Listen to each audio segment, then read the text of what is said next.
ಕೇಳಿಗ್ರೆ ನಮಸ್ಕಾರ. ಇವತ್ತಿನ ವಿಶೇಷ ತಮಗೆ ಗೊತ್ತಿದೆ, ವಿಶ್ವ ಉರಗ ದಿನ. ಹಾವುಗಳು ನಮ್ಮ ಪರಿಸರದಲ್ಲಿ ಇರಲೇಬೇಕು ಅಂದ್ಕೊಂಡು ಅನೇಕರು ಹೇಳ್ತಾರೆ.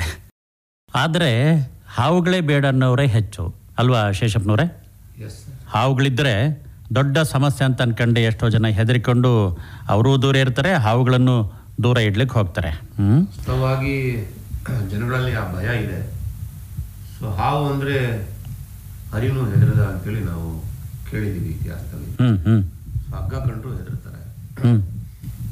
ನಾವು ಹಾವುಗಳನ್ನು ರಕ್ಷಣೆ ಮಾಡೋದು ಮತ್ತು ಇವತ್ತಿನ ಏನು ಕಾರ್ಯಕ್ರಮ ಇದೆ ವಿಶ್ವ ಉರಗ ದಿನ, ಅದರ ಬಗ್ಗೆ ಜನಗಳಿಗೆ ಮಾಹಿತಿಯನ್ನು ನೀಡುವಂಥ ಕೆಲಸವನ್ನು ನಾವು ಮಾಡೋಣ.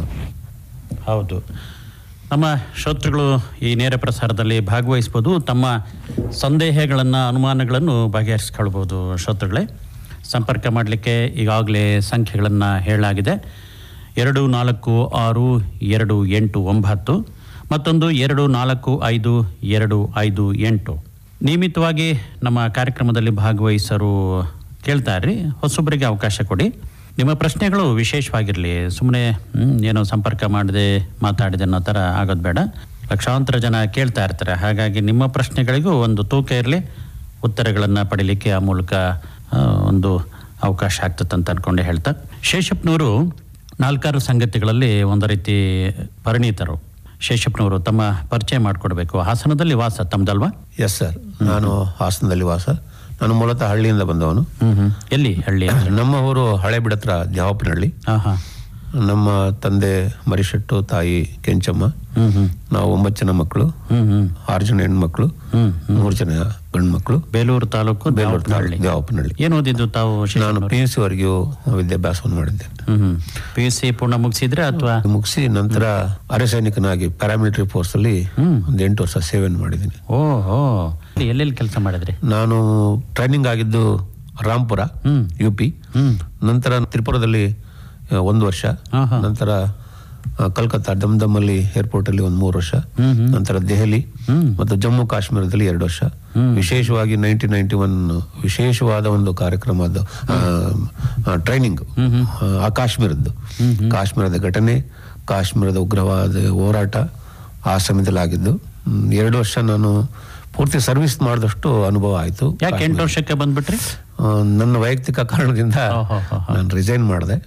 ನಂತರ ಈ ಸೋಷಿಯಲ್ ಆಕ್ಟಿವಿಟೀಸ್ ಅಲ್ಲಿ ಮತ್ತು ಯೋಗದಲ್ಲಿ ಹೆಚ್ಚು ತೊಡಸ್ಕೊಂಡಿದ್ದೀನಿ. ಈಗ ಸಮಾಜಕ್ಕೆ ಆರೋಗ್ಯವನ್ನು ಕೊಡೋ ನಿಟ್ಟಲ್ಲೂ ಸಹ ಪತಂಜಲಿ ಯೋಗ ಪೀಠದಲ್ಲಿ ಕೆಲಸ ಮಾಡ್ತಾ ಕಳೆದ 20 ವರ್ಷದಿಂದ ಯೋಗ ಶಿಕ್ಷಣ ಆಗಿ ಕೆಲಸ ಮಾಡಿದೆ. ಓಹೋ, ಯೋಗ ತರಬೇತಿಯಲ್ಲಿನೂ ತಾವು ತೊಡಸ್ಕೊಂಡು ಅನೇಕರಿಗೆ ಯೋಗಾಸನದ ಬಗ್ಗೆ. ಈಗಲೂ ಹಾಸನದಲ್ಲಿ ಒಂದು 28 ಕೇಂದ್ರಗಳು ಉಚಿತವಾಗಿ ಯೋಗ ನಡೆಯುತ್ತೆ. ಇವತ್ತಿನ ಕಾಲಘಟ್ಟದಲ್ಲಿ ನಾವು ನೋಡ್ತೀವಿ, ಅನೇಕ ವ್ಯಾಧಿಗಳು ಮನುಷ್ಯನಿಗೆ ಸಾಕಷ್ಟು ಬರ್ತಾ ಇದೆ. ಪ್ರತಿದಿನ ನೈಸರ್ಗಿಕವಾಗಿ ಸಿಗುವಂತ ಗಾಳಿಯನ್ನು ತಗೊಂಡು ಯೋಗವನ್ನು ಮಾಡಿದ್ರೆ ಮನುಷ್ಯ ಯಾವುದೇ ರೋಗದಿಂದ ಮುಕ್ತರಾಗಬಹುದು ಅನ್ನೋದು ಯೋಗದಲ್ಲಿ ನಮ್ಮ ಪೂರ್ವಜರು, ಪತಂಜಲಿ ಮಹರ್ಷಿಗಳು, ಬಾಬಾ ರಾಮದೇವರು ಇದನ್ನ ಇಡೀ ಸಮಾಜಕ್ಕೆ ಹೇಳ್ಕೊಟ್ಟಿದ್ದಾರೆ. ಮನೆಗೆ ಯೋಗ ಆಗ್ಬೇಕು, ಮಕ್ಕಳಿಗೆ ಯೋಗ ಸಿಗಬೇಕು. ಬೇಸಿಕಲಿ ಮಕ್ಕಳಿಗೆ ಯೋಗವನ್ನು ಕಲಿಸ್ಬೇಕು. ಸಮಾಜ ಸುಧಾರಣೆ ಆಗುತ್ತೆ, ಒಳ್ಳೆಯ ಸಮಾಜವನ್ನು ನಾವು ಕಟ್ಟಬಹುದು ಮತ್ತು ದೇಶ ಪ್ರಭುವನ್ನು ಬೆಳೆಸ್ಬೋದು. ಆರೋಗ್ಯವಾದ ವ್ಯಕ್ತಿ ಆರೋಗ್ಯದ ವಿಚಾರವನ್ನೇ ಸ್ವಸ್ಥ ಆರೋಗ್ಯ ಇದ್ರೆ ಒಳ್ಳೆಯ ಸಮಾಜವನ್ನು ನಿರ್ಮಾಣ ಮಾಡಬಹುದು. ನಿಜ. ಹಾವುಗಳ ಸಂಪರ್ಕ ಯಾವಾಗ ಬಂತು ನಿಮಗೆ? ನಾನು ಕಳೆದ ಒಂದು 18 ವರ್ಷದಿಂದ ನಮ್ಮ ಸ್ನೇಹಿತರು ವಿಜಯ್ ಕುಮಾರ್ ಅಂತೇಳಿ ಮೈಸೂರವರು, ಅವರು ಹಾಸನದಲ್ಲಿದ್ದರು. ಒಂದು ರೆಸಾರ್ಟ್ ಮಾಡಿಕೊಂಡು ಅವರಿಂದ ಸಂಪರ್ಕ. ಅವರು ಹಾವುಗಳನ್ನ 1-2 ಹಾವು ಇಟ್ಕೊಂಡಿದ್ರು, ಒಂದು ಸಣ್ಣ ಬಾವು, ಒಂದು ಹೆಬ್ಬಾವು. ಅವ್ರು ನನ್ನ ಅಂಗಡಿಗೆ ತಂದು ಇಟ್ಟಿದ್ರು. ಸ್ವಲ್ಪ ದಿನ ಪರಿಚಯ ಆಯ್ತು. ಮೊದಲಿಂದಲೂ ನನಗೆ ಪ್ರಾಣಿಗಳ ಬಗ್ಗೆ ಹೆಚ್ಚಿನ ಆಸಕ್ತಿ, ಉತ್ಸಾಹ. ಸೊ ಅದ್ರ ಸಂಪರ್ಕ ಆದ್ಮೇಲೆ ಅವರಿಂದ ಒಂದು ದಿವಸ ನಾನು ಫಸ್ಟ್ ಡೇ ಒಂದು ನಾಗರಾವನ್ನ ರೆಸ್ಕ್ಯೂ ಮಾಡಿದೆ. ಒಂದು ಪತ್ರಿಕಾ ಮಾಧ್ಯಮದವರ ಮನೆಯಲ್ಲಿ ಅದು ನಾಗರಾವಾಗಿತ್ತು. First day ಹಿಡಿದಿದ್ದೆ Nagarahavu. ಹಂಗಾಗಿ ಅಲ್ಲಿಂದ 8 ವರ್ಷದ ಹಿಂದೆ ನಿರಂತರವಾಗಿ ಇದು ನಡೀತಾ ಇದೆ. ಇಲ್ಲಿವರೆಗೂ ಎಷ್ಟು ನಾಗರ ಹಾವುಗಳನ್ನ ಹಿಡಿದಿದ್ರಿ, ರಕ್ಷಣೆ ಮಾಡಿದ್ರಿ? ಪ್ರಾರಂಭದಲ್ಲಿ ಅದನ್ನ ಲೆಕ್ಕ ಇಡ್ತಾ ಇದ್ದೆ, ಇತ್ತೀಚೆಗೆ ಲೆಕ್ಕ ಇಡ್ತಾ ಇಲ್ಲ. ಇದುವರೆಗೂ ಒಂದು 3,000-4,000 ಹತ್ರ ಸಾವಿರಾರು ಹಾವುಗಳನ್ನ ರಕ್ಷಣೆ ಮಾಡಿದಿರಿ. ಎಷ್ಟೋ ಜನ ಹಾವೊಂದೇಟಿಗೆ ಸಾವನ್ನೋ ರೀತಿಯಲ್ಲಿ ಪರಿಗಣಿಸ್ಕೊಂಡು ಕೊಂದೇ ಬಿಡ್ತಾರೆ, ನಿಜ ಮಾಡ್ಕೊಳ್ತಾರೆ. ಇವತ್ತು ಹಾವು ಕಚ್ಚಿದ ತಕ್ಷಣ ವ್ಯಕ್ತಿ ಸಾವಲ್ಲ. ಭಯದಿಂದ ಸಾಯ್ತಾನೆ. ಮತ್ತೆ ಟ್ರೀಟ್ಮೆಂಟ್ ಲೇಟ್ ಆದರೆ ರಾಕ್ ಟ್ರೀಟ್ಮೆಂಟ್ ಆದರೂ ಸಹ ಸಾಯ್ತಾನೆ. ಸೊ ಮೇನ್ ಯಾವುದೇ ವ್ಯಕ್ತಿಗೆ ಹಾವು ಕಡಿದ್ರೆ ಅವರು ತಕ್ಷಣ ಹತ್ತಿರದ ಹಾಸ್ಪಿಟ್ಲಿಗೆ ಹೋಗಿ ಪ್ರಥಮ ಚಿಕಿತ್ಸೆ ಮಾಡಿಕೊಂಡು ಹತ್ತಿರದ ಹಾಸ್ಪಿಟ್ಲಿಗೆ ಹೋದ್ರೆ ಸಾವುನಿಂದ ನಾವು ಬಚಾವ್ ಆಗ್ಬೋದು ಅಲ್ವಾ. ನನಗೆ 2 ಸರಿ ಹಾವು ಕಚ್ಚಿದೆ, ನಾಗರಾವ್ 2 ಸರಿ ಕಚ್ಚಿದೆ. ನೋಡೋಣ, ಈಗ ನಿಮ್ಮ ಬಗ್ಗೆ ಮಾತಾಡ್ತಾ ಈ ಕರೆಗಳು ಬರ್ತದವೆ, ಮಾತಾಡ್ತಾ ಹೋಗೋಣ. ನಮಸ್ಕಾರ, ಯಾರು ತಾವು ಹೇಳಿ? ಸರ್ ನಮಸ್ಕಾರ. ಹೇಳಿ, ಯಾರು ತಾವು? ಗಂಗಾಧರ್ ಅಂತ ಸರ್. ಗಂಗಾಧರ್ ಅವರು ಬಹಳ ಮೆದು ಧ್ವನಿಯಲ್ಲಿ ಕೇಳ್ತಾ ಇದೆ ನಿಮ್ಮ ವಿಚಾರ. ಹೇಳಿ ಹೇಳಿ ಗಂಗಾಧರ್ ಅವರೇ. ಸರ್ RTO ಆಫೀಸ್ ಇದಕ್ಕೆ ಕೆಂಪೇಗೌಡ ನಗರ, ಹಾಸನ. ಇಲ್ಲಿ ಮನೆ ಇದೆ ಸರ್ ನಮ್ದು. ಅದೇ ಈ ಕಾರ್ಯಕ್ರಮ ಕೇಳಿ ತುಂಬಾ ಒಳ್ಳೆ ಕಾರ್ಯಕ್ರಮ ಇದು ಅಂತೇಳಿ ಗೊತ್ತಾಯ್ತು. ಅದಕ್ಕಾಗಿ ಬೆಳಿಗ್ಗೆನೆ ನಾನು ನಂಬರ್ ಸೇವ್ ಮಾಡ್ಕೊಂಡು. ಹೇಳಿ ಹೇಳಿ, ಏನು ವಿಚಾರ? ಏನ್ ವಿಚಾರ ಇಲ್ಲ ಸರ್. ಇದು ಏನು ಅಂದ್ರೆ ಹಾವುಗಳ ಬಗ್ಗೆ ಜನಗಳು ಭೀತಿನೇ ಇರ್ತಾರ ಹೊರತು ಒಳ್ಳೇದು ಅದು ಬೆಳೆಸ್ಕೊಳ್ಳೋದ್ ಕಷ್ಟ. ಹೌದು, ಅದು ಆ ಮನಸ್ಸಲ್ಲಿ ಬಂದೋಗ್ಬಿಟ್ಟಿದೆ ಮನಸ್ಥಿತಿ. ಆದ್ರೆ ಆ ತಕ್ಷಣ ನಮ್ಮ ಮನೆ ಹತ್ರ ಎಲ್ಲಾದ್ರೂ ಒಂದು ಹಾವು ಕಾಣ್ತು ಅಥವಾ ಮನೆ ಒಳಗಡೆನೆ ಬಂದಿತ್ತು, ಅದನ್ನ ನಾವು ಯಾರು ಏನ್ ಬೇಗ ತಕ್ಷಣ ಕಾರ್ಯಕ್ರಮ ಏನ್ ಮಾಡ್ತಾರೆ ಅಂದ್ರೆ ಹೊಡೆಯೋದಕ್ಕೆ ಶುರು ಮಾಡ್ತಾರೆ, ಹೊಡೆದಾಕ್ಬೇಕು. ಅದ್ ಯಾವ ಜಾತಿ ಅಂತಲೂ ನೋಡಲ್ಲ, ಯಾವ್ದು ನೋಡೋದಿಲ್ಲ, ಹಾವು ಕಂಡ ತಕ್ಷಣ ಹೊಡಿಬೇಕು. ಇದೇ ಈ ನೀವು ನಮ್ಮ ಹಾಡುಗಳಲ್ಲಿ ಕೇಳಿದಿರಲ್ಲ, ಕಳ್ಳನಾಗರ ಕಂಡರೆ ಎಂಬುರೆಯ, ದಿಟದಾಗರ ಕಂಡರೆ ಹೊಡೆ ಹೊಡೆ ಎಂಬುವರೆಯ. ನೋಡಿ ಅದು ಎಷ್ಟು ಮಟ್ಟಿಗೆ ಸತ್ಯ ಅಂದ್ರೆ ನಾವು ಪೂಜೆ ಮಾಡೋದನ್ನ ನಾವು ಈಗ ಆ ಮನಸ್ಥಿತಿ ಆಗ್ಲೇ ಚೇಂಜ್ ಆಗ್ಬಿಡುತ್ತೆ. ನಾವು ಮನೆಯಲ್ಲಿ ಬಂದಂತ ಹಾವುಗಳನ್ನ ಅದು ಯಾವ ರೀತಿ ಅಥವಾ ಹಿಡಿಬಹುದು, ಹಿಡಿದು ಬೇರೆ ಕಡೆ ಅದನ್ನ ಬಿಡಬಹುದು, ಅದೊಂದ್ ಸ್ವಲ್ಪ ನನಗೆ ಮಾಹಿತಿ ಬಂದ್ರೆ ಸಾಕು ಸರ್. ನೀವೇನಾದ್ರೂ ಹಿಡಿಲಿಕ್ಕೆ ಪ್ರಯತ್ನ ಪಟ್ಟಿದ್ರಾ? ನಾನು ಒಂದ್ಸಲ ನಮ್ಮನೆ ಪಕ್ಕದಲ್ಲಿ ಕಾರ್ಪೆಂಟ್ರ್ ಒಬ್ರದ್ದು ಗೋಡೌನ್ ಇದೆ ಸರ್. ಗೋಡೌನ್ ಅಲ್ಲಿ ಹಾವು ಬಂದಿದೆ ಅಂತ ಹೇಳಿ ನಮ್ಮನೆ ಹತ್ರ ಬಂದ್ರು. ಸರ್ ಇಲ್ಲಿ ಯಾರು ಹಿಂದಿ ಹುಡುಗರಿದಾರಂತ ನಮ್ಮನೆ ಕಟ್ತಾ ಇದ್ದೆ ಆಗ. ಅವಾಗ ಟೈಮಲ್ಲಿ ಬಂದಾಗ ಏನಾಯ್ತು, ನಾನು ನನ್ನ ತಲೆಗೆ ಎಲ್ಲ ಒಂದ್ ಕಡೆ ನೋಡ್ಕೊಂಡಿದ್ದೆ ಸರ್ ಅದ ಯಾವ ತರ ಹಿಡಿಬಹುದು ಇದನ್ನ ಅಂತೇಳಿ. ನಾನ್ ತಕ್ಷಣ ತಲೆಗೆ ಬಂದಿದ್ದು ಒಂದು ಆಗಿರೋ ಕನ್ಸ್ಟ್ರಕ್ಷನ್ ಆಗ್ತಿತ್ತಲ್ಲ, 2 ಅಡಿ ಪೈಪ್ ತಗೊಂಡೆ, 2 ಇಂಚ್ ದಪ್ಪದ್ದು, ಒಂದು ಚೀಲ ತಗೊಂಡೆ, ಪ್ಲಾಸ್ಟಿಕ್ ಚೀಲ, ತೂತ ಇರಬಾರ್ದು, ಒಂದು ಸುತ್ತೋದಕ್ಕೆ ಒಂದು ಸ್ಮಾಲ್ದು ಒಂದು ದಾರ ಅಷ್ಟೇ, ತಕ್ಷಣ ಬಿಚ್ಕೊಳಂಗಿರ್ಬೇಕದು, ತಕ್ಷಣ ಜಾರಂಗಿರ್ಬೇಕು, ಬಿಗಿಯಾಗಿ ಕಟ್ಟಂಗಿಲ್ಲ. ಅಷ್ಟ್ ತಗೊಂಡು ಹೋದೆ ಸರ್. ಅಲ್ಲಿ ಹೋದ ತಕ್ಷಣ ಅದ್ ನೋಡ್ದೆ, ಅವರು ಗಾಬರಿ ಮಾಡಿದರೆ ಅದು ಎಡೆ ಹೊತ್ತಿದೆ, ಅದು ಆ ಕಡೆ ಈ ಕಡೆ ಹೋಗ್ತಲೇ ಇಲ್ಲ ಸರ್ ಅದು. ಆಗ ನೋಡಿ, ಇಲ್ಲಿ ಯಾರು ನಿಲ್ಬೇಡಿ, ದಯವಿಟ್ಟು ನಿಮ್ಮಗಳನ್ನ ಯಾರು ತಲೆ ಕಾಣ್ಬಾರ್ದು, ದೂರ ಹೋಗಿ ನಾನು ಇದನ್ನ ನೋಡೋಣ ಪ್ರಯತ್ನ ಆಗ್ತೀನಿ ಅಂತೇಳಿ ಹೇಳ್ದೆ. ಉದ್ದ ಕೋಲಿತ್ತಲ್ಲಿ, ಉದ್ದ ಕೋಲಲ್ಲಿ ಸ್ವಲ್ಪ ಆ ಕಡೆ ಹೋಗಂಗ್ ಮಾಡ್ದೆ. ಅದು ತಕ್ಷಣ ಅದು ಅವ್ರೇನ ಕಾರ್ಪೆಂಟ್ರ್ ಇದಿತ್ತಲ್ಲ ಅದ್ರೊಳಗಡೆ ಹೋಯ್ತು ಸ್ವಲ್ಪ. ತಕ್ಷಣ ನಾನು ರೆಡಿ ಮಾಡ್ಕೊಂಡಿದ್ದೆ ಸರ್ ಅಷ್ಟೊತ್ತಿಗೆ, ಪೈಪ್ ಎಲ್ಲ ಸೇರಿಸಿ ಹಾಗೆ ಲೈಟ್ ಆಗಿ ಕಟ್ಟಿ ಎಲ್ಲ ರೆಡಿ ಮಾಡಿ ತಕ್ಷಣ ಒಂದೇ ಜಂಪ್ ಅಲ್ಲಿ ಹೋಗಿ ತಕ್ಷಣ ಗೋಡೆ ಪಕ್ಕದಲ್ಲಿ ಇಟ್ಟಾಗ ಚೀಲ ಮತ್ತೆ ಪೈಪನ್ನ. ತಕ್ಷಣ ನಾನು ಮೇಲೆ ಬಂದೆ. ತಕ್ಷಣ ಚಪ್ಪಲ್ ಹಾಕೊಂಡಿರ್ಬಾರ್ದು, ಕಾಲ್ಗೆ ಸೌಂಡ್ ಮಾಡಬಾರ್ದು, ಅಷ್ಟೇ ಗುಟ್ಟಲ್ಲಿ. ತಕ್ಷಣ ಬಂದಾಗ ಅದನ್ನ ನಾನು ಮತ್ತೆ ಈ ಕಡೆಯಿಂದ ನಾನು ಪಾಸ್ ಮಾಡಿದೆ. ಪಾಸ್ ಮಾಡಿದಾಗ ತಕ್ಷಣ ಅದಕ್ಕೆ ಏನಂದ್ರೆ ಬಿಲ ನೋಡಿದ ತಕ್ಷಣ ಅದು ಹಾವಿನ ಗುಣನೇ ಅದಲ್ವಾ, ಪೈಪ್ ಒಳಗಡೆ ಪಟ್ಟಂತ ಹೋಗ್ಬಿಡ್ತೀವಿ ಸರ್ ಅದು.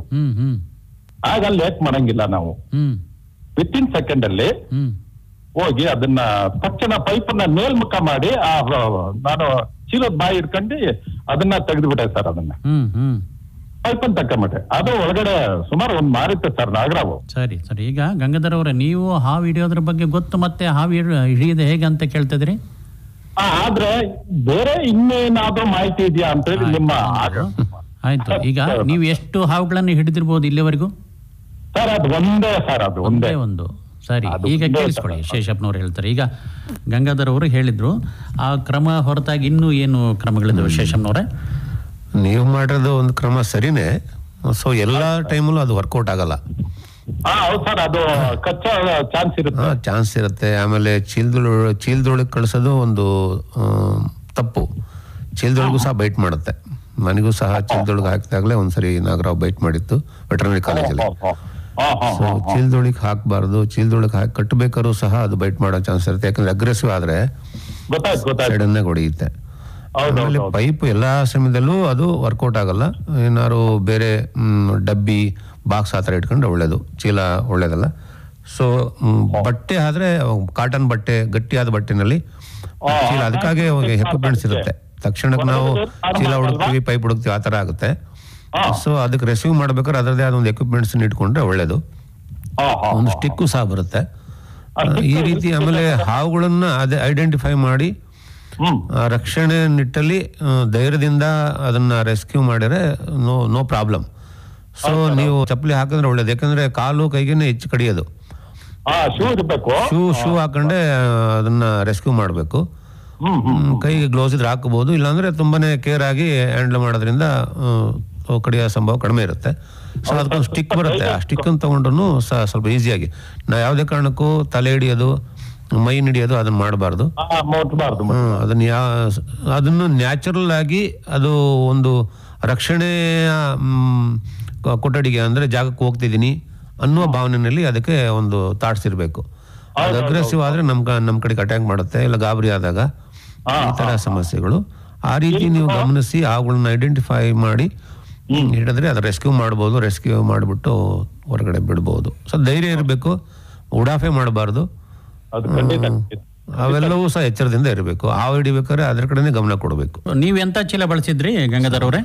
ಸಿಮೆಂಟ್ ಚೀಲ. ಸಿಮೆಂಟ್ ಚೀಲದಲ್ಲಿ ಹೋಲ್ ಇರುತ್ತೆ, ಆಲ್ರೆಡಿ ಸಿಮೆಂಟ್ ಚೀಲದಲ್ಲಿ ಹೋಲ್ ಇರುತ್ತೆ.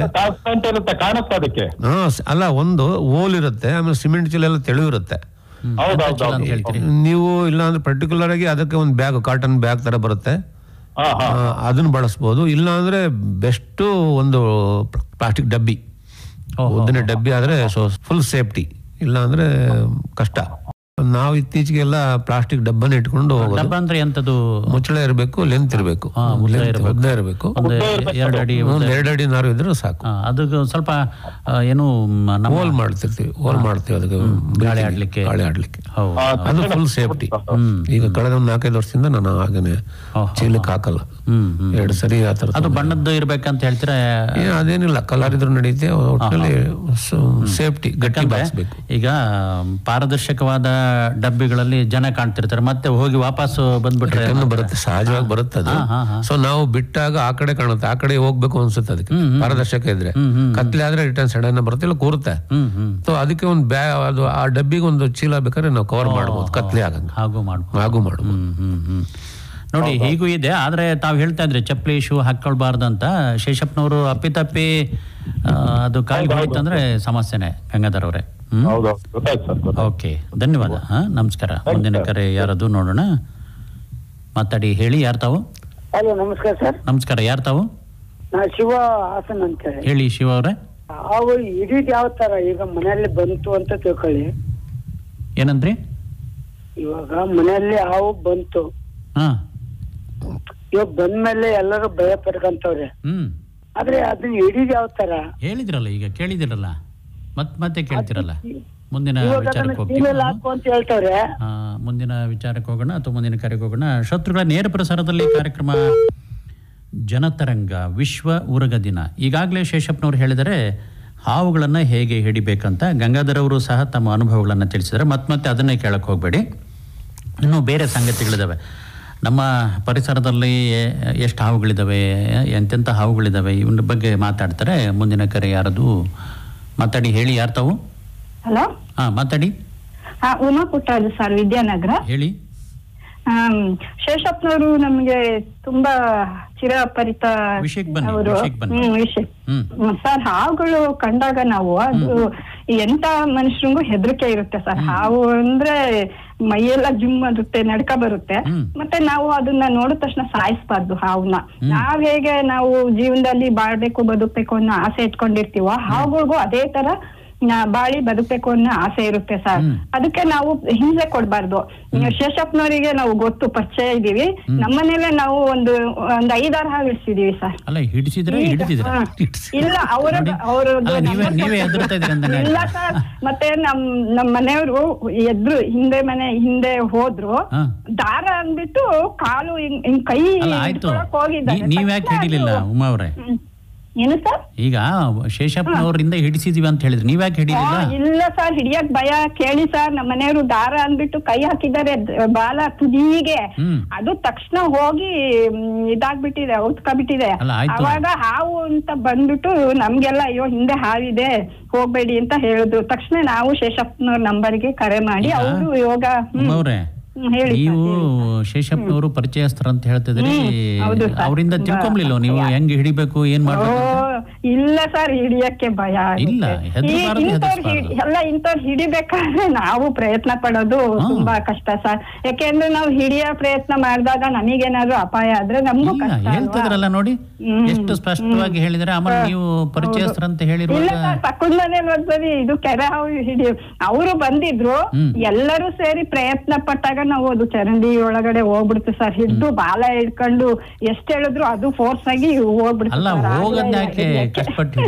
ಮತ್ತೆ ಇನ್ನೊಂದು ಮರದ ಮೇಲೆ ಹಿಡ್ದವ್ರೆ. ಕೇಳಿ, ಈಗ ಎಲ್ಲೋ ಸಿಕ್ಕಾಕೊಂಡಿದೆ, ನಿಮಗೆ ಕಷ್ಟ ಕೊಡ್ತಾ ಇದೆ, ಅದಕ್ಕೂ ಕಷ್ಟ ಆಗ್ತದೆ ಅಂತಂದ್ರೆ ಹಿಡಿಯಕ್ಕೂ ಒಂದು ಕಲೆ ಬೇಕು ಅಲ್ವಾ ಸರ್? ಶೇಷಪ್ಪನವ್ರು ತುಂಬಾ ಅವರು ಟ್ರೈನಿಂಗ್ ತಗೊಂಡಿದ್ದಾರೆ. ಶೇಷಪ್ಪನವ್ರ ಜೊತೆಗೆ ಎಷ್ಟು ವರ್ಷದಿಂದ ಆತ್ಮೀಯತೆ ಇದೆ? ತುಂಬಾ ವರ್ಷ ಸರ್. ವಿದ್ಯಾನಗರದಲ್ಲಿ ಅಂಗಡಿ ಇಟ್ಕೊಂಡಿದ್ರಲ್ಲ, ಅವಾಗಿಂದನೂ ಪರಿಚಯ ನಮ್ಗೆ. ನೀವು ನಿಮ್ಮ ಯಜಮಾನ್ರನ್ನು ಕಲ್ತ್ರೆ ಹಿಂಗೆ 10 ಜನ ಕಲ್ತ್ರೆ ಬಹಳ ಒಳ್ಳೇದಲ್ವಾ ಶೇಷಪ್ಪನವ್ರ? ಈಗ 2 months ಅಲ್ಲಿ ಇದು ಮಂಡಲದ ಹಾವು ಹಿಡಿದ್ರು ಸರ್. ನಾವು ಹಿಂದೆ ಅದು ಔತ್ಕೊಂಡಿತ್ತಲ್ಲ, ಅದು ಕಪ್ಪೆ ನುಂಗ್ಬಿಟ್ಟಿತ್ತು ಸರ್. ಅದು ಹೋಗ್ಲೇ ಇಲ್ಲ, ಅದು ಅಲ್ಲೇ ಇತ್ತು. ಶೇಷಪ್ಪನವರು ಯೋಗ ಅಭ್ಯಾಸದಲ್ಲಿ ಇಲ್ಲ. ನೀವು ಮುಂದೆ ನೀವು ಹಿಡಿದು ನಮ್ಮ ಜೊತೆಗೆ ಅನುಭವಗಳನ್ನ ಹಂಚ್ಕೊಳ್ಳಿ. ಅಯ್ಯೋ ಭಯ ಇಲ್ಲ, ಮಾತಾಡಿದಂಗೆ ಆಗ್ಬಿಡುತ್ತೆ. ನೀವು ಕಲೀರಿ. ಒಳ್ಳೇದು, ಧನ್ಯವಾದ. ಮುಂದಿನ ಕರೆಗೆ ಹೋಗ್ತಿದ್ದೀವಿ. ಶೇಷಪ್ಪನವ್ರೆ, ಈಗ ಒಂದು ಹಾವನ್ನ ಹಿಡಿಯೋ ನಿಟ್ಟಿನಲ್ಲಿ ಏನು ಅಂಶಗಳು ಅಂದರೆ, ತಾವು ಹೇಳಿದಿರಿ ಒಂದು ಪ್ಲಾಸ್ಟಿಕ್ ಡಬ್ಬೆ ಆದರೆ ಉದ್ದೊಂದು ಒಳ್ಳೇದಂತ. ಆಮೇಲೆ ಸುಮ್ಮನೆ ಸಾಹಸ ಪಟ್ಟು ಹಿಡಿಯೋದು, ಅದಕ್ಕೆ ತೊಂದರೆ ಕೊಡೋದಕ್ಕಿಂತ ಅದು ಬಂದು ತಪ್ಪಿಸ್ಕೊಂಡು ಹೊರಗಡೆ ಹೋಗ್ತಾ ಇದೆ ಅಂದ್ರೆ ಯಾಕೆ ನಾವು ಕಷ್ಟಪಡ್ಬೇಕಲ್ವಾ? ನಿಜ, ನೀವು ಹೇಳಿದ ಮಾತು ಸರಿ ಇದೆ. ಬಟ್ ಅವರಿಗೆ ಕೆಲವು ಹಾವುಗಳ ಬಗ್ಗೆ ಮಾಹಿತಿ ಇರಲ್ಲ. ಮತ್ತೆ ವಿಷಕಾರಿ ಹಾವಿರುತ್ತೆ. ನಮ್ಮ ಮಕ್ಕಳು ಇರ್ಬೋದು, ನಮ್ಮ ದೊಡ್ಡರು ಇರ್ಬೋದು, ನಮ್ಮ ಮನೆ ಒಳಗಡೆ ಬರುವಂತ ಸಂಭವ ಇರ್ಬೋದು. ಈ ತರ ಎಲ್ಲ ಜನಗಳಲ್ಲಿ ಭಯ ಇರುತ್ತೆ. ಅದಕ್ಕೆ ನಾವು ಯಾವುದೇ ಹಾವನ್ನ ಫಸ್ಟ್ ಐಡೆಂಟಿಫೈ ಮಾಡೋದು, ಅದು ವಿಷಕಾರಿ ಹಾವು ಇಲ್ಲ ನಾನ್ ಪಾಯ್ಸನ್, ವಿಷ ಇಲ್ದಿರುವ ಹಾವು ಅಂತ. ಅಲ್ಲ, ನಮ್ಮ ಜನಗಳಿಗೆ ನೋಡಿದ್ರೇನೆ ಭಯ. ಹೆಂಗೆ ಅದನ್ನ ಎಲ್ಲರೂ ಸಹ ಅಷ್ಟೇ. ನಾನು ಎಷ್ಟೋ ಕಡೆ ಹೋದ್ ಕಡೆ ಹಾವು ಇದೆ ಅಂದ್ರೆ ಮನೆ ಬಿಟ್ಟು ಆಚೆ ಬಂದ್ಬಿಡ್ತಾರೆ ಅಲ್ವಾ. ಅದನ್ನ ಹುಡ್ಕಾಡೋದೇ ದೊಡ್ಡ ಸಮಸ್ಯೆ ಆಗುತ್ತೆ. ಮತ್ತಿನ್ನೆಲ್ಲೋ ಅವ್ರ ಬಾತ್ರೂಮ್ ಅಲ್ಲೋ ಅವರ ಟಬ್ಬಲ್ಲೋ ಎಲ್ಲೋ ಸೇರ್ಕೊಂಡ್ರೆ ಅವ್ರು ಈ ಕಡೆ ಬರೋ ಹೊತ್ತಿಗೆ ಎಲ್ಲಿ ಹೋಗುತ್ತೋ. ದೊಡ್ಡ ಪ್ರಾಣಿ ಹಂಗಲ್ಲ ಅದು. ಅದು ಎಲ್ಲಾರು ಒಂದ್ ಕಡೆ ಕೂರುತ್ತೆ. ಎಷ್ಟೋ ಕಡೆ ರೆಸ್ಕ್ಯೂ ಮಾಡ್ಬೇಕಾರೆ 5 ನಿಮಿಷಕ್ಕೆ ಕೆಲಸ ಆಗೋದು 3-4 ಗಂಟೆ ಗಟ್ಟಲೆ ಹಿಡಿಯುತ್ತೆ. ಅವ್ರ ಸಾಮಾನು, ಅವ್ರ ವಸ್ತುಗಳು ಸಾಕಷ್ಟು. ತುಂಬಾನೇ ಒಂದ್ಸರಿ ಬೇಜಾರಾಗ್ಬಿಡುತ್ತೆ. ಈ ಕಾರ್ಯಕ್ರಮ ಯಾಕೆ ಬಂದಪ್ಪ ಹಿಡಿಯೋದಕ್ಕೆ ಅನ್ಸ್ಬಿಡುತ್ತೆ. ಒಬ್ರು ಸಹಾಯಕ್ಕೆ ಬರಲ್ಲ, ಒಬ್ರು ಹೆಲ್ಪ್ ಮಾಡಲ್ಲ, ಹತ್ರನೇ ಬರಲ್ಲ. ಭಯ ಎಲ್ಲರಿಗೂ ಇದ್ದೇ ಇರುತ್ತೆ. ಆಮೇಲೆ ಅದು ಎಲ್ಲಿ ಹೋಯ್ತಂತ ಗಮನಿಸಕ್ಕೆ ಹೋಗ್ಬೇಕು. ಅದು ಇಂಪಾರ್ಟೆಂಟ್. ಯಾರಿಗೇ ಆಗ್ಲಿ, ಯಾವುದೇ ಮನೆ ಒಳಗೆ ಹಾವು ಬಂದ್ರೆ ದಯವಿಟ್ಟು ನಾನು ನಿಮ್ಮಲ್ಲಿ ಕೇಳ್ಕೊಳೋದು ಇಷ್ಟೇನೆ, ಫಸ್ಟ್ ಅದನ್ನ ಗಮನಿಸ್ತಾ ಇರಿ. ಅದು ಆಚೆಗೆ ಹೋದ್ರೆ ಕ್ಲಿಯರ್ ಓಕೆ ಅಲ್ವಾ, ನಿಮಗೆ ಕ್ಲಿಯರ್ ಕಟ್ ನಿಮ್ಗೊಂದು ಮಾಹಿತಿ ಸಿಗುತ್ತೆ. ಇಲ್ಲ ಅಂದ್ರೆ ಇಂಥ ಕಡೆ ಇದೆ ನೋಡಿ ಸರ್, ನಾನು ನೋಡ್ತಾ ಇದೀನಿ, ರೆಸ್ಕ್ಯೂ ಮಾಡೋದಕ್ಕೆ. ಇಲ್ಲ ಹಾವು ನಿಮ್ಗೆ ಐಡೆಂಟಿಫೈ ಮಾಡೋದು ಗೊತ್ತಿದ್ರೆ ಸೂಕ್ಷ್ಮ ಗಮನಿಸಿ. ನಾನ್ ಪಾಯ್ಸನ್ ಆದ್ರೆ ನೀವು ಎಷ್ಟೋ ಕಡೆ ಒಂದ್ಸರಿ ನೀವು ಕೋಲ್ ತಗೊಂಡು ಓಡಿಸಿ ಅಂತಲೂ ಹೇಳಿದೀನಿ. ಕೋಲ್ ತಗೊಂಡು ಸ್ವಲ್ಪ ಟಚ್ ಮಾಡ್ರೆ ಆಚೆಗೆ ಹೋಗ್ಬಿಡುತ್ತೆ. ಪಾಯ್ಸನ್ ಆದ್ರೂ ಓಡಿಸ್ಬೋದು, ಬಟ್ ಅವ್ರಿಗೆ ಆ ಧೈರ್ಯ ಇರಲ್ಲ. ಕರೆಗಳು ಬರ್ತದ, ಮಾತಾಡ್ತಾ ಹೋಗೋಣ ವಿಷಯದ ಬಗ್ಗೆ. ಮಾತಾಡಿ, ಹೇಳಿ, ಯಾರು ತಾವು? ಸರ್ ಗಂಗಾಧರ್ ಅಂತ ಹೇಳ್ಬಿಟ್ಟು ವಿಜಯನಗರ. ಸರ್ ನಮಸ್ತೆ ಸರ್. ನಮಸ್ಕಾರ. ಗಂಗಾಧರ್ ಅವರು ಹಳೇಬೀಡಿಂದ ಸರ್. ಹಳೇಬೀಡಿನಿಂದ ಗಂಗಾಧರ್ ಅವರು, ಹೇಳಿ ಗಂಗಾಧರ್ ಅವರೇ. ಸರ್, ಇದು ಹಾವು ಕಚ್ಚಿದಾಗ ಪ್ರಥಮ ಚಿಕಿತ್ಸೆ ಏನ್ ಮಾಡೋದು ನಾವು? ಮೊದಲನೇದಾಗಿ ನಿಮ್ಗೆ ಹಾವು ಯಾವ ಕಚ್ಚಿದೆ ಅದನ್ನ ಗಮನಿಸಬೇಕು. ಎಂತ ಹಾವು ಕಚ್ಚಿದೆ, ಪಾಯ್ಸನ್ ನಾನ್ ಪಾಯ್ಸನ್ ಮೊದಲನೇದು. ಗಂಗಾಧರ್ ಅವರೇ, ನಿಮಗೆ ಹಾವುಗಳ ಪರಿಚಯ ಇದೆ ಅಲ್ವಾ? ನಾಗರಾವ್ ಗೊತ್ತು ಸರ್. ಇದು ಹೆಬ್ಬಾವು ನೋಡಿದೀನಿ, ಎಲ್ಲ ಹಾವು ನೋಡಿದೀನಿ. ಮಂಡದ ಹಾವು ಎಲ್ಲದೂ ನೋಡಿದಿರಿ?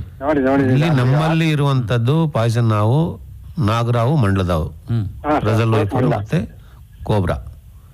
ಇನ್ನೊಂದು ಕಾಮನ್ ಕ್ರೈಟ್ ಅಂತೇಳಿ, ಕಟ್ಟಾವು ಅಂತೇಳಿ. ನಮ್ಮ ಪ್ರಾಂತ್ಯದಲ್ಲಿರೋದು ಇವೆ ಮೂರೇ ಹಾವು ಹೆಚ್ಚು. ಕಾಳಿಂಗ ಸರ್ಪ ಪಶ್ಚಿಮ ಘಟ್ಟ ಹೆಚ್ಚು ವಿಷಕಾರಿ ಹಾವು ಅಂದ್ರೆ ಕಾಳಿಂಗ ಸರ್ಪ, ನಮ್ಮಲ್ಲಿಲ್ಲ ಅದು. ಸೊ ಈ 3 ಹಾವು ಹೊರತುಪಡಿಸಿ ಇನ್ಯಾವುದು ಪಾಯ್ಸನ್ ಇಲ್ಲ, ನಾನ್ ಪಾಯ್ಸನ್. ಗಂಗಾಧರ್ ಅವರೇ, ಈಗ ನಮ್ಮ ಶ್ರೋತೃಗಳು ಗಮನಿಸಬೇಕು, ಮೂರೇ ನಮ್ಮ ಪ್ರದೇಶದಲ್ಲಿ ಪ್ರಮುಖವಾಗಿ ವಿಷದ ಹಾವುಗಳು ಕಾಣೋದು. ಒಂದು ಯಾವ್ದು ಹೇಳಿ? ಕೋಬ್ರಾ, ನಾಗರಾವು, ಆಮೇಲೆ ಒಂದು ಕೊಳಕಮಂಡಲ, ಆಮೇಲೆ ಇನ್ನೊಂದು ಕಟ್ಟಾವು. ಅದು ಉಸಿರು ಬಿಡುತ್ತಲ್ವಾ ಸರ್? ಅದು ಕೊಳಕಮಂಡಲ ಮಾತ್ರ ಉಸಿರು ಬಿಡೋದ್ರಿಂದ ನೋಡಿ, ಈಗನು ತುಂಬಾ ಜನಗಳಿಗೆ ತಪ್ಪು ಮಾಹಿತಿ. ಉಸಿರು ಬಿಟ್ಟು ನಾನು ಎಷ್ಟಾವ್ ಹಿಡಿದೀನಿ, ನಾನು ಇಷ್ಟೊತ್ತಿಗೆ ಇಲ್ಲೇ ಬರೋದಾಗಿತ್ತು. ಉಸಿರು ಬಿಡೋದ್ರಿಂದ ಏನು ಸಮಸ್ಯೆ ಇಲ್ಲ. ನಾನು ಹೋದ್ ಕಡೆ ಎಲ್ಲ ಇದನ್ನೇ ಕೇಳ್ತಾರೆ, ಉಸಿರು ಬಿಟ್ರೆ ಕೊಳೆಯುತ್ತೆ ಅಂತೇಳಿ. ಉಸಿರು ಬಿಡೋದು ಅದು ತಾನು ಸೇಫ್ಟಿಗೆ ಮತ್ತೆ ಎದುರ್ಸೋದಕ್ಕೆ ಇಚ್ಚಿಂಗ್ ಸೌಂಡ್ ಬರುತ್ತೆ ಕೊಳಕಮಂಡಲದಲ್ಲಿ. ಉಸಿರು ಬಿಡೋದ್ರಿಂದ ನಮಗೆ ವಿಷಯನೂ ತಲುಪೋದಿಲ್ಲ, ಅಥವಾ ವಿಷ ಏನು ತಲುಪಲ್ಲ, ಏನು ತೊಂದರೆ ಆಗಲ್ಲ. ತುಂಬಾ ಕಡೆ ನಾನು ಹೋದಾಗ ತೊಳೆದಿರೋದು ಸರ್ಪ ಹಾಕಿ ವಿಷ ಬಿಡಿ ಉಗುಳಿದೆ ಅಂತೇಳಿ, ಅಂದ್ರೆ ಉಷ ಬಿಟ್ಟಿದೆ ಅಂತೇಳಿ. ಸೊ ಅದು ಕಚ್ಚಿದ್ರೆ ಮಾತ್ರ ಡೆಡ್ಲಿ ಪಾಯ್ಸನ್. ಅದನ್ನ ನಾವು ಗಮನಿಸಬೇಕು. ಉಸಿರು ಬಿಡೋದ್ರಿಂದ ಯಾವುದೇ ತೊಂದರೆ ಆಗಲ್ಲ. ಕೆಲವರು ಹೇಳ್ತಾರೆ ಸರ್, ಉಸಿರು ಬಿಟ್ಟೆ ಅದ್ರ ಕೊಳ್ತೋಯ್ದೆ ನನಗೆ ಅಂತ ಹೇಳ್ಬಿಟ್ಟು. ಸರಿ ಸರ್, ಅದನ್ನೇ ಹೇಳ್ತಿಲ್ವಾ, ಇನ್ನೂ ನಮ್ಮ ಜನಗಳು ತಪ್ಪು ಮಾಹಿತಿ ಮೌಢ್ಯದಲ್ಲೇ ಇದ್ದಾರೆ. ಉಸಿರು ಬಿಡೋದ್ರಿಂದ ತೊಂದರೆ ಆಗಲ್ಲ, ಕಚ್ಚಿರೆ ಮಾತ್ರ ಒಂದ್ ರೀತಿ ಬಹುಶಃ ಭಯದಿಂದನೇ ಏನೇನೋ ಸಮಸ್ಯೆ ಆಗ್ಬಿಡ್ತವನಂತ ಸರ್ ಹೇಳಿದಾಗೆ. ನಮ್ಮಲ್ಲಿ ಇದುವರೆಗೂ ಹಾವು ಕಚ್ಚಿ ಸಾಯೋದಕ್ಕಿಂತ ಭಯದಿಂದ ಸಾತಿರೋಂತ ಪ್ರಕರಣಗಳೇ ಜಾಸ್ತಿ. ಅಂದ್ರೆ ಮನಸ್ಸಿಗೆ ಬಂದ್ಬಿಡುತ್ತೆ, ಮೈಂಡ್ಗೆ ಹೋಗ್ಬಿಡುತ್ತೆ, ನನಗೆ ಹಾವು ಕಚ್ಚಿದೆ, ನನ್ನ ಪ್ರಾಣ ಹೋಗುತ್ತೆ ಅಂತೇಳಿ. ಆದಾಗ ಹಾರ್ಟ್ ಅಟ್ಯಾಕ್ ಆಗುವಂತ ಸಂಭವ ಇರುತ್ತೆ, ಬ್ರೈನ್ ಹ್ಯಾಮ್ರೇಜ್ ಆಗುವಂತ ಸಂಭವ ಇರುತ್ತೆ. ಮೇಯ್ನು ಎಲ್ಲಾ ಥಾಟ್ಸು ಬ್ರೈನ್ಗೆ ಹೋಗೋದು, ಬ್ರೈನ್ ಇಂದ ಮತ್ತೆ ರಿಲ್ಯಾಕ್ಸ್ ಆಗುತ್ತೆ, ನಮಗೆ ಬಾಡಿಗೆ ಬರುತ್ತೆ, ಮನಸ್ಸಿಗೆ ಬರುತ್ತೆ. ವಿಚಾರ ಗಂಗಾಧರ್ ಅವರೇ, ಯಾವ ಹಾವುಗಳು ಉಸಿರಿನಿಂದ ವಿಷವನ್ನ ಕಕ್ಕೋದಿಲ್ಲ, ಇದನ್ನ ಗಮನದಲ್ಲಿ ಇಟ್ಕೊಳ್ಳಿ. ಅದ್ ಗಾಳಿ ಅವು ಉಸಿರಾಡ್ತವೆ, ಸದ್ದು ಮಾಡ್ತವೆ, ತಪ್ಪಿಸ್ಕೊಳ್ಳಿಕ್ಕೆ ರಕ್ಷಣೆಗೆ ಅಷ್ಟೇ ಅಲ್ವಾ? ಇದು ಇನ್ನೊಂದು ಸ್ಪೆಕ್ಟಿಕಲ್ ಕೋಬ್ರಾ ಅಂತ ಇದೆ, ಅದು ನಮ್ಮಲ್ಲಿಲ್ಲ. ಉಗುಳುವ ಕೋಬ್ರಾನೇ ಇದೆ, ಅದು ನಮ್ಮಲ್ಲಿ, ನಮ್ಮ ದೇಶದಲ್ಲೇ ಇಲ್ಲ. ಅದು ಆಫ್ರಿಕಾ ಕಂಟ್ರಿಲಿ ಇರೋದು ಸ್ಪೆಕ್ಟಿಕಲ್ ಕೋಬ್ರಾ. ಅದು ಉಗುಳುತ್ತೆ. ಅದು ತಾವು ಸಹ ನೋಡಿರ್ಬೋದು. ನಾನು ನ್ಯಾಷನಲ್ ಮಿನಿಮಮ್ ಒಂದು 10 ಅಡಿವರೆಗೂ ಸ್ಪ್ರೇ ಮಾಡುತ್ತೆ ವಿಷವನ್ನ. ಈ ನೀರ್ ಸ್ಪ್ರೇ ಮಾಡ್ತಲ್ಲ ಆ ರೀತಿ. ನಿಜವಾಗ್ಲು ನಮ್ಮಲ್ಲಿ ಇಲ್ವೇ ಅಲ್ವಾ? ಅನಿಮಲ್ ಪ್ಲಾಂಟ್ ಅಲ್ಲಿ ನೋಡಿದ್ದೆ ಸರ್ ನಾನು. ಅದು ಎಲ್ಲಿ? Animal plant. ಹೌದು. ಈಗ ಬೇರೆ ಬೇರೆ ನಮ್ಮ ಟಿವಿ ವಾಹಿನಿಗಳು ಅಂತವನ್ನೆಲ್ಲ ಪರಿಚಯ ಮಾಡ್ತಿರ್ತಾರೆ, ಅದೇ ಭಯದಲ್ಲಿ ಎಷ್ಟೋ ಜನ ಇರ್ತಾರೆ. ಈಗ ಇವರು ವಿಷಯಕ್ಕೆ ಬನ್ನಿ. ಪ್ರಥಮವಾಗಿ ವಿಷದ ಹಾವು ಕಡಿದಾಗ, ಅದಕ್ಕೆ ತೊಂದರೆ ಆದಾಗ, ಮನುಷ್ಯರಿಗೆ ತೊಂದರೆ ಆದಾಗ ಏನು ಪ್ರಥಮವಾಗಿ ಚಿಕಿತ್ಸೆ ಮೊದಲನೇದಾಗಿ ಹಾವನ್ನ ಐಡೆಂಟಿಫೈ, ಪಾಯ್ಸನ್, ನಾನ್ ಪಾಯ್ಸನ್ ಆದ್ರೆ ನೀವೇನು ಟ್ರೀಟ್ಮೆಂಟ್ ಹೋಗೋ ಅವಶ್ಯಕತೆ ಇಲ್ಲ. ಅವನಿಗೆ ಧೈರ್ಯ ಹೇಳಬೇಕು, ಇದು ನಾನ್ ಪಾಯ್ಸನ್, ಯಾವುದೇ ತರದ ಪ್ರಾಣಾಪಾಯ ಆಗಲ್ಲ, ಧೈರ್ಯವಾಗಿರು. ಈಗ ವಿಷ ಇಲ್ಲದ ಹಾವುಗಳು ಗೊತ್ತಿದೆ. ಗಂಗಾಧರ್ ಅವರೇ, ವಿಷ ಇಲ್ಲದ ಹಾವುಗಳು ಯಾವ ಅಂತ ಹೇಳ್ಬೋದಾ? ಅದು ಇದ್ರದ್ದು ಹಸಿರಾವು ಬರುತ್ತೆ ಸರ್, ಹಸಿರಾವು. ಅದೊಂದು, ಆಮೇಲೆ ಉದ್ದನೆ ಹಾವು ಬರುತ್ತೆ ಸರ್, ತುಂಬಾ ಕೆರೆ ಹಾವು ಇದೆಯಲ್ಲ, ಅದು ಏನು ತೀರಾ ವಿಷಯ ಇಲ್ಲ ಸರ್, ಅದು ಸುಮ್ಮನೆ ಸಾಧು ಪ್ರಾಣಿ ಇದ್ದಾಗೆ. ಒಂದೆರಡು ಗೊತ್ತು ಸರ್. ಇನ್ಯಾವ ಅಂತ ಹೇಳ್ಬಿಡಿ. ನಮ್ಮ ಸುತ್ತಮುತ್ತ ಪ್ರದೇಶದಲ್ಲಿ ಕಾಣುವ ಟ್ರೀ ಸ್ನೇಕ್ ಇದೆ, ಮತ್ತೆ ತೋಳಮೋತಿ ಹಾವು, ಮತ್ತೆ ಕೆರೆ ಹಾವಿನಲ್ಲಿ 2-3 ಜಾತಿಯ ಪ್ರಭೇದಗಳಿದೆ. ನೀರು ಹಾವು, ಇನ್ನ ಈ ಮಣ್ಮುಕ್ಕ ಅದ್ರದ್ದೇನು ಸಮಸ್ಯೆನೇ ಇಲ್ಲ. ಅದೊಂಥರ ಮುದ್ದೆ ತರ, ಅದ್ರದ್ದೇನು ಸಮಸ್ಯೆ ಇಲ್ಲ. ಹೀಗೆ ಅನೇಕ ಜಾತಿಯ ನಮ್ಮ ಪರಿಸರದಲ್ಲಿ ಇದಾವೆ. ಇನ್ನೂ ಅನೇಕ ಜಾತಿಗಳು ಕಾಣಿಸ್ಕೊಳಲ್ಲ ಅಷ್ಟೇ. ಇಲ್ಲಿ ನಮ್ಮ ಭಾರತದಲ್ಲೇ 270 ಜಾತಿಗಿಂತ ಅಧಿಕ ಜಾತಿ ಹಾವುಗಳಿದೆ. ಈಗ ನಮ್ಮ ಹಾಸನ ಜಿಲ್ಲೆ ಸುತ್ತಮುತ್ತ ನೀವು ನೋಡಿದಿರಲ್ಲ, ಎಷ್ಟು ಜಾತಿ ಹಾವುಗಳನ್ನ ಗಮನಿಸಿದ್ರಿ? ನಾನು ಇಲ್ಲೊಂದು 10 ತರದ ಜಾತಿ ಹಾವುಗಳನ್ನು ಗಮನಿಸಿದ್ದೀನಿ. ನೋಡಿ ಗಂಗಾಧರ್ ಅವರೇ, ನಮ್ಮ ಪ್ರದೇಶದಲ್ಲಿ ಒಂದು 10 ಜಾತಿ ಇವ್ರು ನೋಡಿದರೆ, ನೀವು 4-6 ಜಾತಿ ನೋಡಿದಿರಿ. ಈಗ ಏನ್ ಮಾಡ್ಬೇಕಂತ ಒಂದು ನಮ್ಮ ಶ್ರೋತೃಗಳಿಗೆ ತಿಳಿಸ್ಬಿಡಿ. ಅದೇ, ಹಾವು ಪಾಯ್ಸನ್ ಆದ್ರೆ ಕಚ್ಚಿದ ಜಾಗವನ್ನ ಗಮನಿಸಿದ ತಕ್ಷಣನೇ ತೊಳಿಬೇಕು, ಇಲ್ಲ ಇಚ್ಚಿ ಅದನ್ನ ವಿಷ ಹೇರಿದಾಗ ಆಚೆ ಹಾಕ್ಬೇಕು. ಇಲ್ಲ ಮೊದಲನೇದು ನಿಮಗೆ ಕಚ್ಚಿದ ಭಾಗದಿಂದ ಅದನ್ನ ಆಚೆ ಕಡೆಗೆ ರಿಮೂವ್ ಮಾಡೋದು ವಿಷವನ್ನ. ಹೌದು ಸರ್. ಇಚ್ಚಿದ್ರೆ ತಕ್ಷಣಕ್ಕೆ ಫ್ರಾಕ್ಷನ್ ಆಫ್ ಸೆಕೆಂಡ್ ಅಲ್ಲಿ ಅದನ್ನ ಮಾಡ್ಬೋದು. ನಂತರ ಜೋರ್ ನೀರ್ ಬಿಟ್ಕೊಂಡು ಸೋಪ್ ಹಾಕಿ ತೊಳೆದ್ಬಿಡೋದು. ಆಮೇಲೆ ದಾರ ಗಿಡ ಕಟ್ತಾರಲ್ಲ ಸರ್, ಅದೇ ದಾರ ಕಟ್ಟೋದು ಹಾಗೇನೆ. ದಾರ ಕಟ್ಟೋದು ಸಹ ಕಚ್ಚಿದ ಜಾಗದಿಂದ ಒಂದು 4-5 ಇಂಚ್ ಮೇಲಕ್ಕೆ, ಎಲ್ಲಿ ಕಚ್ಚಿದೆ ಅದರಿಂದ ಒಂದು 4-5 ಇಂಚ್ ಮೇಲಕ್ಕೆ, ತುಂಬಾ ಬಿಗಿಯಾಗಿ ಕಟ್ಟಬಾರ್ದು. ಒಂದು ಪೆನ್ಸಿಲ್ ಒಂದು ಸ್ವಲ್ಪ ಸಡಿಲವಾಗಿ, ತುಂಬಾ ಬಿಗಿನೂ ಮಾಡಬಾರ್ದು, ತುಂಬಾ ಸಡಿಲೂ ಮಾಡಬಾರ್ದು. ಸರ್ಕ್ಯುಲೇಷನ್ ಫಾಸ್ಟ್ ಆಗಿ ಹೋಗ್ಬಾರ್ದು. ಈಗ ಬ್ಲಡ್ ಸರ್ಕ್ಯುಲೇಷನ್ ಇಂದಲೇ ವಿಷ ಹೋಗೋದು. ಅದನ್ನ ಸ್ಲೋ ಮಾಡಬೇಕು. ಸ್ಲೋ ಮಾಡೋದು ಹೇಗೆ ಅಂದ್ರೆ ಅವನು ಹಾರ್ಟ್ ಬೀಟ್ ಸಾಮಾನ್ಯವಾಗಿದ್ರೆ ಏನೂ ಆಗಲ್ಲ.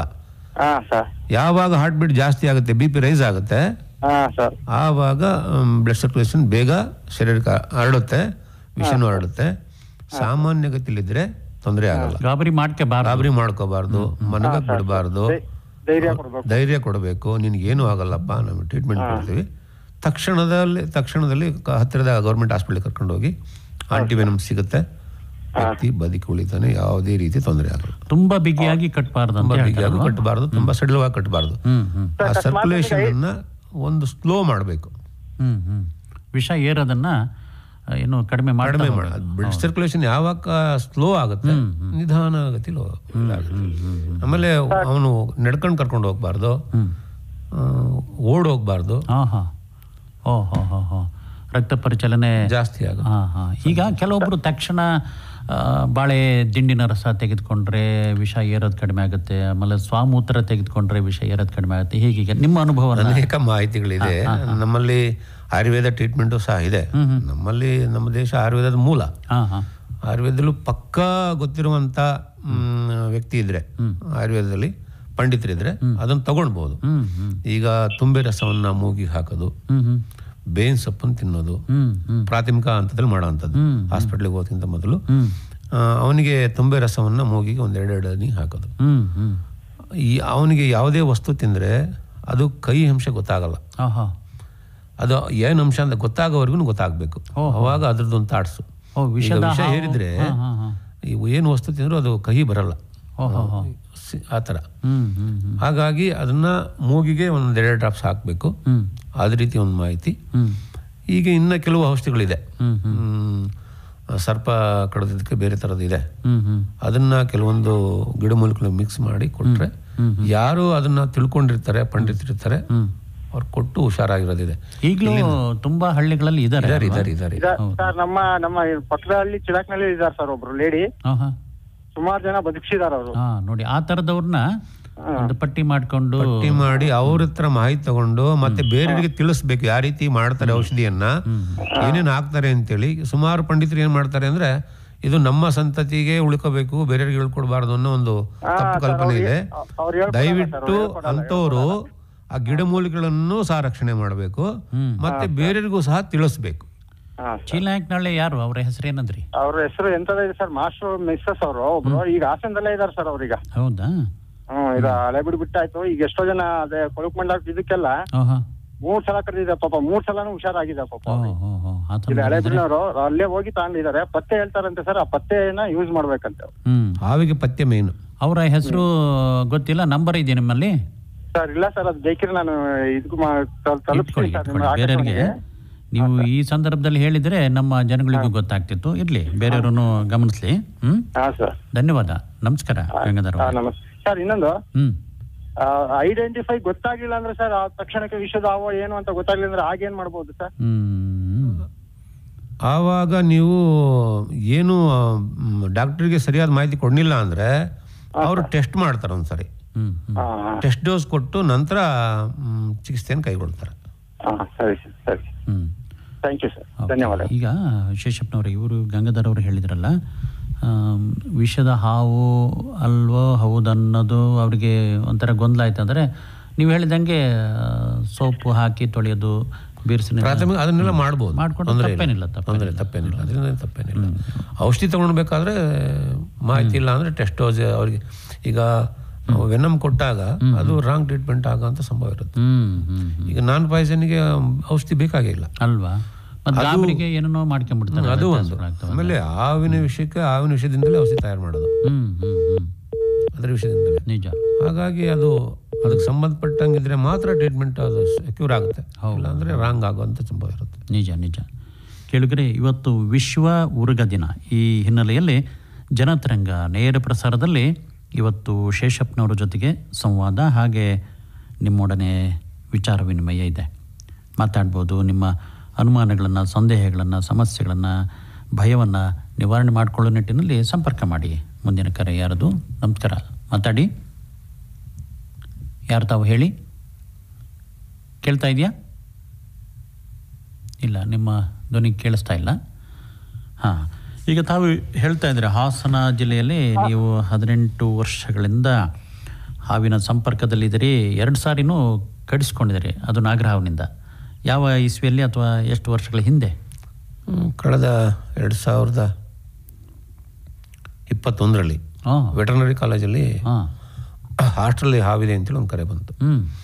ಅದು ಒಂದು ಇಲ್ಲಿ ಮಾಡಿದಂಥ ಒಂದು ದೂರ ಬಿಲದಲ್ಲಿ ಇತ್ತು. ನಾಗರಾವ್, ತುಂಬ ದೊಡ್ಡ ನಾಗರಾವು. ನಾನು ಹೋಗಿ ಇನ್ನು ಬಿಲ್ದಲ್ಲಿರೋದ್ರಿಂದ ಅದು ಹಾಗೆ ಬರಲ್ಲ, ವೆಯ್ಟ್ ಮಾಡಬೇಕಾಗತ್ತೆ. ಸಾಮಾನ್ಯವಾಗಿ ಸಿಂಗಲ್ ಬಿಲ ಆದರೆ ಒಂದಿಷ್ಟು ನೀರು ಫೋರ್ಸ್ ಆಗಿಬಿಟ್ರೆ ಒಂದು ಹಾಫ್ ಆನ್ ಅವರಿಂದ 1 ಗಂಟೆನಾರು ಬೇಕದು ಆಚೆ ಬರೋಕ್ಕೆ. ಅಷ್ಟು ಬ್ರೀತಿಂಗ್ ಹೋಲ್ಡ್ ಮಾಡುತ್ತೆ. ಸೊ ಅಷ್ಟು ಸಮಯ ವೆಯ್ಟ್ ಮಾಡಿ ನಾನು ಹಾವನ್ನು ಹೊರಗಡೆ ಬಂತು, ಅದನ್ನು ರೆಸ್ಕ್ಯೂ ಮಾಡಿ ಮಕ್ಕಳಿಗೆಲ್ಲ ಹೇಳಿ ಅದ್ರ ಬಗ್ಗೆ ಚೀಲಕ್ಕೆ ಹಾಕಿ ಕಟ್ತಾ ಇದ್ದೆ. ಚೀಲಕ್ಕೆ ಹಾಕಿ ಕಟ್ಟಬೇಕಾದ್ರೆ ಚೀಲದೊಳಗಡೆಯಿಂದ ನನಗೆ ಬೈಟ್ ಮಾಡ್ತು. ನನ್ನ ಹೊಟ್ಟೆಗೆ ಅದು ಬೈಟ್ ಮಾಡ್ತು, ಈ ಭಾಗಕ್ಕೆ. ಅದು ತುಂಬಾ ವೆರಿ ಡೇಂಜರ್. ಈ ಕೈ ಕಾಲು ಕಡಿದ್ರೆ ಸ್ವಲ್ಪ ಓಕೆ, ಫಸ್ಟ್ ಏಡ್ ಮಾಡ್ಬೋದು. ಹೊಟ್ಟೆಗೆ ನೇರವಾಗಿ ಕಡಿದ್ರೆ ಏನು ಕಟ್ಟಕ್ಕೂ ಆಗಲ್ಲ, ಫಸ್ಟ್ ಏಡ್ ಮಾಡೋಕ್ಕೆ ಆಗಲ್ಲ. ತಕ್ಷಣ ಹಾಸ್ಪಿಟ್ಲಿಗೆ ಹೋಗಿ ನಮ್ಮ ಕೃಷ್ಣಮೂರ್ತಿ ಡಾಕ್ಟ್ರು ಮತ್ತು ಸಂಬಂಧಪಟ್ಟವರು ಅದನ್ನು ಬೇಗ ಆಂಟಿವೆನಮ್ ಕೊಟ್ಟರು. 2 ದಿವಸ ಹಾಸ್ಪಿಟಲ್ ಇದ್ದು. ಅಲ್ಲಿ ಏನು ಮಾಡ್ಕೊಂಡ್ರಿ? ಹೊಟ್ಟೆ ಕಡಿದ್ಮೇಲೆ ಏನೂ ಇಲ್ಲ, ಡೈರೆಕ್ಟ್ ಹಾಸ್ಪಿಟ್ಲು. ಬೇರೆ ಏನು ಕಟ್ಟಕ್ಕೆ ಆಗಲ್ವಲ್ಲ. ಸಾಮಾನ್ಯವಾಗಿ ಕಾಲಿಗೆ ಕಡಿಯೋದು ಅಲ್ವಾ? ಅದೇ ಕಾಲು ಅದು ಇಲ್ಲಿ ಹಿಂಗೆ ಚೀಲಕ್ಕೆ ಹಾಕಿ ಹಿಂಗೆ ಈ ಹೈಟಲ್ಲಿ ಕಟ್ತಿದ್ನಲ್ಲ, ಅದು ಅಲ್ಲಿಂದಲೇ ಬೈಟ್ ಮಾಡ್ತು. ಚೀಲ ಮತ್ತೆ ನನ್ನ ಬಟ್ಟೆ, ಆಮೇಲೆ ಒಳಗಡೆ ನಾಟಿರೋದು. ಅದು ಸಿಂಗಲ್, ಡಬಲ್ ಆಗಿದ್ದು ನನಗೆ ಇನ್ನೂ ಸ್ವಲ್ಪ ಸಿವಿಯರ್ ಅಟ್ಯಾಕ್ ಆಗೋದದು. ಸಿಂಗಲ್ ಅಲ್ಲಿ ನಾಟಿತ್ತು. ಎಂತ ಚೀಲ ಬಳಸಿದ್ರಿ?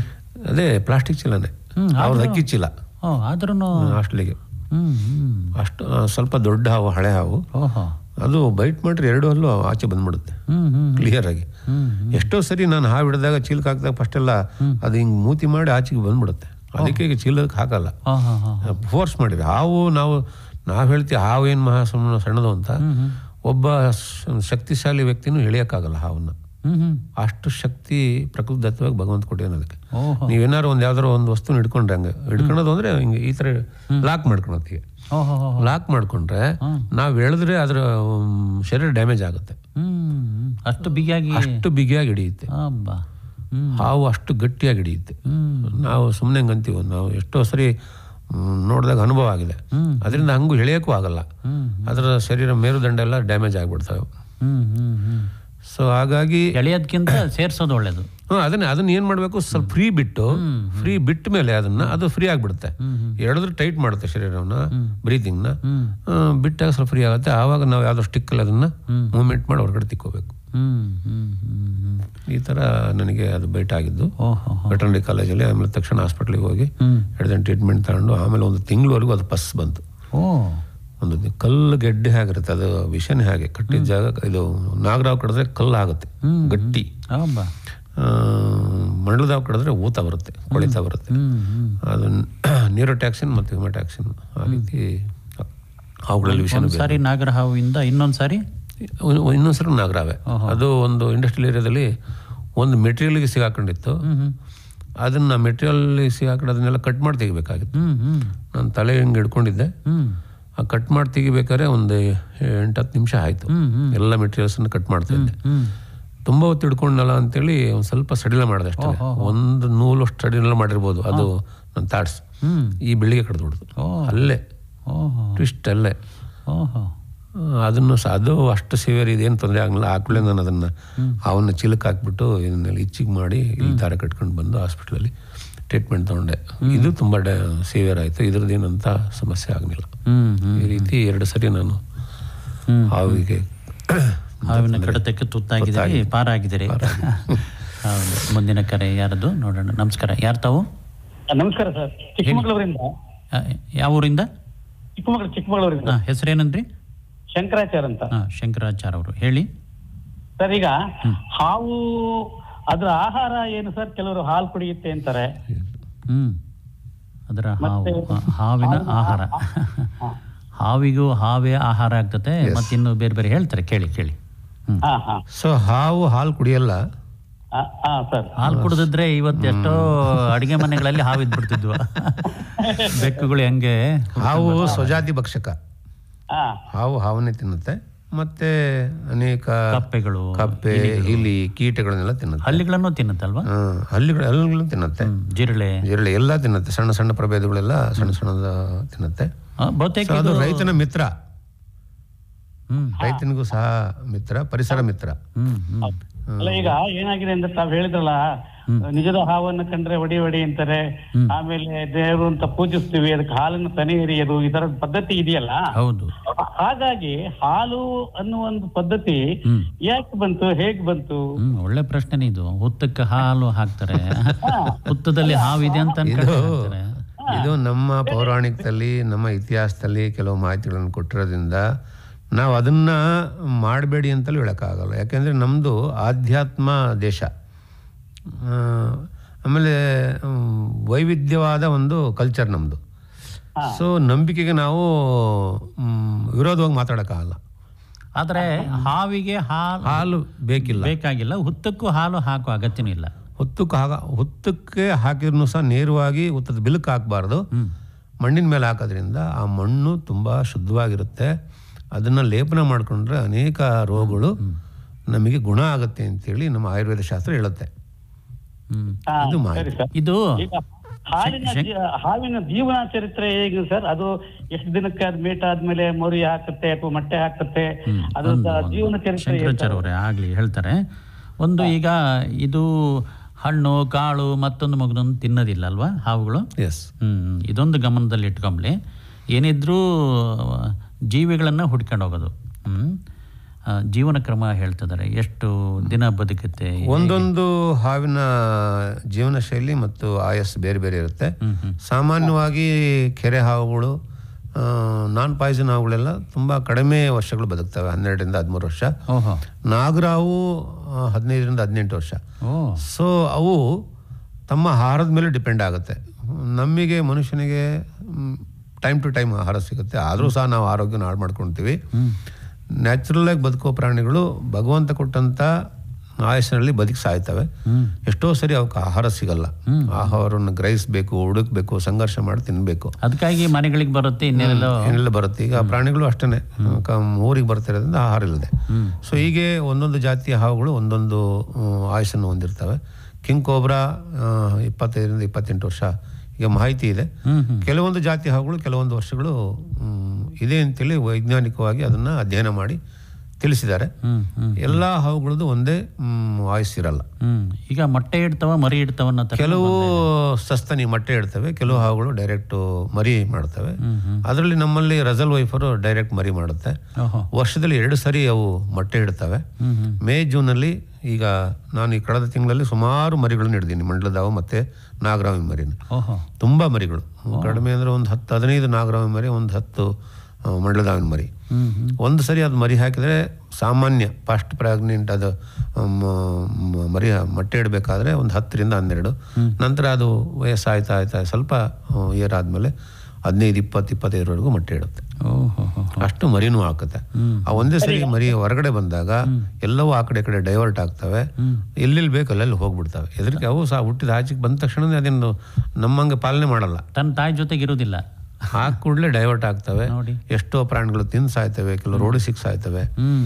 ಈಗ ನಾವು ಹಾವು ಇರುವಂತ ಜಾಗದಲ್ಲಿ ಇರ್ತೀವಿ, ರೈತರ ಜಮೀನಲ್ಲಿ ಇರುತ್ತೆ, ತೋಟಗಳಲ್ಲಿ, ಮತ್ತೆ ಸಿಟಿನಲ್ಲಿ, ಹಾಸನದಲ್ಲಿ ಎಲ್ಲಾ ಕಡೆನೂ ಹಾವಿದೆ. ಅದರಲ್ಲಿ ಈಗ ಎಕ್ಸ್ಟೆನ್ಷನ್ ಏರಿಯಾಗಳಂತೂ ತುಂಬಾ ಹಾವುಗಳಿದೆ. ಯಾಕೆಂದ್ರೆ ಅಲ್ಲಿ ಎಲ್ಲ ರೈತರು ಜಮೀನು, ಈಗೆಲ್ಲ ಸಿಟಿ ಡೆವಲಪ್ ಆಗಿದೆ, ಅಂತ ಕಡೆ ಹಾವುಗಳು ತುಂಬಾ ಜಾಸ್ತಿ ಇದೆ. ಈ ರೀತಿ ಈಗ ಹಾವುಗಳು ಈಗ ಹೆಣ್ಣು ಮತ್ತು ಗಂಡು ಅಂತ 2 ಜಾತಿಗಳು ಇದೆ ಅಲ್ವಾ ಸರ್? ಎಸ್. ಹಾಗಾದ್ರೆ ಹಾವು ನಾಗರ ಹಾವು ಮೇಟ್ ಆಗ್ಬೇಕಾದ್ರೆ ಅದಕ್ಕೆ ಪ್ರಭೇದ ಯಾವುದು, ಬೇರೆ ಯಾವ? ಇದು ಒಂದು ತಪ್ಪು ಕಲ್ಪನೆ. ನೀವು ಹೇಳಿದ ಕ್ವಶನ್ ಸರಿ ಇದೆ. ತುಂಬಾ ಕಡೆ ನಾನು ಹೋದಾಗ ನಾಗರಾವು ಕೆರೆ ಹಾವು ಸೇರಿತ್ತು ಅಂತ ಹೇಳ್ತಾರೆ. ತಪ್ಪು ಮಾಹಿತಿ. ನಾಗರಾವನೇ ಸೇರುತ್ತೆ, ಕೆರೆ ಹಾವನೇ ಸೇರುತ್ತೆ. ಆಯಾ ಜಾತಿಯ ಹಾವುಗಳು ಆಯಾ ಗಂಡು ಮೇಲ್ ಮತ್ತು ಫಿಮೇಲ್ ಎರಡೂ ಇದೆ. ಇದೊಂದು ತಪ್ಪು ಮಾಹಿತಿ ಜನಗಳಲ್ಲಿ ಇದೆ. ನಾನು ಹೋದ ಕಡೆ ಎಲ್ಲ ತುಂಬಾ ಜನ ಇದನ್ನು ಕೇಳಿದ್ದೀನಿ. ನಾಗರಾವನೇ ಸೇರೋದು, ಕೆರೆ ಹಾವು ಸೇರೋದು, ಮಂಡಲದಾವನೇ ಸೇರೋದು. ನಿಮ್ಮ ಪ್ರಶ್ನೆಗಳಿಗೆ ಸೂಕ್ತವಾದ ಉತ್ತರ ಸಿಕ್ಕಿದೆ ಅಂತ ಅನ್ನಿಸ್ತದಲ್ವಾ ಶಂಕರಾಚಾರ್ಯ ಅವರೇ? ಧನ್ಯವಾದಗಳು, ನಮಸ್ಕಾರ. ಮುಂದಿನ ಕರೆ ಯಾರದು ನೋಡೋಣ. ಮಾತಾಡಿ, ಹೇಳಿ, ಯಾರು ತಾವು? ಕೇಳ್ತಾ ಇದೆಯಾ? ನಿಮ್ಮ ಧ್ವನಿ ಕೇಳಿಸ್ತಾ ಇಲ್ಲ. ಈಗ ಒಂದು ಶೇಷಪ್ಪನವರೇ, ಹಾವುಗಳ ಒಂದು ಜೀವನ ಚಕ್ರವನ್ನು, ಅವುಗಳ ಆಹಾರವನ್ನು, ಸಂತಾನ ಅಭಿವೃದ್ಧಿಯನ್ನು ಇದನ್ನೆಲ್ಲ ನೋಡಿಕೊಂಡ್ರೆ ಕೆಲವೊಂದು ಸಾರಿ ಮೊಟ್ಟೆ ಇಟ್ಟಾಗ ಅಥವಾ ಆಗ್ತಾನೆ ಮರಿ ಹಾಕಿದಾಗ ಅವುಗಳ ಭಾವನೆ ಹೇಗಿರುತ್ತೆ? ಈಗ ಎಲ್ಲ ಜೀವಿಗಳಲ್ಲೂ ತನ್ನ ಮರಿ, ತನ್ನ ಕರು, ತನ್ನ ಮಗು ಅನ್ನೋ ಥರ ಇದ್ದೇ ಇರುತ್ತಲ್ಲ. ಇಲ್ಲಿ ಹೇಗೆ ಕೆಲವೊಂದು ಸಾರಿ ಹೇಳ್ತಾರೆ ಮೊಟ್ಟೆ ಇಟ್ಟಾಗ ಹಾವು ಉಗ್ರವಾಗುತ್ತೆ ಅನ್ನೋ ಥರ. ಇದಕ್ಕೆ ನಾನು ಕೇಳಿದ್ರಂತ ಮಾಹಿತಿ, ಕಿಂಗ್ ಕೋಬ್ರನು ಸಹ ಮೊಟ್ಟೆ ಇಟ್ಟಾಗ ತುಂಬ ಸೇಫ್ಟಿಯಾಗಿ ಅಷ್ಟು ದಿನಗಳು ಅದನ್ನು ಮೇಂಟೈನ್ ಮಾಡುತ್ತೆ. ಮರಿ ಆಚೆಗೆ ಬರೋ ಟೈಮಲ್ಲಿ ಅದು ಅಲ್ಲಿ ಇರಲ್ಲ. ಯಾಕೆಂದರೆ ಅದು ಮೊಟ್ಟೆಯನ್ನು ಕಾವು ಕೊಡಬೇಕಾದ್ರೆ ತುಂಬ ಹಸುವಿಂದ ಇರುತ್ತೆ, ಅಷ್ಟು ದಿನ ಆಹಾರ ಸೇವನೆ ಮಾಡಿರಲ್ಲ. ಮರಿ ಆಚೆ ಬಂದಾಗ ಸ್ವಜಾತಿ ಭಕ್ಷಕ ತನ್ನ ಮರಿಗಳನ್ನೇ ತಿನ್ನುತ್ತೆ. ಅದರಿಂದ ಮರಿ ಆಚೆ ಬರಬೇಕಾದ್ರೆ ಅದಕ್ಕೆ ತಾಡ್ಸೋದು ಗೊತ್ತಾಗುತ್ತೆ, ಎಷ್ಟು ದಿನಕ್ಕೆ ಮರಿ ಬರುತ್ತೆ ಅಂತ. ಗೂಡನ್ನು ಬಿಟ್ಟು ಹೊರಗಡೆ ಹೋಗುತ್ತೆ ಅಂತ ನಾನು ಕೇಳಿದ್ದೀನಿ. ಅದರಿಂದ ಸ್ವಜಾತಿ ಭಕ್ಷಕ ಆ ರೀತಿ ಮಾಡುತ್ತೆ.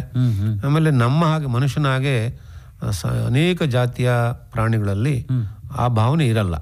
ನನ್ನ ಮರಿಗಳು, ನಾನು ಅದನ್ನು ಪಾಲನೆ ಮಾಡಬೇಕು, ಪೋಷಣೆ ಮಾಡಬೇಕು ಇಲ್ಲ ನೋಡಿ, ಅದು ಪ್ರಕೃತಿ ದತ್ತವಾಗಿ ಬಿಟ್ಬಿಡುತ್ತೆ. ಪ್ರಕೃತಿನಲ್ಲಿ ಎಷ್ಟು ಸರ್ವೈವಲ್ ಆಗುತ್ತೆ ಸರ್ವೈವಲ್ ಅಷ್ಟೇ. ಆ ರೀತಿ ಎಲ್ಲವನ್ನೂ ಸರ್ವೈವಲ್ ಆಗಿದ್ರೆ ಇಡೀ ಭೂಮಂಡಲದಲ್ಲೆಲ್ಲ ಬರೀ ಹಾವುಗಳೇ ಇರೋದು. ಅದು ವರ್ಷಕ್ಕೆ 8-10 ಮರಿ, 15-20 ಮರಿ ಆಗುತ್ತೆ ಅಂದ್ರೆ ವರ್ಷಕ್ಕೆ 2 ಸರಿ ಆಗುತ್ತೆ. ಎಷ್ಟು ಪ್ರಭೇದಗಳಿದೆ. ಎಲ್ಲ ಹಾವುಗಳು ವರ್ಷದಲ್ಲಿ 2 ಸರಿ ಆಗುತ್ತೆ. 2 ಸರಿ ಪರೆ ಬಿಡುತ್ತೆ. ಮೈಯಿನ ಪರೆಯನ್ನು ಸಹ 2 ಸರಿ ಬಿಡುತ್ತೆ. ಮುಂದಿನ ಕರೆ ತೆಗೆದುಕೊಂಡು ಮಾತನ್ನು ಮುಂದುವರ್ಸೋಣ. ನಮಸ್ಕಾರ, ಹೇಳಿ, ಯಾರು ತಾವು? ಸರ್ ನಮಸ್ತೆ, ನಾನು ಕುಮಾರ್ ಅಂತ, ಸಕಲೇಶ್ಪುರ ತಾಲೂಕು ಕುಣಿಗನಹಳ್ಳಿಯಿಂದ. ಹೇಳಿ ಕುಮಾರ್ ಅವರೇ. ಸರ್ ನನ್ಗೆ ಈಗೊಂದು 2 ತಿಂಗಳಿಂದ ಈಚೆಗೆ ಒಂದು ನಾಗರಾವು ಮನೆ ಹತ್ರ 3 ಸರಿ ಕಾಣಿಸಿತ್ತು. ಅದು ಮನೆ ಹತ್ರ, ಮನೆ ಹಿಂದ್ಗಡೆ ಟಾಯ್ಲೆಟ್ ಬಾತ್ರೂಮ್ ಎಲ್ಲ ಹೊರಗಡೆ ಇದೆ, ಅದರ ಪಕ್ಕದನೇ ಕಟ್ಟಿಗೆ ಕೊಟ್ಟಿಗೆ ಇದೆ, ಅಲ್ಲಿ ಬಂದಿತ್ತು. ಫಸ್ಟ್ 2 ಸರಿ ಬಂದಾಗ ನಾನು ಅದು ಗೊತ್ತಾಗ್ಲಿ ಇದು ನಾಗರಾವು ಅಂತ, ಎಂತದ ಹಾವು ಹೋಯ್ತು ಬಿಡು ಅನ್ಕೊಂಡಿದ್ದೆ. ಮೊನ್ನೆ ಒಂದ್ ದಿವಸ ಹೀಗೆ ಬಂದು ಬರ್ತಾ ಇದೆ ಮನೆ ಕಡೆಗೆ, ಮತ್ತೊಬ್ರು ಯಾರೋ ಬಂದಿದ್ರು, ಹೋಗೋಕ್ ಕಾಣಿಸಿತ್ತು. ಅದು ಹಾವು ಅಂದ್ರು, ಹೋಗಿ ನೋಡ್ಬೇಕಾದ್ರೆ ಅದು ನಾಗರಾವು. ಮತ್ತೆ ಅದಾದ್ಮೇಲೆ ಒಂದು 15 ದಿವಸ ಏನಿರಲಿಲ್ಲ, ಮೊನ್ನೆ ಸ್ವಲ್ಪ ಬಿಸಿಲು ಬಂದಾಗ ಮತ್ತೆ ಬಂದಿತ್ತು ಅದು. ಆಮೇಲೆ ದೂರದಲ್ಲಿತ್ತು. ನಾನೇನ್ ಮಾಡಿದೆ, ಆ ಕಡೆ ಹೋಗ್ಲಿ ಅಂತ ಹಿಂಗೆ ಸೌಂಡ್ ಮಾಡಿದೆ, ಒಂದು ಕಟ್ಟಿಗೆ ತಗೊಂಡು ನೆಲಕ್ಕೆ ಬಡ್ದು ವಾಪಸ್ ತಿರುಗಿ ಹೆಡೆ ಚಾಚಿಬಿಡ್ತು. ಆಮೇಲೆ ಆ ಕಡೆ ಎಲ್ಲ ಸ್ವಲ್ಪ ಕಳೆ ಅದು ಇದೆಲ್ಲ ಬೆಳ್ಕೊಂಡೆ, ಸ್ವಲ್ಪ ತೋಟಗಳೆಲ್ಲ ಇದೆ, ಎಲ್ಲ ಸಖತ್ ಕಳೆ ಅದು ಇದೆಲ್ಲ ಅದ್ರೊಳಗಡೆ ಹೋಗ್ಬಿಡ್ತು. ಈಗ ನನ್ಗೆ ಮನೆಗೆ ಹೋಗಿ ಬರಕ್ ಭಯ ಆಗ್ತದೆ ಸರ್, ಅದು ಓಡಾಡಕ್ಕೆ. ಈಗ ಉತ್ತರ ಸಿಗುತ್ತೆ ಕೇಳಿ. ಇಲ್ಲಿ ಒಂದು ನಿಮಗೆ ಅದಕ್ಕೆ ಹಾವಿನ ದ್ವೇಷ 12 ವರ್ಷ ಅನ್ಕೊಂಡು ಹೇಳೋದಿದೆ, ಅದೊಂದು ಶೇಷಪ್ಪನವರು ಸ್ಪಷ್ಟೀಕರಣ ಕೊಡ್ತಾರೆ. ಮತ್ತೆ ಹಾವು ನೆನಪಿನಲ್ಲಿ ಇಟ್ಕೊಂಡಿರುತ್ತೆ, ಹಾವು ಮತ್ತೆ ಬಂದು ತೊಂದರೆ ಕೊಡುತ್ತೆ, ಇನ್ನೇನೋ ಇದಾವೆ, ಅದ್ರ ಬಗ್ಗೆ ಹೇಳಿ ಶೇಷಪ್ಪನವ್ರೆ. ಸೊ ಹಾವು ಯಾವುದೇ ಕಾರಣಕ್ಕೂ ನೆನಪಿನ ಶಕ್ತಿ ಇಲ್ಲ, ದ್ವೇಷನೂ ಇಲ್ಲ. ಮನುಷ್ಯ ಒಬ್ಬನೇ ದ್ವೇಷ ಮಾಡೋನು, ಇನ್ ಯಾವುದೇ ಪ್ರಾಣಿ ದ್ವೇಷ ಮಾಡಲ್ಲ. ಅದರಿಂದ ಆಮೇಲೆ ಅದು ಟೆರಿಟರಿ ಏರಿಯಾ, ನೀವು ಅಲ್ಲಿಂದ ಹೋಗ್ಬೇಕು ಅಂದ್ರೆ ಅದನ್ನ ರೆಸ್ಕ್ಯೂ ಮಾಡಿ ಹೊರಗಡೆ ಬಿಡಬೇಕು. ಈಗ ಒಂದು ಕುಮಾರ್ ಅವರು ಏನ್ ಹೇಳ್ತಾರೆ, 2 ಸಾರಿ 3 ಸಾರಿ ಕಂಡಿದೆ, ಹೋಗ್ತಾನಿಲ್ಲ ಅಂತಂದ್ರೆ ಅದು ಅಲ್ಲಿ ಇಷ್ಟಪಟ್ಟಿದೆ, ಸಂತಾನ ಅದು ಅದರ ಜಾಗ, ಅದ್ರ ಜಾಗ ಇಷ್ಟಪಟ್ಟ ಅಲ್ಲ, ಅದ್ರ ಸಂತಾನಾಭಿವೃದ್ಧಿಗಾಗಿ ಅಲ್ಲಿ ಆ ಜಾಗವನ್ನು ಆಯ್ಕೆ ಮಾಡಿಕೊಂಡು ಅದು ಒಂದು ಪಾಯಿಂಟ್ ಇರ್ಬೋದು. ಆಮೇಲೆ ಅದು ಆ ಟೆರಿಟರಿ, ಯಾವುದೇ ಒಂದು ಪ್ರಾಣಿ ತನ್ನ, ಈಗ ನಾವು ನಮ್ಮನೆ ವಾತಾವರಣಕ್ಕೆ ಆಗಿರ್ತೀವಿ, ನಮ್ಮ ಏನೋ ಏರಿಯಾದಲ್ಲಿ ಆಗಿರ್ತೀವಿ, ಅದೇ ರೀತಿ ಪ್ರಾಣಿಗಳು ಸಹ ಒಂದು ವಲಯದಿಂದ ಮತ್ತೊಂದು ವಲಯಕ್ಕೆ ಪ್ರಾಣಿಗಳ ಸಂಘರ್ಷ ಆಗುತ್ತೆ. ಈ ನಾವು ಹಳ್ಳಿಗಡೆ ಬೀದಿ ಏನೇನು ನೋಡಿ, ಬೀದಿ ನಾಯಿಗಳು ಒಂದು ಬೀದಿಯಿಂದ ಬೇರೆ ಬೀದಿಗೆ ಹೋದ್ರೆ ಅಟ್ಟಿಸ್ಕೊಂಡ್ ಬರ್ತವೆ. ಅದೇ ರೀತಿ ಸಹ ಪ್ರಾಣಿಗಳಲ್ಲೂ ಸಹ ಸ್ವಭಾವ ಇರುತ್ತೆ. ಅದು ಆ ಪರಿಸರದಲ್ಲೇ ಬದುಕಬೇಕು ಇರೋವರೆಗೂ. ಡಿಸ್ಟರ್ಬ್ ಆಗಿ ಏನಾರು ಹೋಗ್ಬೇಕು, ನೀವು ಕ್ಲೀನ್ ಮಾಡೋ, ಇಲ್ಲ ಓಡಿಸೋ, ಎದುರಿಸೋ, ಇಲ್ಲ ಯಾರ ಕಡೆಯಿಂದ ರೆಸ್ಕ್ಯೂ ಮಾಡಿಸಿ ಆಚೆಗೆ ಬಿಡ್ಬೋದು. ಇಲ್ಲ ಅಂದ್ರೆ ನಮ್ಮ ಆ ಸರೌಂಡಿಂಗ್ ಅಲ್ಲೇ ಇರುತ್ತೆ. ಆಮೇಲೆ ಏನು ಹುಡುಕೊಂಡು ಬಂದು ನಮ್ಮನೆ ನೋ ಅದೇನೆ. ಈಗ ನೀವು ಭಯ ಪಡ್ತಿರಲ್ಲ, ನೀವು ನೋಡಿದಿರಾ, ಅದನ್ನೇನೋ ಕಳಿಸೋದಕ್ಕೆ ಇದು ಮಾಡಿದಿರಿ, ಅವಾಗ ಅಗ್ರೆಸಿವ್ ಆಗಿ ಎಡೆ ಹೊತ್ತಿದೆ. ಅನ್ಯಥಾ ಯಾವುದೇ ಕಾರಣಕ್ಕೂ ಅದು ಬಂದು ತೊಂದರೆ ಕೊಡಲ್ಲ, ಹುಡುಕ ಬಂದು ಕಡಿಯಲ್ಲ. ಇದನ್ನ ಸ್ಪಷ್ಟವಾಗಿ ತಿಳ್ಕೊಳ್ಳಿ ಎಲ್ಲರೂ ಸಹ. ಯಾವುದೇ ಹಾವು ಕೆಲವೊಂದು ಮಾಹಿತಿ ನಾನು ಕೇಳಿದ್ದೀನಿ, ಅದೇ ಈ ರೀತಿ ಸಾಧಿಸುತ್ತೆ ಅನ್ನೋದಕ್ಕೆ. ಅದಕ್ಕೆ ಇದುವರೆಗೂ ಸರಿಯಾದ ಪುರಾವೆಗಳಿಲ್ಲ, ವೈಜ್ಞಾನಿಕವಾಗಿ ಅದನ್ನು ಇಲ್ಲ ಅಂತ ಹೇಳ್ತಾರೆ. ಒಂದು ಕುಮಾರ್ ಅವರ ಗಮನಕ್ಕೂ ಈ ವಿಚಾರ ಇರಲಿ, ನಮ್ಮ ಶ್ರೋತೃಗಳು ತಮಗೂ ಗೊತ್ತಿರಬೇಕು, ಇದರಲ್ಲಿರೋ ಬ್ರೈನು ಮೆದುಳು ಬಹಳ ಸಣ್ಣದೆ. ಮತ್ತು ಇದು ನೆನಪಿನ ಶಕ್ತಿ ಇದ್ದಿದ್ರು ನಾಯಿಗಳ ಥರ ಅನೇಕ ಜನ ಏನು ಸಾಕ್ತಾ ಇದ್ರು, ಪಳಗಿಸ್ತಾ ಇದ್ರು, ಇನ್ನೇನೋ ರೀತಿಯಲ್ಲಿ ಉಪಯೋಗಿಸ್ಕೊಳ್ತಾ ಇದ್ರು. ಸೊ ಆಗದೇನು. ಬಟ್ ಇದು ಮಾಹಿತಿ ಇಲ್ಲ. ನಾನು ಹೋದ ಕಡೆನೂ ಸಹ ಹಳ್ಳಿಯ ಜನಗಳಿಂದ ಕೇಳಿದ್ದೀನಿ. ಸೊ ನಾನು ಹೊಲದ ಹತ್ರ ನೋಡಿದೆ, ಅಲ್ಲಿ ಕಾಣಿಸ್ತಾ ಇರುತ್ತೆ. ಇದಕ್ಕೆ ನಾವು ಸರಿಯಾದ ಮಾಹಿತಿ ಕೊಡಕ್ಕಾಗಲ್ಲ. ಯಾಕೆಂದ್ರೆ ವಿಜ್ಞಾನ ಹೇಳುತ್ತೆ ಅದರದ್ದು ಪುಟ್ಟ ಗ್ರಂಥಿ, ಮೆದುಳು ಚಿಕ್ಕದು, ನೆನಪಿನ ಶಕ್ತಿ ಇಲ್ಲ ಅಂತೇಳಿ. ನಮ್ಮ ಆಧ್ಯಾತ್ಮ ವಿಚಾರಗಳು ಬಂದಾಗ ಅದು ನಮ್ಮನ್ನು ಫಾಲೋ ಮಾಡ್ತು, ಇಲ್ಲ ಅಗ್ರೆಸಿವ್ ಆಗಿ ನಾವು ಎದುರಿಸಿದಾಗ, ತೊಂದರೆ ಕೊಟ್ಟಾಗ ನಮ್ಮನ್ನು ಸಾಧಿಸುತ್ತು ಅಂತ.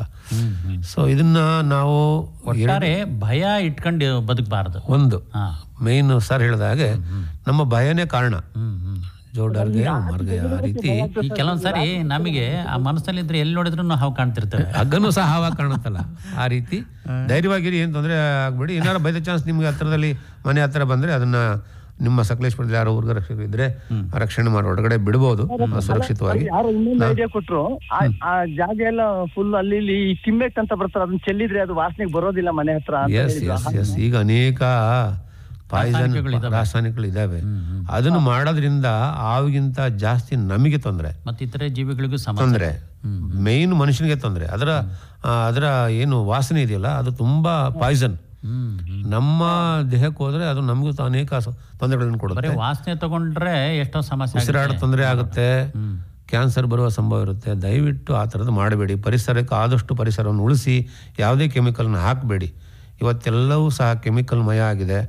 ವಿಷಪೂರಿತವಾದ ಆಹಾರ, ವಿಷಪೂರಿತವಾದ ಭೂಮಿ, ವಿಷಪೂರಿತವಾದ ಗಾಳಿ ಇದೆ.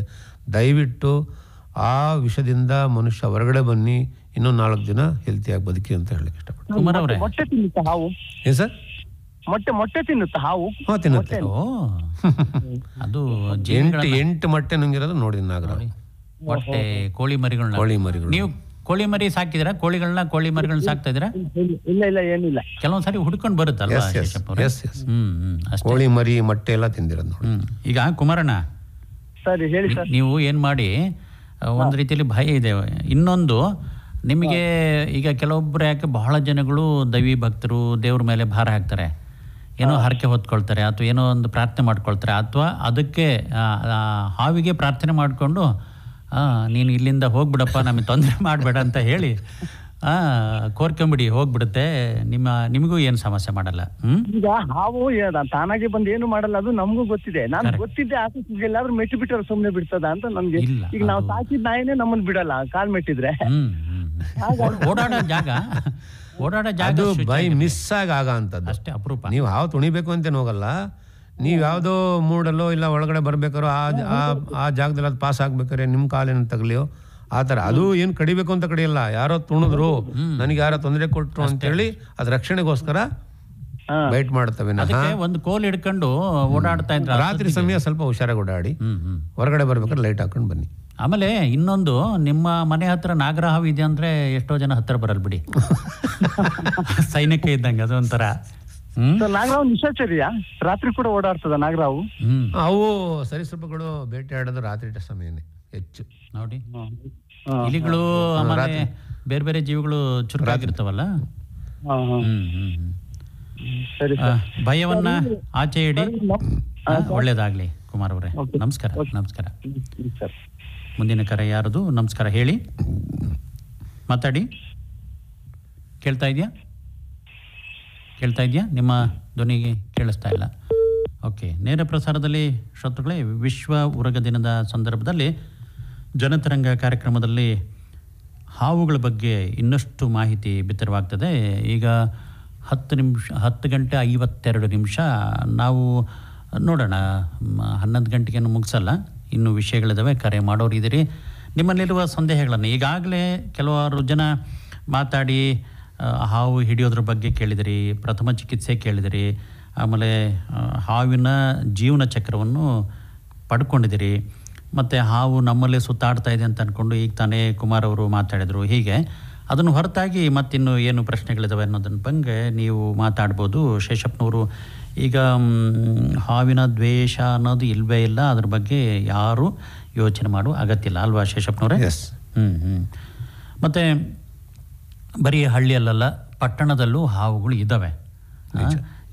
ಎಲ್ಲೆಲ್ಲೋ ಸೇರ್ಕೊಳ್ತಾವೆ. ಅದೇನು 4-5 ಅಂತಸ್ತಿನಲ್ಲಿನೂ ಹಾವುಗಳನ್ನು ನೀವು ಕಂಡಿದ್ದೀರಲ್ವಾ? ಹಿಡಿದಿದ್ದೀನಿ. 2-3 ಅಂತಸ್ತಲ್ಲೂ ಸಹ ಹಾವುಗಳನ್ನು ರೆಸ್ಕ್ಯೂ ಮಾಡಿದ್ದೀನಿ. ಮನೆ ಮೇಲ್ಗಡೆ, ಅಡಿಗೆ ಮನೆಯಲ್ಲಿ, ಬಾತ್ರೂಮಲ್ಲಿ, ಬೆಡ್ರೂಮಲ್ಲಿ, ಹಾಲಲ್ಲಿ, ಪೋರ್ಟಿಕಾದಲ್ಲಿ, ಕಾರ್ ಶೆಡ್ಡಲ್ಲಿ, ಎಲ್ಲ ಕಡೆನೂ ನೋಡಿ ನಿಮ್ಮ ಕಷ್ಟಗಳನ್ನು ಆಮೇಲೆ ನಾವು ತಗೊಳ್ತೀವಿ. ಯಾಕಂದರೆ ಅಷ್ಟು ಸುಲಭದ ವಿಚಾರ ಅಲ್ಲ ಇದು ಅಲ್ವಾ? ಕರೆ ಯಾರದು ನೋಡೋಣ. ನಮಸ್ಕಾರ, ಮಾತಾಡಿ. ನಮಸ್ತೆ ಸರ್, ನಾನು ಸಕಲೇಶ್ಪುರದಿಂದ ರೋಹಿಣಿ ಅಂತ. ರೋಹಿಣಿನಾ? ಹೌದು ಸರ್. ರೋಹಿಣಿಯವರು ಸಕಲೇಶ್ಪುರದಿಂದ. ಮಾತಾಡಿ ಅಮ್ಮ. ಹಾವಿನ ಬಗ್ಗೆ ಕೇಳ್ತಿದ್ದೆ ಸರ್. ನಾನು ನಮ್ಮನೆಗೆ ಒಂದ್ಸಲ ಹಾವು ಬಂದಿತ್ತು. ನಾಗರಹಾವು. ನನಗೆ ನಾಗರಹಾವು ಅಂದ್ರೆ ನೋಡೋದು ಅಂದ್ರೆ ತುಂಬಾ ಇಷ್ಟ ಸರ್ ನನಗೆ. ಹಿಂಗ್ ಹೇಳರೆ ಬಹಳ ಕಡಿಮೆ. ಒಂದ್ 50 ಜನ ಬಂದಿದ್ರು ನೋಡಕ್, ಯಾರು ಒಳಗಡೆ ಬಂದಿರ್ಲಿಲ್ಲ, ನಾನು ಒಬ್ಳೆ ಒಳಗಡೆ ಇದ್ದಿದ್ದು ಸರ್. ಧೈರ್ಯವನ್ನ ಮೆಚ್ಚಲೇಬೇಕು. ಪುರುಷರಿಗೆ ಇರುವುದಿಲ್ಲ. ನಾವು ಎಲ್ಲರೂ ಯಾರ ಮನೆಯಲ್ಲಾರು ಇದೆ ಅಂದ್ರೆ ಹೋಗಿ ನೋಡೋದು, ಫೋಟೋ ತಕೊಳ್ಳೋದು ಅದೆಲ್ಲ ಇಷ್ಟ ಸರ್ ನನಗೆ. ಹತ್ರದಿಂದ ಹೋಗಿ ರಕ್ಷಣೆ ಮಾಡೋದನ್ನು ಕಲೀರಿ ಸ್ವಲ್ಪ, ಒಳ್ಳೇದು. ಅದೇ ಸರ್. ಹಿಡಿಯೋದು ಮತ್ತೆ ಹಿಡಿಯೋದು, ಆಚೆ ಸಾಕ್ಸೋದೇನಾದ್ರು ಕಲಿತ್ರೆ? ಅದೇನಿಲ್ಲ, ಮುಟ್ಟೋದು ಅಂದ್ರೆ ಇಷ್ಟ. ಹಿಡ್ದಿರೋ ಹಾವಿನ ಮುಟ್ಟಿದೀನಿ ಸರ್ ನಾನು. ನಮ್ಮನೆ ಹಾವು ಹಿಡ್ದಿದ್ರು, ಅದನ್ನೇ ನಾನು ಮುಟ್ಟಿದೀನಿ. ನಾಗರಹಾವನ್ನ ಮುಟ್ಟಿದಿರಾ? ಮುಟ್ಟಿದೀನಿ. ಯಾರು ಹಿಡಿದದ್ದು? ಇಲ್ಲಿ ಸಕಲೇಶ್ಪುರದಿಂದಲೇ ಯಾರೋ ಒಬ್ರು ಕರ್ಸಿದ್ರು, ಇಲ್ಲಿ ನಮ್ಮ ಪಕ್ಕದ ಮನೆಯವರು. ಅವರ ಸಂಖ್ಯೆನ ನೀವು ಇಟ್ಕೊಂಡಿದ್ದೀರಾ? ಇದೆ ಸರ್. ಹೌದಾ? ಇದೆ ಸರ್. ನಿಮ್ಮ ಸಂಖ್ಯೆನ ಕೊಡಿ ಅಮ್ಮ. ಕೊಡ್ತೀನಿ. ಹೇಳಿ. 84 95 93 9080. 9080. ಹೌದು ಸರ್. ಈಗ ರೋಹಿಣಿಯವರಿಗೆ ಈಗ ತಾನೇ ಕೆಲವೊಬ್ರು ಮಾತಾಡ್ಬೋದು ಈ ಕಾರ್ಯಕ್ರಮ ಆದ ತಕ್ಷಣ, ಅಥವಾ ಇಷ್ಟರಲ್ಲೇ ರೋಹಿಣಿಯವರು ನಂಬರ್ ಇಟ್ಕೊಂಡಿದ್ರೆ ಹಾವಿಡಿಯರು ಯಾರು ಅಂತ ಅನ್ಕೊಂಡು, ಸಕಲೇಶ್ಪುರ ತಾಲೂಕು ಅಥವಾ ಆಚೀಚೆ ಜನ ನಿಮಗೆ ಮಾತಾಡಿದ್ರೆ ಏನು ಬೇಸರ ಮಾಡ್ಕೋಬೇಡಿ, ಅವ್ರಿಗೂ ಅವ್ರ ಸಂಖ್ಯೆನ ಕೊಡ್ರಂತೆ. ನಾವು ತೆಗೆದುಕೊಳ್ತೀವಿ. ಯಾಕಂದ್ರೆ ಶೇಷಪ್ಪನವ್ರ ಕಷ್ಟ ಕೆಲವೊಂದು ಸಾರಿ ಅವ್ರ ಮನೆಯವರಿಗೂ ನುಂಗಕ್ಕಾಗಲ್ಲ, ಅಷ್ಟೊಂದು ಕಷ್ಟಗಳು ಬರ್ತವೆ. ಹಾವು ರಕ್ಷಣೆ ಮಾಡೋರು 10 ಜನ ಆದರೆ ಬಹಳ ಒಳ್ಳೇದನ್ನೋ ದೃಷ್ಟಿಯಲ್ಲಿ ನಾವು ನಿಮ್ಮಿಂದ ಸಂಖ್ಯೆನ ತೆಗೆದುಕೊಂಡಿದ್ವಿ. ಅವ್ರ ಸಂಖ್ಯೆಯನ್ನ ನೀವು ಕೊಡ್ರಂತ ಆಮೇಲೆ. ಆಯ್ತು ಸರ್. ಓಕೆ. ಈಗ ಅದು ಒಂದು ಪ್ರಶ್ನೆ ಸರ್, ಹಾವಿ ಕಿವಿ ಇಲ್ಲ ಅಂತ ಹೇಳ್ತಾರೆ, ಹೌದು? ಅದು ಅದೇ ಸೂಕ್ಷ್ಮನೆ ಗೊತ್ತು ಮಾಡ್ಕೊಳ್ಳುತ್ತೆ, ಅದು ಕಿವಿ ಇಲ್ಲ ಅಂತ ಹೇಳ್ತಾರೆ. ಹೌದು. ಅಂದ್ರೆ ನೆಲದ ಸದ್ದನ್ನೇ ಸ್ವೀಕರಿಸ್ಕೊಂಡು ಅದು ತನ್ನ ಏನು ರಕ್ಷಣೆಯನ್ನು ಮಾಡ್ಕೊಳ್ಳುತ್ತಂತ ಅನ್ಕೊಂಡು ಹೇಳೋದಿದೆ. ಹೌದಾ ಸರ್? ಕಿವಿ ಇಲ್ಲ ಅಂತ ಹೇಳ್ತಾರೆ. ಅದೊಂದು ಮತ್ತೆ ಇನ್ನೊಂದು, ಈ ಕಟ್ ಮಂಡ್ಲ ಅಂತಾರಲ್ಲ ಸರ್, ಅದಕ್ಕೆ ರಾತ್ರಿ ಮಾತ್ರ ಕಣ್ ಕಾಣಿಸೋದು, ಹಗಲು ಕಾಣಿಸಲ್ಲ ಅಂತಾರಲ್ಲ. ರಾತ್ರಿ ಕಣ್ ಕಾಣಿಸುತ್ತೆ, ಹಗಲು ಕಣ್ ಕಾಣಿಸಲ್ಲ. ಇಲ್ಲ, ಆತರ ಏನಿಲ್ಲ. ನೀವು ಫಸ್ಟ್ ಮಾಹಿತಿ ಕೇಳಿದ್ರೆ ಸರಿ ಇದೆ. ಕಿವಿ ಇಲ್ಲ, ಕಣ್ಣು ಎಲ್ಲವಕ್ಕೂ ಇರುತ್ತೆ. ಇನ್ನು ಏನ್ ಪ್ರಶ್ನೆ ಐತ್ರಮ್ಮ? ಓಕೆ ಸರ್, ಅಷ್ಟೇ ಸರ್. ನಮ್ಗೆಲ್ಲ ಕೇಳಿಸ್ಕೊತಾ ಇದ್ದೆ, ಅದಕ್ಕೆ ಹೇಳಿದೆ ಸರ್. ಹಾವಿನ ಬಗ್ಗೆ ಸುಮಾರು ವಿಷಯಗಳನ್ನ ನೀವು ಆಲಿಸ್ಕೊಂಡಿದ್ರಿ. ಬೇರೆಯವರಿಗೂ ಧೈರ್ಯವನ್ನ ತುಂಬಿ ಬಹಳ ಸಂತೋಷ ಆಯ್ತು. ಹಾವಂದ್ರೆ ಎದುರವರೇ ಹೆಚ್ಚಿರುವಾಗ ನೀವು ನಾನು ಹಾವನ್ನ ನೋಡಿದ್ರೆ ತುಂಬಾ ಇಷ್ಟ ಆಗ್ತದೆ. ಇಲ್ಲ ಸರ್, ನನಗೆ ಹಾವು ಪೂಜೆ ಮಾಡೋದು, ನೋಡೋದು ಅದೆಲ್ಲ ಇಷ್ಟ ಸರ್. ಒಳ್ಳೇದು ತಾಯಿ.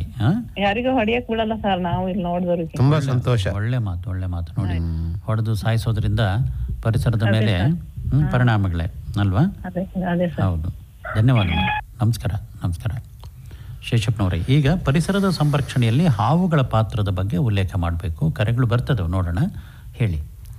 ಈಗ ಹಾವು ಏನೆಲ್ಲ ಜೀವಿಗಳನ್ನು ತಿನ್ನುತ್ತೆ, ಆಮೇಲೆ ಹಾವು ಯಾಕೆ ಇರಬೇಕು ಪರಿಸರದಲ್ಲಿ? ಪರಿಸರದ ಸಮತೋಲನವನ್ನು ಕಾಪಾಡಲಿಕ್ಕೆ ಹಾವು ಸಹ ಬಹುಮುಖ್ಯವಾದ ಪಾತ್ರವನ್ನು ವಹಿಸುತ್ತೆ. ಪ್ರಕೃತಿಯಲ್ಲಿ ಎಲ್ಲವೂ ಸಹ ಒಂದು ಚೈನ್ ಲಿಂಕ್ಸ್. ಒಂದನ್ನು ತಿಂದು ಒಂದು ಬದುಕುತ್ತೆ. ಅದರ ಆಹಾರದ ಪದ್ಧತಿ ಬೇರೆ ಇರ್ಬೋದು. ಒಂದು ಸಾತ್ವಿಕ ಆಹಾರ ಇರ್ಬೋದು, ಎರಡನೇದು ಪ್ರಾಣಿ ಮೂಲದ ಆಹಾರ ಇರ್ಬೋದು. ಅದು ಪ್ರಕೃತಿದತ್ತ ಬಂದಿರುವಂಥದ್ದು. ಸೊ ಹಾಗಾಗಿ ಹಾವುಗಳು ಹೆಚ್ಚು ಕಪ್ಪೆ, ಹಿಲಿಗಳನ್ನು ಹುಡುಕಿ ತಿನ್ನುತ್ತೆ. ಕೆಲವೊಂದು ಕೀಟಗಳನ್ನು ತಿನ್ನುತ್ತೆ. ಇದರಿಂದ ರೈತನಿಗಾಗುವಂಥ ಅನೇಕ ಬೆಳೆಗಳ ನಷ್ಟವನ್ನು ಕಡಿಮೆ ಮಾಡುತ್ತೆ. ವಿಶೇಷವಾಗಿ ಹಿಲಿಗಳು ರೈತನಿಗೆ ಸಾಕಷ್ಟು ಬೆಳೆಯನ್ನು ತಿಂದು ನಷ್ಟ ಮಾಡುತ್ತೆ. ಹೌದು, ಅದರ ಸಂಖ್ಯೆ ಕಡಿಮೆ ಆದರೆ ರೈತನಿಗೆ ಲಾಭದಾಯಕ.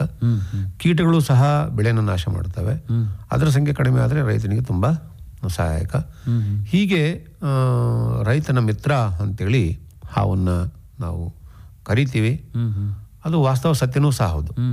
ಹಾಗಾಗಿ ಕೆಲವೊಂದು ಹಾವುಗಳನ್ನು ಈಗ ನಮ್ಮ ಸಿಟಿ ಪ್ರಾಂತ್ಯದಲ್ಲಿಗಿಂತ ಹಳ್ಳಿ ಕಡೆನೇ ಕಾಡುಗಳಲ್ಲಿ ಜಾಸ್ತಿ ಹಾವುಗಳಿರೋದು.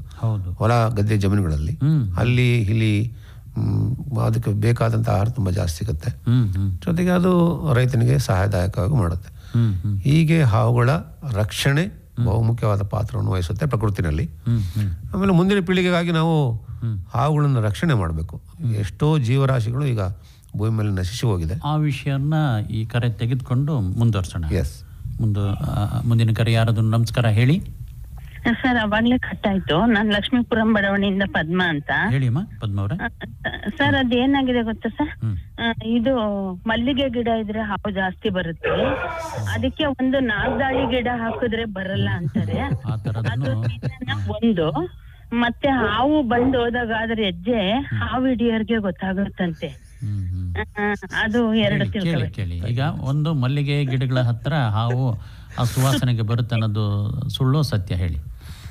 ಅದು ಸಂಬಂಧ ಇಲ್ಲ. ನಾಗದಾಳಿ ಸೊಪ್ಪು ಸಹ ಒಂದು ಆಯುರ್ವೇದ ಗಿಡಮೂಲಿಕೆ, ಅದಕ್ಕೂ ಸಂಬಂಧ ಇಲ್ಲ. ಅದು ಒಂಥರ ಮುಟ್ಟಿದ್ರೆ ಒಂಥರ ಕಟುವಾದ ವಾಸನೆ ಇರುತ್ತೆ. ವಾಸನೆ ಅದು ವಾಸ್ತವವಾಗಿ ನಮ್ಮ ಮನುಷ್ಯನಿಗೆ ಒಳ್ಳೇದು. ಆಮೇಲೆ ಮಕ್ಕಳಿಗೆ ಜ್ವರ ಬಂದ್ರೆ, ದೊಡ್ಡರಿಗೆ ಬರಲಿ, ಅದರ ರಸವನ್ನು ನಾವು ಡೈರೆಕ್ಟ್ ಆಗಿ ಯೂಸ್ ಮಾಡಬಹುದು. ಜ್ವರದ ತಾಪಮಾನವನ್ನು ಕಡಿಮೆ ಮಾಡುತ್ತೆ ನಾಗದಾಳಿ ಸೊಪ್ಪು. ಅದು ಹೆಸರು ನಾಗದಾಳಿ ಇರೋದ್ರಿಂದ ಜನಗಳು ಏನಂತಾರೆ, ಇದು ಹಾವು ಬಂದ್ರೆ ಅದನ್ನ ನಾಗದಾಳಿ ಸೊಪ್ಪು ಅದನ್ನ ಕಂಟ್ರೋಲ್ ಮಾಡುತ್ತೆ. ಅಲ್ಲ, ಆ ಗಿಡ ಇದ್ರೆ ಹಾವುಗಳು ಬರೋದಿಲ್ಲ ಅದನ್ನೇ ಅದು ಸಂಬಂಧನೇ ಇಲ್ಲ. ಆಮೇಲೆ ಅದು ಯಾವುದೇ ವಾಸನೆಯನ್ನ ಗ್ರಹಿಸೋ, ಈಗ ನಮಗೆ ಪರಿಮಳ ಪ್ರಕೃತಿ ಇಷ್ಟ ಅಷ್ಟೇ, ಅದಕ್ಕೆ ಯಾವುದೇ ಪರಿಮಳದ ವಾಸನೆ ಗ್ರಹಿಸೋ ಶಕ್ತಿ ಇಲ್ಲ ಅನ್ನೋದಕ್ಕೆ ಅದ್ರ ಅವಶ್ಯಕತೆ ಇಲ್ಲ. ಅದಕ್ಕೆ ಬೇಕಾದಂತ ವಾಸನೆಯನ್ನು ಅದನ್ನು ಗ್ರಹಿಸುತ್ತೆ. ಆ ತರ ಇದ್ದಿದ್ರೆ ಸುವಾಸನೆ ಎಲ್ಲೆಲ್ಲಿ ಹೆಚ್ಚು ಅಲ್ಲೆಲ್ಲ ಹಾವುಗಳೇ ಇರೋದು ಅಲ್ವಾ? ಹಾಗಾಗಿ ಅದನ್ನ ಆಮೇಲೆ ಹಾವಿನ ಹೆಜ್ಜೆ ಇರಲ್ಲ. ಹೆಜ್ಜೆ ಯಾವಾಗಿರುತ್ತೆ ಅಂದ್ರೆ ನೀವೇನಾದ್ರು ಅದು ಭೂಮಿ ಮೇಲೆ ಧೂಳು ಮತ್ತೊಂದೇನಾರು ಇದ್ರೆ ಅದು ಪಾಸ್ ಆಗಿರುವಂತ ಮಾರ್ಕ್ ಬಿದ್ದಿರುತ್ತೆ. ಅಷ್ಟು ಬಿಟ್ರೆ ಹಾವಿಗೆ ಹೆಜ್ಜೆ ಇರಲ್ಲ. ಅದು ತಪ್ಪು ಮಾಹಿತಿ, ಯಾರು ಆ ಥರ ಕಂಡುಹಿಡಿಯಕ್ ಆಗಲ್ಲ. ಅದು ಮಾಹಿತಿ ಅಂದ್ರೆ ಅದು ಧೂಳು ಇಲ್ಲ ಪೌಡ್ರು ಡಸ್ಟೋ ಇದ್ರೆ ಅದ್ರ ಮೇಲೆ ಹಾದೋಗಿದ್ರೆ ಅದ್ರ ಮಾರ್ಕ್ ಬಿದ್ದಿರುತ್ತೆ, ಹರಿದೋಗಿರುವಂತ ಗುರು ಸಿಗುತ್ತೆ ಅಷ್ಟೇ. ಹೌದು. ಈಗ ಏನಾಗ್ತದೆ, ಈ ಪದ್ಮವರು ಕೇಳಿದಂಗೆ ಯಾವುದೋ ಸಂದರ್ಭದಲ್ಲಿ ಮಲ್ಲಿಗೆ ಗಿಡದ ಹತ್ರ ಹಾವು ಬಂದಿರುತ್ತೆ. ಓಹೋ, ಈ ವಾಸನೆಗೆ ಹಿಂಗೆ ಬಂತಂತ ತೆಗೆದೇ ಬಿಡ್ತಾರೆ ಎಷ್ಟೋ. ಹಾಗಿದ್ರೆ ಮಲ್ಲಿಗೆ ವಾಸನೆ ಇರುವ ಊದ್ಬತ್ತಿಯನ್ನು ತುಂಬಾ ಜನ ಬಳಸ್ತಾರೆ. ಆಗ ಎಷ್ಟೋ ಮನೆಗಳಲ್ಲಿ ಹಾವುಗಳು ಬಂದ್ಬಿಡ್ತಾರೆ. ಮಲ್ಲಿಗೆ ಗಿಡ ಮತ್ತೆ ವೀಳ್ಯದೆಲೆ ಗಿಡದಲ್ಲಿ ಸುಮಾರು ಹಿಡಿದಿದ್ದೀನಿ. ವೀಳ್ಯದೆಲೆ ಹಬ್ಬಿಸಿರ್ತಾರೆ, ಚೆನ್ನಾಗಿರುತ್ತೆ. ಅದಕ್ಕೆ ವಾಸ ಇರೋಕ್ಕೂ ಚೆನ್ನಾಗಿರುತ್ತೆ. ಆಮೇಲೆ ಅಲ್ಲಿ ಪಕ್ಷಿಗಳು ಗೂಡು ಕಟ್ಟಿರ್ತವೆ, ಆ ದೃಷ್ಟಿಯಿಂದ ಬರುತ್ತೆ ಅದು. ಪಕ್ಷಿಗಳು ಗೂಡು ಕಟ್ಟಿ ನೋಡಿ ಪದ್ಮವ್ರೆ, ಇದು ಒಂದು ವಿಚಾರನೆ. ಬಳ್ಳಿ ಮೇಲೆ ಒಳಗಡೆ ಪಕ್ಷಿಗಳು ಗೂಡು ಕಟ್ಟಿರುತ್ತೆ. ಆ ಮೊಟ್ಟೆ ತಿನ್ಲಿಕ್ಕೆ ಮಲ್ಲಿಗೆ ಗಿಡಕ್ಕೆ ಸುವಾಸನೆ ಬಂದ್ಬಿಡುತ್ತೆ ಅಂತ ಕಿತ್ತಾಕಿದ್ರು. ಆಮೇಲೆ ಮಲ್ಲಿಗಿಡನೂ ಹೋಯ್ತು, ಗಿಡನೂ ಹೋಯ್ತು. ಮತ್ತೆ ನಾಗದಾಳೆ ಸ್ಮೆಲ್ಲಿಗೆ ಆದಷ್ಟು ಬರಲ್ಲ ಅಂದಿದ್ರು. ಅದಕ್ಕೆ ತಿಳ್ಕೊಂಡೆ. ಮಾಹಿತಿ ಕೊಟ್ಟಿದ್ದೆ ಇಬ್ರಿಗೂ ನಮಸ್ಕಾರ ಸರ್, ಧನ್ಯವಾದಗಳು. ನಾಗದಾಳಿ ಗಿಡ ಹಾಕಿರೋ ಕಡೆಗೆ ಅಲ್ಲಿ ಹಾವು ಬಂದಿರೋದಿದೆ, ಎಷ್ಟೋ ಜನ ನೋಡಿದ್ದಾರೆ. ಕಾಕತಾಳಿ ಹತ್ರ ಕೆಲವೊಂದು ಆಗ್ತವೆ. ಅದನ್ನೇ ಬಲವಾಗಿ ನಂಬೋದಕ್ಕಿಂತ ಬರಲಿ ಹಾವುಗಳು ಬರಬಾರ್ದಂತಲ್ಲ, ನಿಮಗೂ ಧೈರ್ಯ ಬರುತ್ತೆ, ಮತ್ತೆ ಅದೊಂದು ಪಾಠ ಆಗ್ತದೆ. ಅದು ಶಾಂತವಾಗಿ ಹತ್ತಿರದಿಂದ ನೋಡಿದರೆ ಅದರ ದೇಹ ಮತ್ತು ಅದರ ಚಟುವಟಿಕೆ ಭಾಳ ಒಂಥರ ರೋಮಾಂಚನ ಅಲ್ವಾ? ಮುಂದಿನ ಕರೆ ಯಾರದು ನೋಡೋಣ. ನಮಸ್ಕಾರ, ಮಾತಾಡಿ, ಹೇಳಿ. ಯಾರು? ಕೇಳ್ತಾ ಇದೆಯಾ? ಇಲ್ಲ, ಕೇಳ್ತಾ ಇಲ್ಲ. ಒಂದು ರಕ್ಷಣೆ ಬಗ್ಗೆ ನಾವು ಮಾತಾಡಬೇಕಾಗಿತ್ತು, ಆ ವಿಷಯದ ಬಗ್ಗೆ ಬರೋಣ. ಈಗ ಎಷ್ಟೋ ಜನ ಹೇಳ್ತಾರೆ, ಇಲ್ಲಿ ಹಿಡ್ಕೊಂಡು ತೊಗೊಂಡೋಗಿದ್ದು ಮತ್ತಿನ್ನೆಲ್ಲೋ ಹಾಕ್ತಾರೆ, ಮತ್ತೆ ಅಲ್ಲೇ ಬಂದುಬಿಡ್ತವೆ ಅನ್ನೋ ಥರ. ಇಲ್ಲ, ಅದು ಅರಣ್ಯಕ್ಕೆ ಹೋಗ್ತದೆ, ಅರಣ್ಯದಲ್ಲಿ ಬಿಟ್ಟಾಗ ಮತ್ತೆ ಅಲ್ಲಿ ರೈತರಿಗೂ ಸಮಸ್ಯೆ ಆಗ್ತದೆ ಅನ್ನೋ ಥರ ಏನೇನೋ ಭಾವನೆಗಳಿದೆ. ನೀವು ಹೇಗೆ ಮಾಡ್ತಾಯಿದ್ರಿ? ಏನೇನು ಉಪಾಯಗಳನ್ನು ಕಂಡುಕೊಂಡಿದ್ರಿ? ಮತ್ತು ಅರಣ್ಯ ಇಲಾಖೆ ಈ ನಿಟ್ಟಿನಲ್ಲಿ ನಿಮ್ಮ ಸಹಾಯಕ್ಕೆ ಬಂದಿದೆಯೋ, ಅಥವಾ ಏನು ನಿಮ್ಮ ಆಗುಹೋಗುಗಳು, ಕಷ್ಟಗಳು, ನೋವುಗಳು? ಇಲ್ಲ, ಅರಣ್ಯ ಇಲಾಖೆಯವರು ನಮಗೆ ಮಾಹಿತಿಯನ್ನು ಕೊಡ್ತಾರೆ. ಎಲ್ಲಾರು ಹಾವಿದ್ರೆ ಅವುಗಳಿದ್ರೆ ನಮಗೆ ಮಾಹಿತಿಯನ್ನು ಕೊಡ್ತಾರೆ. ಅವರು ಯಾರು ರಕ್ಷಣೆ ಮಾಡೋರು ಇಲ್ಲ. ಅರಣ್ಯ ಇಲಾಖೆಯಲ್ಲೇನೂ ಉರುಗ ತಜ್ಞರು ಯಾರು ಇಲ್ಲ ಇಲ್ಲ ಇಲ್ಲ. ಮೊನ್ನೆ ಒಂದು ಅರಣ್ಯ ಭವನದಲ್ಲಿ ಒಂದು ನಾಗರಾವಿತ್ತು. ಅವರು ಚೆನ್ನಾಗಿ ಹೆದರ್ತಿದಾರೆ ಅಂದಂಗ. ಎಲ್ಲರೂ ಯಾವ ಹೆದರ್ದಿರೋ ಅಂತ ವ್ಯಕ್ತಿನೇ ಇಲ್ಲ ಎಂತ. ಸೊ ಅದನ್ನೇ, ಅದು ಎಷ್ಟು ಸೂಕ್ಷ್ಮವೋ, ಎಷ್ಟು ಸಣ್ಣ ಪ್ರಾಣಿಯೋ ಅಷ್ಟೇ ಡೇಂಜರಸ್. ಕರೆ ಬಂದಿದೆ, ತಗೊಂಡು ಆಮೇಲೆ ರಕ್ಷಣೆ ಬಗ್ಗೆ ಮಾತಾಡೋಣ. ನಮಸ್ಕಾರ, ಯಾರು ತಾವು? ನಮಸ್ಕಾರ ಸರ್, ನಾನು ಜಯಲಕ್ಷ್ಮಿ ತಿಮ್ಮನಹಳ್ಳಿಯಿಂದ. ಜಯಲಕ್ಷ್ಮಿ ಅವರು ತಿಮ್ಮನಹಳ್ಳಿ, ಹಾಸನ ತಾಲೂಕ?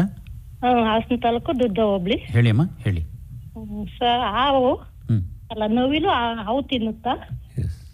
ನವಿಲುಗಳು ಹಾವುಗಳನ್ನ ತಿನ್ನುತ್ತಾ? ಆಮೇಲೆ ಹಾವು ಯಾವ ಜಾಗದಲ್ಲಿ ಮೊಟ್ಟೆ ಇಡುತ್ತೆ? ಹಾವು ಎಲ್ಲೆಲ್ಲಿ ಮೊಟ್ಟೆ ಇಡುತ್ತೆ? ಅಲ್ಲ ಸರ್, ಅದು ಯಾವ ಜಾಗದಲ್ಲಿ ಅಂದ್ರೆ ಈಗ ಅದಕ್ಕೆ ಬೇಕಾದ ಜಾಗದಲ್ಲಿ ಇಡುತ್ತೆ, ಅದಲ್ಲ ಅದು ಈ ಪ್ಲೇಸ್ ಇರುತ್ತಲ್ಲ. ಬೇಕಾದ ಜಾಗದಲ್ಲಿ ಇಡ್ಬೇಕು, ಬೇಡವಾದ ಜಾಗದಲ್ಲಿ ಯಾಕೆ ಇಡಕ್ ಹೋಗುತ್ತೆ? ಈಗ ನೀವೆಲ್ಲೆಲ್ಲಿ ನೋಡಿದ್ರಿ ಹೇಳಿ? ಹಂಗಲ್ಲ ಸರ್, ಮೊಟ್ಟೆ ಇಡೋದ್ ಜಾಗ ನೋಡಿಲ್ಲ. ಹಾವು ಮೊಟ್ಟೆ ಇಡುತ್ತಲ್ಲ, ಅದು ಯಾವ ಜಾಗದಲ್ಲಿ ಇಡುತ್ತೆ, ಯಾವ ಮೇಲೆ ಇಡುತ್ತೋ ಕೆಳಗೆ, ಅದು ಸರ್ ಪ್ರಶ್ನೆ. ಮೇಲೆ ಕೆಳಗಡೆ ಅನ್ನೋದಕ್ಕಿಂತ ಎಲ್ಲೆಲ್ಲಿ ಇಡುತ್ತೆ ಅಂತ ಕೇಳಿ ಹೇಳಿ ಶೇಷಪ್ಪನವ್ರು. ಎಲ್ಲೆಲ್ಲಿ ಇಡುತ್ತೆ, ಅದಕ್ಕೆ ಪ್ರಶಸ್ತವಾದ ಜಾಗಗಳು ಯಾವ್ಯಾವ ಅಂತ ಅನ್ಕೊಂಡು. ಎಸ್, ಪ್ರಕೃತಿನಲ್ಲಿ ಯಾವುದೇ ತನ್ನ ಸಂತಾನವನ್ನು ಕಾಪಾಡ್ಕೋಬೇಕಾದ್ರೆ ಸುರಕ್ಷಿತ ಜಾಗವನ್ನು ಹುಡುಕುತ್ತೆ. ಎಲ್ಲಿ ಸುರಕ್ಷಿತ, ಅದಕ್ಕೆ ತೊಂದರೆ ಆಗಲ್ಲ, ಮೊಟ್ಟೆನ ಯಾವ ತಿನ್ನಲ್ಲ ಅಂತ ಕಡೆ ಜಾಗವನ್ನು ನೋಡುತ್ತೆ. ಆಮೇಲೆ ಹೆಚ್ಚು ಸಮೀಕ್ಷೆ ಮಾಡುತ್ತೆ. 100% ಯಾವುದೇ ಜೀವಿ ಆಗಿರಲಿ. ಆಮೇಲೆ ಅದನ್ನ ಸುರಕ್ಷಿತವಾಗಿ ಇಲ್ಲ ಗೌಪ್ಯವಾಗಿ ಒಂದು ಪೊಟ್ರೆ ಇಲ್ಲ ಸಂದು ಇಲ್ಲ ಸುಮಾರು ಕಡೆ ಮನೆ ಬಾಗಿಲು ಕೆಳಗಡೆ, ಹೊಸಲು ಕೆಳಗಡೆನೂ ಹೊರಿ ಮಾಡೋದು ಬಂದಿದೆ, ಮಾಹಿತಿ ನೋಡಿದ್ದೀನಿ. ನಾಗರಾವು ಹಾಗೆ, ಆಮೇಲೆ ಬಿಲ, ಆಮೇಲೆ ಗೋಡೆಯ ಸಂದು, ಆಮೇಲೆ ಒಂದು ಸಮತಟ್ಟಾದ ಜಾಗ, ಅಲ್ಲಿ ಬೆಚ್ಚಗಿರುವಂತ ಜಾಗವನ್ನು ಹುಡುಕಿ ಅಂತ ಕಡೆನೆ ಮೊಟ್ಟೆಯನ್ನಿಡುತ್ತೆ. ಈಗ ಜನ ಓಡಾಡೋ ಜಾಗ ಇರ್ಬೋದು, ಓಡಾಡದೆ ಇರೋ ಜಾಗನೂ ಇರ್ಬೋದು, ಅದಕ್ಕೆ ಏನು ಇಷ್ಟ ಆಗ್ತದೋ ಅಲ್ಲಿ. ಎಸ್, ಅದು ಒಂದು ಸಮೀಕ್ಷೆ ಮಾಡಿ ತನ್ನ ಮೊಟ್ಟೆಗಳಿಗೆ, ತನ್ನ ಸಂತಾನೋತ್ಪತ್ತಿಗೆ ಇದು ಸುರಕ್ಷಿತವಾದ ಜಾಗ ಅಂತ ಕಡೆ ಅದು ಮೊಟ್ಟೆಯನ್ನಿಟ್ಟು. ಈಗ ಕುತೂಹಲ, ಮೊಟ್ಟೆ ಯಾವ ಗಾತ್ರದಲ್ಲಿ ಇರ್ತವೆ? ಅದು ಒಂದು ಹೆಬ್ಬೆಟ್ಟು ಗಾತ್ರಕ್ಕೆ ಇರುತ್ತೆ, ಏನು ಸ್ವಲ್ಪ ದಪ್ಪ ಇರುತ್ತೆ. ಹಾವುಗಳ ಮೇಲೆ ಹಾವು ಎಷ್ಟು ಪ್ರಮಾಣದಲ್ಲಿ ಅದು ಗಾತ್ರ ಇರುತ್ತೆ ಆ ರೀತಿ ಇರುತ್ತೆ. ಈಗ ಮೊಟ್ಟೆಗಳು ಸಣ್ಣ ಮೊಟ್ಟೆ ಒಂದು ಹೆಬ್ಬೆಟ್ಟಿಗಿಂತಲೂ ಜಾಸ್ತಿ ದಪ್ಪ ಇರುತ್ತೆ, ಒಂದು ಹೆಬ್ಬೆಟ್ಟು ದಪ್ಪ ಇರುತ್ತೆ. ಆಮೇಲೆ ಲೆಂತ್ ಇರುತ್ತೆ, ಒಂದೂವರೆ ಇಂಚು ಲೆಂತ್ ಇರುತ್ತೆ, ಉದ್ದ ಬರುತ್ತೆ. ಅಲ್ಲಿ ಮೊಟ್ಟೆಗಳಿಗಿಂತ ದೊಡ್ಡದೇ ಹೆಬ್ಬೆಟ್ಟು ದಪ್ಪ ಅಂದ್ರೆ ಅಲ್ವಾ. ಆಮೇಲೆ ಹುಟ್ಟಿದಾಗ ಒಂದು ಗೇಣು ಇರುತ್ತೆ, ಒಂದು ನಾಗರ ಹುಟ್ಟಿ ಒಂದು ಗೇಣು ಇರುತ್ತೆ. ಒಂದು ಗೇಣಿನ ಮರಿ ಒಂದು ಇದಕ್ಕಿಂತ ದಪ್ಪ ಇರುತ್ತೆ ಸ್ವಲ್ಪ. ಅದು ಅದ್ರೊಳಗಡೆ ಇರಬೇಕು ಅಂದ್ರೆ ವೈರ್ಗಿಂತ ದಪ್ಪ ಇರುತ್ತೆ. ಅವು ಅವೇನು ಕಡಿಯಲ್ಲ, ಅಥವಾ ಕಡಿದ್ರು ಅದರಲ್ಲಿ ವಿಷ ಇರೋದಕ್ಕಿಲ್ಲ ಅಲ್ವಾ? ವಿಷ ಇರಬಹುದು, ಬಟ್ ಕಡಿಯೋ ಪ್ರಮಾಣಕ್ಕೆ ಅವು ಸಹ ಉಸಿರು ಬಾಯಿ ತೆರೆದು ಕಡಿಯೋದನ್ನ ನಾನು ನೋಡಿದೀನಿ ಹಿಡಿದ್ಬೇಕಾರೆ. ಅಯ್ಯೋ, ಅದು ನಾಯಿ ಮರಿಗಳು, ಬೆಕ್ಕಿನ ಮರಿಗಳು same as it is attack ಮಾಡುತ್ತೆ. ಅದು ನೀವು ಹುಟ್ಟಿ ಆಚೆ ಬಂದ ತಕ್ಷಣ ಎಡೆ ಬಿಚ್ಚಿ ಬುಸ್ ಬುಸ್ ಅದ್ರ ಸೌಂಡು ಅಷ್ಟು ಬರುತ್ತೆ ತಕ್ಷಣಕ್ಕೆ ಅಟ್ಯಾಕ್. ಅದು ಕಡಿಯುವ ನ್ಯಾಚುರಲ್ ಗುಣ, ಅದು ಹಾವಿಗೆ ಕಡಿಯುವ ನ್ಯಾಚುರಲ್ ಗುಣ. ಎಲ್ಲ ಹೂ ಕಡಿತಾವೆ ನೋಡಿ, ಹುಷಾರಾಗಿರ್ಬೇಕಷ್ಟೇ. ಜಯಲಕ್ಷ್ಮಿ ಗೊತ್ತಾಯ್ತಮ್ಮ? ಅಲ್ಲ ಸರ್, ಗೊತ್ತಾಯ್ತು. ಮೊಟ್ಟೆ ಅದು ಹಾವು ಇರುತ್ತಲ್ಲ, ಅದು ಯಾವ ಜಾಗದಲ್ಲಿ ಮೊಟ್ಟೆ ಇಡುತ್ತೆ ಅಂದ್ರೆ ನಾನು ಹೇಳ್ತಾ ಇರೋ ಪ್ರಶ್ನೆ ನಿಮ್ಗೆ ಅರ್ಥ ಆಯ್ತು? ಇಲ್ಲ, ಅರ್ಥ ಆಯ್ತು. ಅದು ಎಲ್ಲಿ ಇಷ್ಟ ಆಗ್ತದ ಅದು ಈಗ ಹಾವು ಈಗ ಉದ್ದ ಇರುತ್ತಲ್ವಾ, ಅದು ಮೇಲಿಡುತ್ತೋ ಕೆಳಗೆ ಯಾವ ಜಾಗ ಅಂದ್ರೆ ಮೊಟ್ಟೆ ಇಡೋ ಜಾಗ ಯಾವ್ದು? ತನ್ನ ದೇಹದ ಯಾವ ಜಾಗ ಅಂತ ಕೇಳ್ತಾ ಇದೀರಾ? ತನ್ನ ದೇಹದ ಗುದದ್ವಾರದಿಂದಲೇ ಮೊಟ್ಟೆ. ಕೋಳಿ ಹೆಂಗ್ ಮೊಟ್ಟೆ ಇಡುತ್ತೆ ಅದೇ ರೀತಿ. ಈಗ ಬಾಯಿ ಹತ್ರ ಅಂತೂ ಅದರದ ಅಂಗ ಇರುವುದಿಲ್ಲ, ಜನನಾಂಗ ಇರುವುದಿಲ್ಲ. ಬಾಲದ ಹತ್ರನೇ ಜನನಾಂಗ ಇರುತ್ತೆ. ಈಗ ತಳುಕು ಹಾಕೊಂಡಾಗ ನೀವು ನೋಡಿದಿರಲ್ವಾ? ಆ ಹಾವುಗಳು ತಳುಕು ಹಾಕೊಂಡಿರುವಾಗ ನೀವು ನೋಡಿದಿರಾ? ತಳುಕು ಹಾಕೊಂಡಿರುವಾಗ ಬಾಯಿ ಹತ್ರ ಏನು ಅವು ಸೇರ್ಕೊಂಡಿಲ್ಲ. ಅದೇ, ಒಟ್ಟು ಬಾಲದ ಹತ್ರ ಅದರ ಜನನಾಂಗ ಇರುತ್ತೆ, ಅಲ್ಲೇ ಮೊಟ್ಟೆ ಇಡೋದು. ನೀವು ಹೇಳಿದ ಅರ್ಥ ಆಯ್ತು. ನಾವು ಮೊಟ್ಟೆ ಎಲ್ಲಿ ಯಾವ ಜಾಗ ಅಂತ ಕೇಳ್ತಾ ಇದ್ರಿ. ಈಗ ನಿಮ್ಮ ಪ್ರಶ್ನೆ ಅರ್ಥ ಆಯ್ತು, ನಿಮಗೆ ಸ್ಪಷ್ಟೀಕರಣ ಸಿಕ್ಕಿದೆ ಅಲ್ವಾ? ಓಕೆ ಮಾ, ಧನ್ಯವಾದ. ನಮಸ್ಕಾರ. ನೋಡಿ, ಇವೆಲ್ಲ ಕುತೂಹಲಕಾರಿಯಾದ ಪ್ರಶ್ನೆಗಳು. ಯಾಕಂದ್ರೆ ಹತ್ತಿರದಿಂದ ನೋಡ್ಲಿಕ್ಕೆ ಆಗೋದಿಲ್ಲ, ತಳುಕು ಹಾಕೊಂಡಿದ್ರೂ ದೂರದಿಂದನೇ ನೋಡ್ಬಿಡ್ತೀವಿ. ಒಟ್ಟಾರೆ ಹಾವು ಅಪಾಯಕಾರಿ ಅಂತ ಅನ್ಕೊಂಡೆ ಇದುವರೆಗೂ ಎಲ್ಲರೂ ಜೀವನ ಮಾಡ್ಕೊಂತ ಬಂದಿದ್ದೀವಿ. ಹಾಗಾಗಿ ಅವುಗಳನ್ನು ಪೂಜೆ ಮಾಡ್ತೀವಿ. ಆಮೇಲೆ ನಾಗರಕಲ್ಲುಗಳು ಇನ್ನೇನೋ ಇದ್ದಾವೆ, ಅದ್ರ ಬಗ್ಗೆ ನಾವು ಆಮೇಲೆ ಬರೋಣ. ಈಗ ರಕ್ಷಣೆ ಬಗ್ಗೆ ತಾವು ಹೇಳ್ತಾ ಇದ್ರಿ. ಒಂದು ಇದುವರೆಗೂ ನೀವು ಹಿಡಿದ ಹಾವುಗಳನ್ನು ಎಲ್ಲೆಲ್ಲಿ ಬಿಟ್ಟಿದ್ದೀರಿ ಮತ್ತು ಜನ ಅದಕ್ಕೆ ಏನು ಪ್ರತಿಕ್ರಿಯೆಗಳನ್ನು ಕೊಟ್ಟಿದ್ದಾರೆ? ನಾನು ಹಿಡಿದ್ರೆ ನಮ್ಮ ಸುತ್ತಮುತ್ತ ಹಾಸನದಲ್ಲಿ ಟೌನ್ ಒಳಗಡೆ ಹಿಡಿದ್ರೆ ಯಾವ ಏರಿಯಾದಲ್ಲಿ ಹಿಡಿತೀನಿ ಆ ಏರಿಯಾದಿಂದ ಹೊರಗಡೆ ತಗೊಂಡೋಗ್ಬಿಡ್ತೀನಿ. ಹೊರಗಡೆ ಅಂದರೆ ಒಂದು ಕೆರೆನೋ ಒಂದು ಜಮೀನು ಹಳ್ಳನೋ ಇರುತ್ತೆ, ಒಟ್ಟು ಜನವಸತಿ ಇರಬಾರ್ದು. ಆಮೇಲೆ ವಿಶೇಷವಾಗಿ ಪಾಯ್ಸನ್ ಹಾವುಗಳನ್ನ ಸ್ವಲ್ಪ ದೂರ ತಗೊಂಡೋಗಿ ಬಿಡ್ತೀನಿ. ಕಾಡಿಗೆ ಬಿಟ್ರೆ ಒಳ್ಳೇದು. ಕಾಡು ಇಲ್ಲಿದೆ ಸರ್, ಇಲ್ಲಿ ಅಲ್ಲಲ್ಲ ತುಂಬಾನೇ ಕಾಡು ಅಂದ್ರೆ ಇಲ್ಲಿ ಬುಳ್ಳಾಲ್ಬಾರೆ ಫಾರೆಸ್ಟ್ ಇದೆ, ಅದ್ ಬಿಟ್ರೆ ಇಲ್ಲಿ ಹತ್ತಿರದಲ್ಲಿ ಯಾವ ಕಾಡಿಲ್ಲ. ಸಿಗಗುಡ್ಡ ಅಷ್ಟು ಅವಶ್ಯಕತೆ ಬರಲ್ಲ. ಈಗ ನಾನು ಒಂದು ಹಾವು ತಗೊಂಡು ಸಿಗಗುಡ್ಡ ಬಿಡೋದ್ರಿಂದ ಇಲ್ಲಿ ಹಾವುಗಳು ಯಾವ ಕಡಿಮೆ ಆಗಲ್ಲ. ಸೊ ಆಮೇಲೆ ಇನ್ನೊಂದು ಅದು ನಿಯಮಾನುಸಾರವಾಗಿ ಅದನ್ನ ಬದುಕುವ ಜಾಗಕ್ಕೆ ಬಿಡಬೇಕು. ಈಗ ಇಲ್ಲದು ಸಕಲೇಶ್ಪುರ ಆ ಥರ ಆಗಬಾರ್ದು. ಅದಕ್ಕೆ ಹೇಳಿದ್ದು ಒಂದು ಟೆರಿಟರಿ ಏರಿಯಾದಲ್ಲೇ ಬಿಡಬೇಕು ಅಂತ ಅದು ಸೈನ್ಸ್ ಹೇಳುತ್ತೆ. ಅದು ಬದುಕು ಜಾಗದಲ್ಲೇ ಬಿಡಬೇಕು ಅಂತ, ಇಲ್ಲ ಅಂದ್ರೆ ಸತ್ತೋಗುವಂತ ಸಂಭವ ಇರುತ್ತೆ. ಬೇರೆ ಕಡೆ ಬಿಟ್ಟಾಗ ಅದಕ್ಕೆ ಬದುಕಿ ಹೊಂದ್ಕೊಳ್ಳೋದಕ್ಕೆ ಸಮಯ ತಗೊಂಡು. ಈಗ ನೀವು ಹಿಡಿದ ಜಾಗದಿಂದ 1-1.5 ಕಿಲೋಮೀಟರ್ ಬಿಡ್ಬೋದು ಮತ್ತೆ ಅಲ್ಲಿಂದ ಈ ಕಡೆಗೆ ಹೋಗ್ಬೇಕಂತ ಇಲ್ಲಲ್ವಾ? ಇಲ್ಲ, ಅದೇ ನಮ್ಮ ಯಾವುದೇ ಕಾರಣಕ್ಕೂ ಇಲ್ಲ. ಆಮೇಲೆ ನಾನ್ ಪಾಯ್ಸನ್ಗಳನ್ನೆಲ್ಲ ಯಾವ್ದಾದ್ರು ಒಂದು ಕೆರೆ ಕಡೆ ಹಿಂಗ್ ಬಿಡ್ತೀನಿ. ಕೆರೆ ಹಾವುಗಳು ಹೆಚ್ಚಿ ಕೆರೆ ಜಮೀನ್ ಕಡೆ ಬಿಟ್ಟು ಏನು ತೊಂದರೆ ಇಲ್ಲ, ಅವರಿಂದ ಏನು ಸಮಸ್ಯೆ ಏನಿಲ್ಲ. ಹೌದು. ಮುಂದಿನ ಕರೆ ಯಾರದು? ಮಾತಾಡಿ ಹೇಳಿ. ಯಾರು ತಾವು? ಟಿ.ಸಿ. ಬಸವರಾಜ್ ಅಂತ, ದಾವಣಗೆರೆ ಜಿಲ್ಲೆ ತಾಲೂಕು ಮರಬನಹಳ್ಳಿಯಿಂದ. ಹೆಸರೇನಂದ್ರಿ? ಟಿ.ಸಿ. ಬಸವರಾಜ್ ಅವರು. ದಾವಣಗೆರೆ. ಈಗ ನಾಗರಾವಿಗೆ ಎಡೆ ಮೇಲೆ ಕೆಳಗೆ ಗಳಿಗೆ ಅಂತ ಬರುತ್ತೆ, ಕಪ್ಪು ಕಲೆ ಒಂದ್ 3 ಗೇಟ್ ಇರ್ತದೆ ಮೇಡಮ್ ಸರ್. ಅದು ಗಳಿಗೆ ಅಂತಾರೆ. ಅದು ಹಾವು ಕಡಿದ್ರೆ 1.5 ಗಳಿಗೆ 2 ಗಳಿಗೆ ಅಷ್ಟೇ ಜೀವಂತ ಬರೋದು. 1 ಗಳಿಗೆ ಅಂದ್ರೆ ಎಷ್ಟು ಅಂತ ಗೊತ್ತಾಗ್ಲಿಲ್ಲ ಸರ್. ಏನಿದು ಗಳಿಗೆ? ಗಳಿಗೆ ಒಂದು ಸಮಯ, ನಿಗದಿಯಾದ ಸಮಯ ಅಂತ. ಒಂದು ಗಳಿಗೆ 1 hours ಅಂತ ಹೇಳ್ಬಹುದು. ಅದ್ರ ಮಾಹಿತಿ 1 hour ಅಂತ ಹೇಳ್ಬೋದು. 1 ಗಳಿಗೆ 1.5 ಗಳಿಗೆ. ಹಾವಿನ ಹೆಡೆಯಲ್ಲಿರುವ ಈ ಒಂದು ಕೆಳಗಡೆ ಮಾರ್ಕ್, ಅದರಲ್ಲಿ ಅದಕ್ಕೂ ವಿಷದ ಇಲ್ಲ, ಏನಕ್ಕೂ ಅದಕ್ಕೆ ಸಂಬಂಧ ಇಲ್ಲ. ಅದು ಸಹಜವಾಗಿ ನಾಗರಾವಿನ ಹೆಡೆ ಕೆಳಗಡೆ ಕಪ್ಪು ಹಿಂಗೆ ಗೆರೆ ಇರುತ್ತೆ. ಕೆಲವಕ್ಕೆ 2 ಇರುತ್ತೆ, ಕೆಲವಕ್ಕೆ ಡಬಲ್ ದೊಡ್ಡದಿರುತ್ತೆ, ಒಂದು ಚಿಕ್ಕದಿರುತ್ತೆ. ಅದು 1.5 ಗಳಿಗೆ ಅಂತಾರೆ. ಡಬಲ್ 2 ಇದ್ದು ಇನ್ನು ಅರ್ಧ ಇರುತ್ತೆ. ಅದನ್ನೇ ಅವಧಿ ಅಲ್ಲ. ಅವಧಿ ಅಂದ್ರೆ ಏನು? ಸಮಯ ಕಚ್ಚಿದ ಇಷ್ಟು ಸಮಯವರೆಗೂ ಮನುಷ್ಯ ಬದುಕಿರ್ತಾನೆ. ಓಹೋ, ಹಾಗೆ ಆ ರೀತಿ ಆ ತರ ತಿಳ್ಕೊಂಡಿದ್ದೀರಾ ಬಸವರಾಜ್ ಅವರೇ? ಹೌದು ಸರ್, ಕೇಳಿದ್ರು. 1.5 ಗಳಿಗಿದ್ರೆ 1.5 ಗಂಟೆ ಅಷ್ಟೇ ಬದುಕ್ತಾರೆ. ಆ ತರ ಅದಕ್ಕೂ ಇದಕ್ಕೂ ಸಂಬಂಧ ಇದೆಯಾ? ಅಷ್ಟೇ ಮಾಹಿತಿ. ಸಂಬಂಧಕ್ಕಿಂತ ನಮಗೆ ಒಂದು ಕನ್ಫರ್ಮ್, ಒಂದು ನಮಗೆ ಒಂದು ಧೈರ್ಯ. ಅದನ್ನೆಲ್ಲ ಅವಾಗ ವಾಸ್ತವವಾಗಿ ನಾವು ನೋಡೋಕ್ಕಾಗಲ್ಲ. ಹಾವು ಕಚ್ಚಿದಾಗ ಎಷ್ಟು ಗಳಿಗೆ ಇತ್ತು ಅದನ್ನೆಲ್ಲ ನೋಡೋಕ್ಕಾಗಲ್ಲ. ನಮ್ಮ ಪ್ರಥಮ ಚಿಕಿತ್ಸೆ ಮಾಡಿಕೊಂಡು ನಾವು ನಮ್ಮ ರಕ್ಷಣೆಗೆ ಏನು ಮಾಡಬೇಕು ಅದನ್ನು ಮಾಡಬೇಕು. ಆಮೇಲೆ ಅದ್ರದ್ದು 1.5 ಗಳಿಗಿತ್ತು ಸಾಮಾನು ಹಿಡಿದಾಗ ನಾನು ನೋಡಿದಾಗ ಅವ್ರು ಎಡೆ ಹೊತ್ತಿದಾಗ 1.5 ಗಳಿಗಿದೆ 2 ಗಳಿಗಿದೆ ಈ ತರ ಹೇಳ್ತಾರೆ. ಸೊ ಅದು ಕಚ್ಚಿದ ನಂತರದ ವಿಚಾರ. ಕಚ್ಚಿದಾಗ ಏನು ಮಾಡಬೇಕು ನಮ್ಮ ರಕ್ಷಣೆಗೆ, ಅದನ್ನು ಫಸ್ಟ್ ಆದ್ಯತೆ ಕೊಡಬೇಕು. ಅದು ಮಾರ್ಕ್ ಇರುತ್ತೆ. ಅದ್ರ ಪ್ರಕಾರ ಎಲ್ಲರೂ ನಾವು ಅಲ್ಲಿವರೆಗೂ ಏನು ವೇಟ್, ಇನ್ನು 2.5 ಗಂಟೆ ಇದೆಯಲ್ಲ ಅಂತೇಳಿ ಯಾರು ವೇಟ್ ಮಾಡಲ್ಲ. ತಕ್ಷಣಕ್ಕೆ ಏನು ಚಿಕಿತ್ಸೆಯನ್ನು ಕೈಗೊಳ್ಳಬೇಕು ಅದನ್ನು ಮಾಡಿದ್ರೆ ತುಂಬಾ ಸೂಕ್ತ. ಈಗ ಗಳಿಗೆ ಬಗ್ಗೆ ಸಾವಿನ ಬಗ್ಗೆ ಯೋಚನೆ ಮಾಡೋದ್ಕಿಂತ ಒಂದು ರಕ್ಷಣೆ ಬಗ್ಗೆ ಆಲೋಚನೆ ಮಾಡೋದು ಬಹಳ ತುಂಬಾ ಸೂಕ್ತ.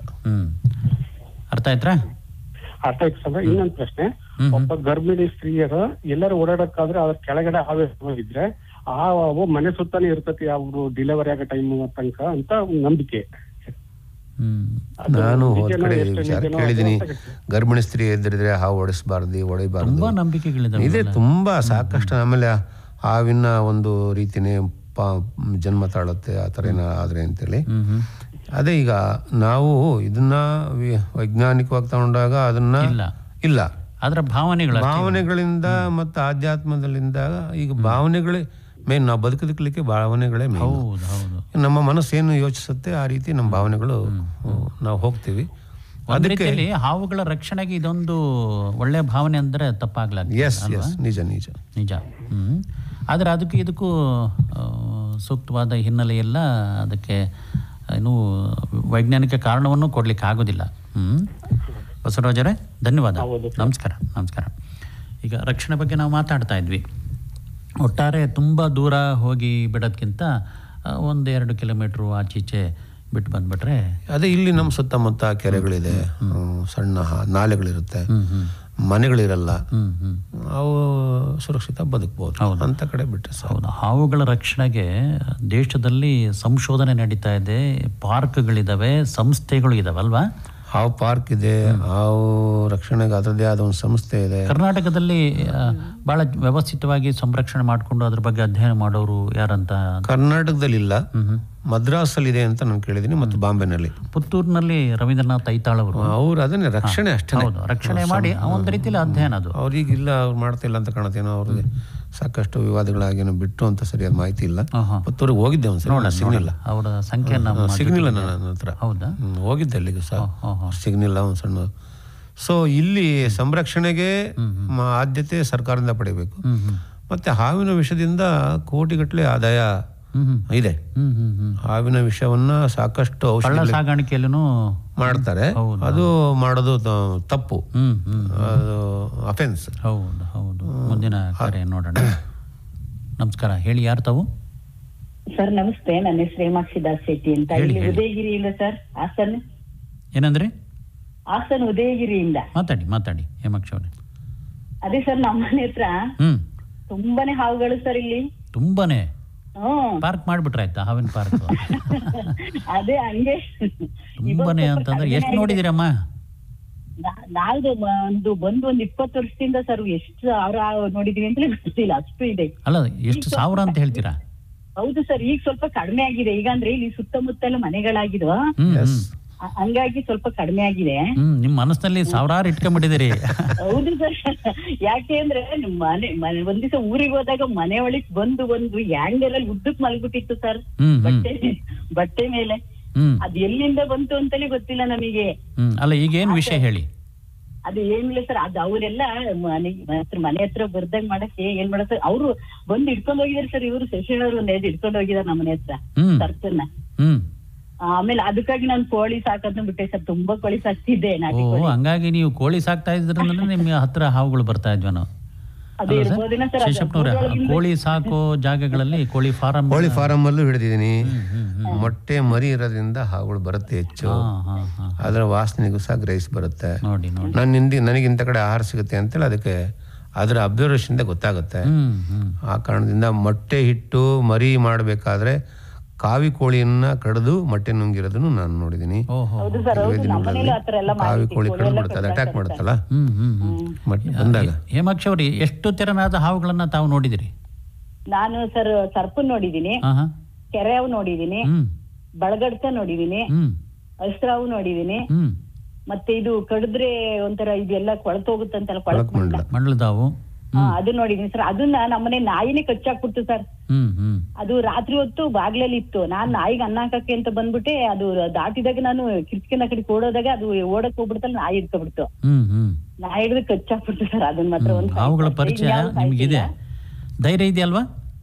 ಹೌದು ಸರ್, ನನ್ಗೆ ಸರ್ ಈಗಂತೂ ಸ್ವಲ್ಪನೇ ಜಾಸ್ತಿನೇ ಧೈರ್ಯ ಸರ್. ಏನ್ ಮಾಡೋದು ನೋಡಿ, ಹಾವುಗಳನ್ನ ನೋಡಿ ನೋಡಿ ನೀವು ಧೈರ್ಯ ತೆಗೆದುಕೊಂಡಿದ್ದೀರಿ. ಧೈರ್ಯ ತಗೊಂಡಿದೀವಿ. ಒಳ್ಳೆ, ಧನ್ಯವಾದ. ನಾವು ಮುಂದಿನ ಕರೆಗೆ ಹೋಗ್ತೀವಿ, ವಿಷಯಕ್ಕೆ ಹೋಗ್ತೀವಿ. ನಮಸ್ಕಾರ. ಈಗ ರಕ್ಷಣೆ ಬಗ್ಗೆ ನಾವು ಮಾತಾಡ್ತಾ, ಈಗ ನಿಮಗೆ ಇದುವರೆಗೂ ಅಂತ ಸಮಸ್ಯೆ ಆಗಿಲ್ಲ? ಅರಣ್ಯ ಇಲಾಖೆಯವರು ಅಡ್ಡಿ ಮಾಡೋದಾಗ್ಲಿ ಅಥವಾ ಬೇರೆ ಸಮಸ್ಯೆ ಮಾಡೋದಾಗ್ಲಿ? ಇಲ್ಲ, ಯಾರು ನನಗೆ ಸಮಸ್ಯೆ ಮಾಡಿಲ್ಲ, ಯಾಕಂದ್ರೆ ಅವರೇ ಕರೆ ಮಾಡ್ತಾರೆ. ಸೊ ನಾನು ಆ ತರದ ಯಾವುದೇ ಕೆಲಸವನ್ನು ಮಾಡಿಲ್ಲ. ಹಾವುಗಳ ಕಳ್ಳ ಸಾಗಾಣಿಕೆನೂ ಈಗ ಚರ್ಮಕ್ಕೋಸ್ಕರ ಕಳ್ಳ ಸಾಗಾಣಿಕೆ ಮಾಡ್ತಾರೆ, ಮತ್ತೆ ಅದರ ಅಪರೂಪ ಸಿಕ್ಕರೆ ಬಹಳ ಕಷ್ಟ, ತುಂಬಾನೇ ಕಷ್ಟ. ತುಂಬಾನೇ ಏನು ಅರಣ್ಯ ಇಲಾಖೆ ಆಗ್ತಿದೇನೆ. ಈಗ ಹಾವಾಡಿಗರನ್ನು ಕಡಿಮೆ ಆಗ್ಬಿಟ್ಟಿದಾರೆ ಅಂತ ಅನ್ಸುತ್ತೆ. ಇಲ್ಲ, ಈಗೆಲ್ಲೂ ಹಾವಾಡಿಗರು ಇಲ್ಲ ಅಲ್ವಾ? ಮೊದ್ಲೆಲ್ಲ ಬೀದಿನೆಲ್ಲೋ ಎಲ್ಲ ಟೌನ್ ಅಲ್ಲಿ ಹಾಡ್ಸೋರು, ಕಾನೂನು ಬಾಹಿರ ಯಾರು ಹಾವು ಆಡ್ಸಂಗಿಲ್ಲ, ವಿಷ ತೆಗಿಯಂಗಿಲ್ಲ, ಅಲ್ಲಿ ಮುರಿಯಂಗಿಲ್ಲ. ಹೀಗಾಗಿ ಅದರ ಸಂಖ್ಯೆ ಕಡಿಮೆ ಆಗಿದೆ. ರಕ್ಷಣೆ ಮಾಡೋರು ಕೆಲವು ಕಡೆ ಇಲ್ಲ. ಹಾವನ್ನ ಹಿಡ್ಕೊಂಡು ಅದೇ ವೃತ್ತಿಯಾಗಿ ಹಾವಾಡಿಗರ ಅಂತ ಅನ್ಕೊಂಡೆ ಅದರಲ್ಲಿ ದುಡ್ಡು ಮಾಡ್ಕೊಂಡು ಜೀವನ ಮಾಡ್ಕೊಂಡು ಇದ್ರು ಮೊದಲು. ಈಗಲೂ ಕೆಲವು ಪ್ರದೇಶಗಳಲ್ಲಿ ಇದ್ದಾರೆ. ಮದ್ರಾಸ್ಗಳಲ್ಲಿ ಒಂದೊಂದು ಪ್ರಾಂತ್ಯದಲ್ಲಿ ಅವ್ರು ಇದ್ದಾರೆ. ಹಾವು ಹಿಡಿಯೋದು ಮತ್ತೆ ಕೊಡೋದು ಫಾರಂಗಳಿಗೆ, ಅದರಿಂದ ಹಾಂಟಿ ವೆನ್ನಮ್ ಅವ್ರು ತೆಗಿತಾರೆ. ಈ ತರ ಸದ್ಬಳಕೆನೂ ಆಗುತ್ತೆ. ಸೊ ಹಾರ್ಡ್ಸರ್ ಕಡಿಮೆ ಆಗಿದ್ದಾರೆ ಇತ್ತೀಚೆಗೆ. ಮುಂದಿನ ಕರೆ ಇದೆ. ನಮಸ್ಕಾರ, ಹೇಳಿ, ಯಾರು ತಾವು? ಸರ್ ಈಶ್ವರಪ್ಪ ಅಂತ ಸರ್, ಬೇಲೂರು ತಾಲೂಕು ಗುರುವಿಂದ ಸರ್. ಹೇಳಿ ಈಶ್ವರಪ್ಪನವ್ರೆ. ಸರ್ ರೈತರುಗಳಿಗೆ ಮಂಡಲದ ಹಾವು ಇದೆಯಲ್ಲ, ಅದು ರೈತರನ್ನ ಅಟ್ಯಾಕ್ ಮಾಡೋದೇ ಹೆಚ್ಚಿಗೆ ಆಗಿದೆ. ಓಹೋ, ರೈತರನ್ನೇ ಗುರಿಯಾಗಿ ಇಟ್ಕೊಂಡ್ಬಿಟ್ಟಿದ್ಯಾ? ಯಾಕಂತ ಹೇಳ್ತೀರಿ? ಅದು ಕೆಲಸ ಮಾಡುವ ಗದ್ದೆ ಕೆಲಸದಲ್ಲಿ ಇದ್ರಲ್ಲೆಲ್ಲ ನೋಡ್ದಲ್ಲೇ ಕತ್ತೆ ಇರುತ್ತೆ. ಅದು ಅವ್ರಿಗೆ ಗೊತ್ತಿಲ್ದಲೆ ಅದು ಮಣ್ಣದಾವು ಇದ್ರಾವು ಅಂತ ಗೊತ್ತಿಲ್ದಲೆ ಹಾಸ್ಪಿಟಲ್ಗೆಲ್ಲ ಹೋಗಿ ಕಾಲೆಲ್ಲ ಊತ ಬಂದು ಆದ್ರೂ ಇದಾಲ್ದಲೆ ಸುಮಾರು ಜನ ಕಟ್ ಮಾಡಿಸ್ಕೊಂಡಿದ್ದಾರೆ. ಮಂಡಲದ ಹಾವುದಲ್ಲೂ 4-6 ಬಗೆ ಇದೆ ಅಲ್ವಾ ಶೇಷಪ್ಪನವ್ರೆ? ಉರಿ ಮಂಡಲ, ಕೊಳಕ್ ಮಂಡಲ, 2 ಜಾತಿ ಹಾವಿದೆ. ಆಮೇಲೆ ಇವು ಅವೇನು ಈ ನಾಗರ ಹಾವಿನ ತರ ಬೇಗ ಹೋಗುದಿಲ್ಲ, ಕೇರ ಹಾವಿನ ತರ ಮೂವ್ಮೆಂಟ್ ಸ್ಲೋ ಇರುತ್ತೆ. ಹೇಗೆ ಎಚ್ಚರಿಕೆ ತೆಗೆದುಕೊಳ್ಬೇಕು? ಈಗ ಈಶ್ವರಪ್ಪನವ್ರು ಹೇಳ್ತಾ ಇದ್ರು ಆ ತರ ಏನಿಲ್ಲ, ಮಂಡಲದಾವೇ ಕಡಿಯುತ್ತೆ ರೈತರಿಗೆ ಅಂತ ಇಲ್ಲ. ಒಂದೊಂದು ಏರಿಯಾದಲ್ಲಿ ಒಂದೊಂದು ಪ್ರಭೇದಗಳು ಜಾಸ್ತಿ ಇರುತ್ತೆ. ಸೊ ನಾವು ಹಾಸನ ನೋಡಿದಂಗೆ ಇಲ್ಲಿ ಮಂಡಲದಾವು ತುಂಬಾ ಇದೆ, ನಾಗರಾವು ಇದೆ, ಕೆರೆ ಹಾವು ಇದೆ. ಒಂದೊಂದು ಪ್ರಾಂತ್ಯದಲ್ಲಿ ಒಂದೊಂದು ಜಾತಿ ಹಾವುಗಳು ಹೆಚ್ಚಿರುತ್ತೆ. ಅಥವಾ ಎಲ್ಲಾ ರೀತಿನೂ ಇರ್ಬೋದು, ಹೇಳಕ್ಕಾಗಲ್ಲ. ಈಗ ನೀವು ಹಾವನ್ನು ಮಂಡಲದಾವನ್ನ ಹೆಚ್ಚು ನೋಡಿದಾಗ ಈ ಪ್ರಾಂತ್ಯದಲ್ಲಿ ಮಂಡಲದಾವೇ ಜಾಸ್ತಿ ಇದೆ ಅನ್ನೋ ಒಂದು ಮನೋಭಾವ ಬರುತ್ತೆ. ಆಮೇಲೆ ರೈತರಿಗೆ ಕಡಿಯುತ್ತೆ ಅಂತ ಏನಿಲ್ಲ, ರೈತರು ಸಹಜವಾಗಿ ಕೆಲಸ ಮಾಡ್ತಾ ಇರ್ತಾರೆ ಜಮೀನಲ್ಲಿ, ಪರಿಸರದ ಜೊತೆಗೆ ಅವರೇ ಹೆಚ್ಚು ಒಡನಾಟ ಇರೋದ್ರಿಂದ ರೈತರಿಗೆ ಈ ತರದ್ದು ಅನೇಕ ತೊಂದರೆಗಳು ಆಗಿರುತ್ತೆ. ಸೊ ಅದನ್ನೇನು ನೀವು ರೈತರಿಗೆ ಕಡಿಯುತ್ತೆ ಮಂಡಲದಾವು ಅಂತೇಳಿ ಭಾವಿಸ್ಬೇಡಿ. ಅದು ಅಕಸ್ಮಾತ್ ಆಗಿ ಅನುಭವಿಸ್ತಾ ಇದ್ದೇನೆ. ಹೇಳ್ತಾ ಇದ್ರಿ 25 ವರ್ಷ ನಾನು ಇದೇ ಇದ್ರಲ್ಲಿ ಅನುಭವಿಸ್ತಾ ಇದ್ದೀನಿ ಸರ್. ನನಗೂ ಮಂಡಲದಾವು ಕಚ್ಚಿದೆ. ನಂದು ಕಾಲು ಇನ್ನೂ ಊತ ಎಲ್ಲ ಹೋಗಿಲ್ಲ, ಕೆಲಸ ಮಾಡಕ್ಕಾಗಲ್ಲ ಸ್ವಲ್ಪ. ಒಂದು ಅದಕ್ಕೆ ಸರಿಯಾದ ಮಂಡಲದಾವು ಕಚ್ಚಿದ್ರೆ ಎಲ್ಲಿ ಟ್ರೀಟ್ಮೆಂಟ್ ತಗೊಂಡ್ರಿ ಅದ್ರ ಮಾಹಿತಿ ಕರೆಕ್ಟಾಗಿ ತಗೊಳ್ಳಿ. ಎರಡನೇದು ಆಯುರ್ವೇದ ತಗೊಂಡಿದ್ರೆ ಪಥ್ಯ ವೆರಿ ಇಂಪಾರ್ಟೆಂಟ್. ನೀವು ಪಥ್ಯ ಇಲ್ಲ ಅಂತ ಅಂದ್ರೆ ಟ್ರೀಟ್ಮೆಂಟ್ ಸಕ್ಸಸ್ ಆಗಲ್ಲ. ಆಯುರ್ವೇದ ಔಷಧಿನೇ ಹಾಗೆ, ನಾವು ಯಾವುದೇ ರೋಗಕ್ಕೆ ಆಯುರ್ವೇದ ಔಷಧಿ ತಗೊಂಡಾಗ ಅವ್ರು ಪಥ್ಯ ಹೇಳ್ತಾರೆ, ಅದನ್ನ ಕರೆಕ್ಟಾಗಿ ಫಾಲೋ ಮಾಡಬೇಕು. ಫಾಲೋ ಮಾಡಲಿಲ್ಲ ಅಂದ್ರೆ ಅದು ಗುಣಮುಖ ಆಗಲ್ಲ. ಇದನ್ನು ಸಹ ಅರ್ಥ ಮಾಡ್ಕೊಳ್ಳಿ. ಸುಮಾರು ಜನ ಉಡಾಫೆ ಮಾಡ್ತಾರೆ, ಏನೂ ಆಗಲ್ಲ, ಎಲ್ಲ ಕುಡಿಯೋದು, ತಿನ್ನೋದು, ಮಾಂಸ ಅವೆಲ್ಲ ಮಾಡ್ತಾರೆ. ನೀವು ಹೇಗೆ ಉಪಚಾರ ತಗೊಂಡ್ರಿ? ಕೆಲವೊಂದೆಲ್ಲ ವರ್ಧಕ. ಒಂದ್ ತಿಂಗಳು 2 ತಿಂಗಳು ಇದು ಹೌದಾ ಹಾಸ್ಪಿಟಲ್ ಟ್ರೀಟ್ಮೆಂಟ್ ಸರ್, ಎಲ್ಲೂ ಆಗ್ಲಿಲ್ಲ. ಅದು ಊತ ಬಂದು ಆಮೇಲೆ ಕಾಲು ಪೂರ್ತಿ ಒಂದ್ ಸೈಡ್ ಪೂರ್ತಿ ಮೇಲ್ಗಡೆವರೆಗೂ ಕೊಳ್ತೋಯ್ತು ಸರ್. ಓಹೋ, ಮಣಿಪಾಲೆಲ್ಲ ಹೋದೆಲ್ಲ ಕಾಲ್ ಕಟ್ ಮಾಡ್ಬೇಕು ಅಂದ್ರೆ ಸರ್. ಇದು ಮಂಡಲದಾವು ಅಂದ್ರೆ ಕ್ಯೂರ್ ಆಗೋದೇ ಲೇಟ್ ಸರ್. ನಮ್ದು ಮರಗಳು ಚೆಕ್ಕೆ ತೆಗೆದ್ರೆ ಯಾವ ಟೈಪ್ ಆಗುತ್ತೋ ಅದೇ ಟೈಪ್ ನಿಧಾನವಾಗಿ 2 ವರ್ಷ 3 ವರ್ಷ ತಗೊಳುತ್ತೆ ಅದು. ಆಮೇಲೆ ನಾಟಿ ಔಷಧಿ ಮಾಡ್ಕೊಂಡೆ ಸರ್, ಇಲ್ಲಿ ಅಗ್ರ ಹತ್ರ ಬೆಟ್ಟದ್ರ ಹತ್ರ ಅಲ್ಲಿ ನಾಟಿ ಔಷಧಿ ಬಂದು ಚಂದ್ರೇಗೌಡ್ರು, ಬೆಟ್ಟದಾಲೂರು ಚಂದ್ರೇಗೌಡ್ರ, ಚಂದ್ರನಾಯ್ಕ ಅವ್ರ ಹತ್ರ ತಗೊಂಡಿದ್ದು ಸರ್.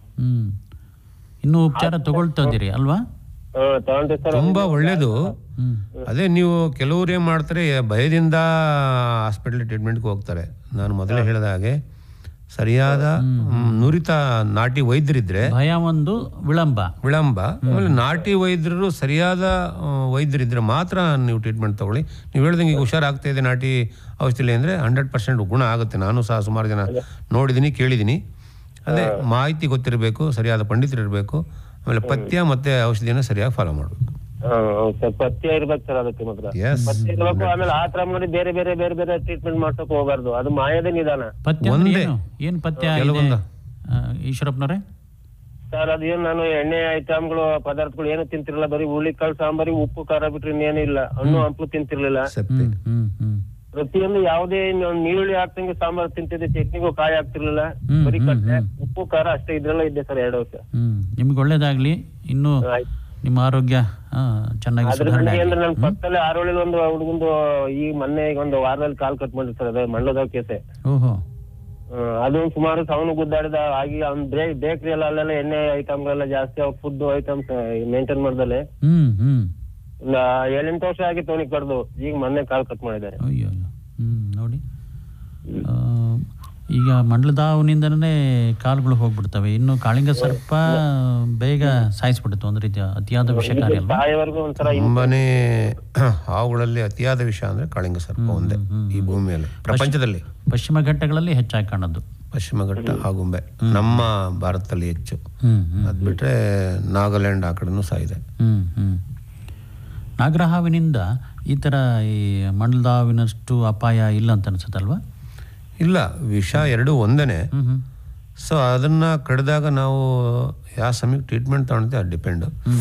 90% ವ್ಯಕ್ತಿ ಬದುಕುಳಿತಾನೆ ಯಾವುದೇ ಹಾವು ಕಡಿದ್ರು. ಅಲ್ಲ, ಈಗ ಕಾಲು ಕೊಳೆಯೋದು ಅದೇ ಅದು ಓನ್ಲಿ ಫಾರ್ ರಜಲ್ ವೈಫರ್ ಮಂಡಲದಾವಲ್ಲಿ. ಇದರಲ್ಲಿ ಕಾಲು ಕೊಳೆಯಲ್ಲ, ಇದರಲ್ಲಿ ಉರಿ ವಿಷ ಹೇರುತ್ತೆ, ಹಾರ್ಟ್ ಬೀಟನ್ನ ಸ್ಟಾಪ್ ಮಾಡುತ್ತೆ. ಹಾವಿನ ವಿಷ ಎಷ್ಟೊಂದು ತುಂಬಾ ತೀವ್ರಗತಿನಲ್ಲಿ ಕೆಲಸವನ್ನು ಮಾಡುತ್ತೆ. ಆಗ್ಲಿ ಈಶ್ವರಪ್ಪನವ್ರು, ಒಳ್ಳೇದಾಗ್ಲಿ.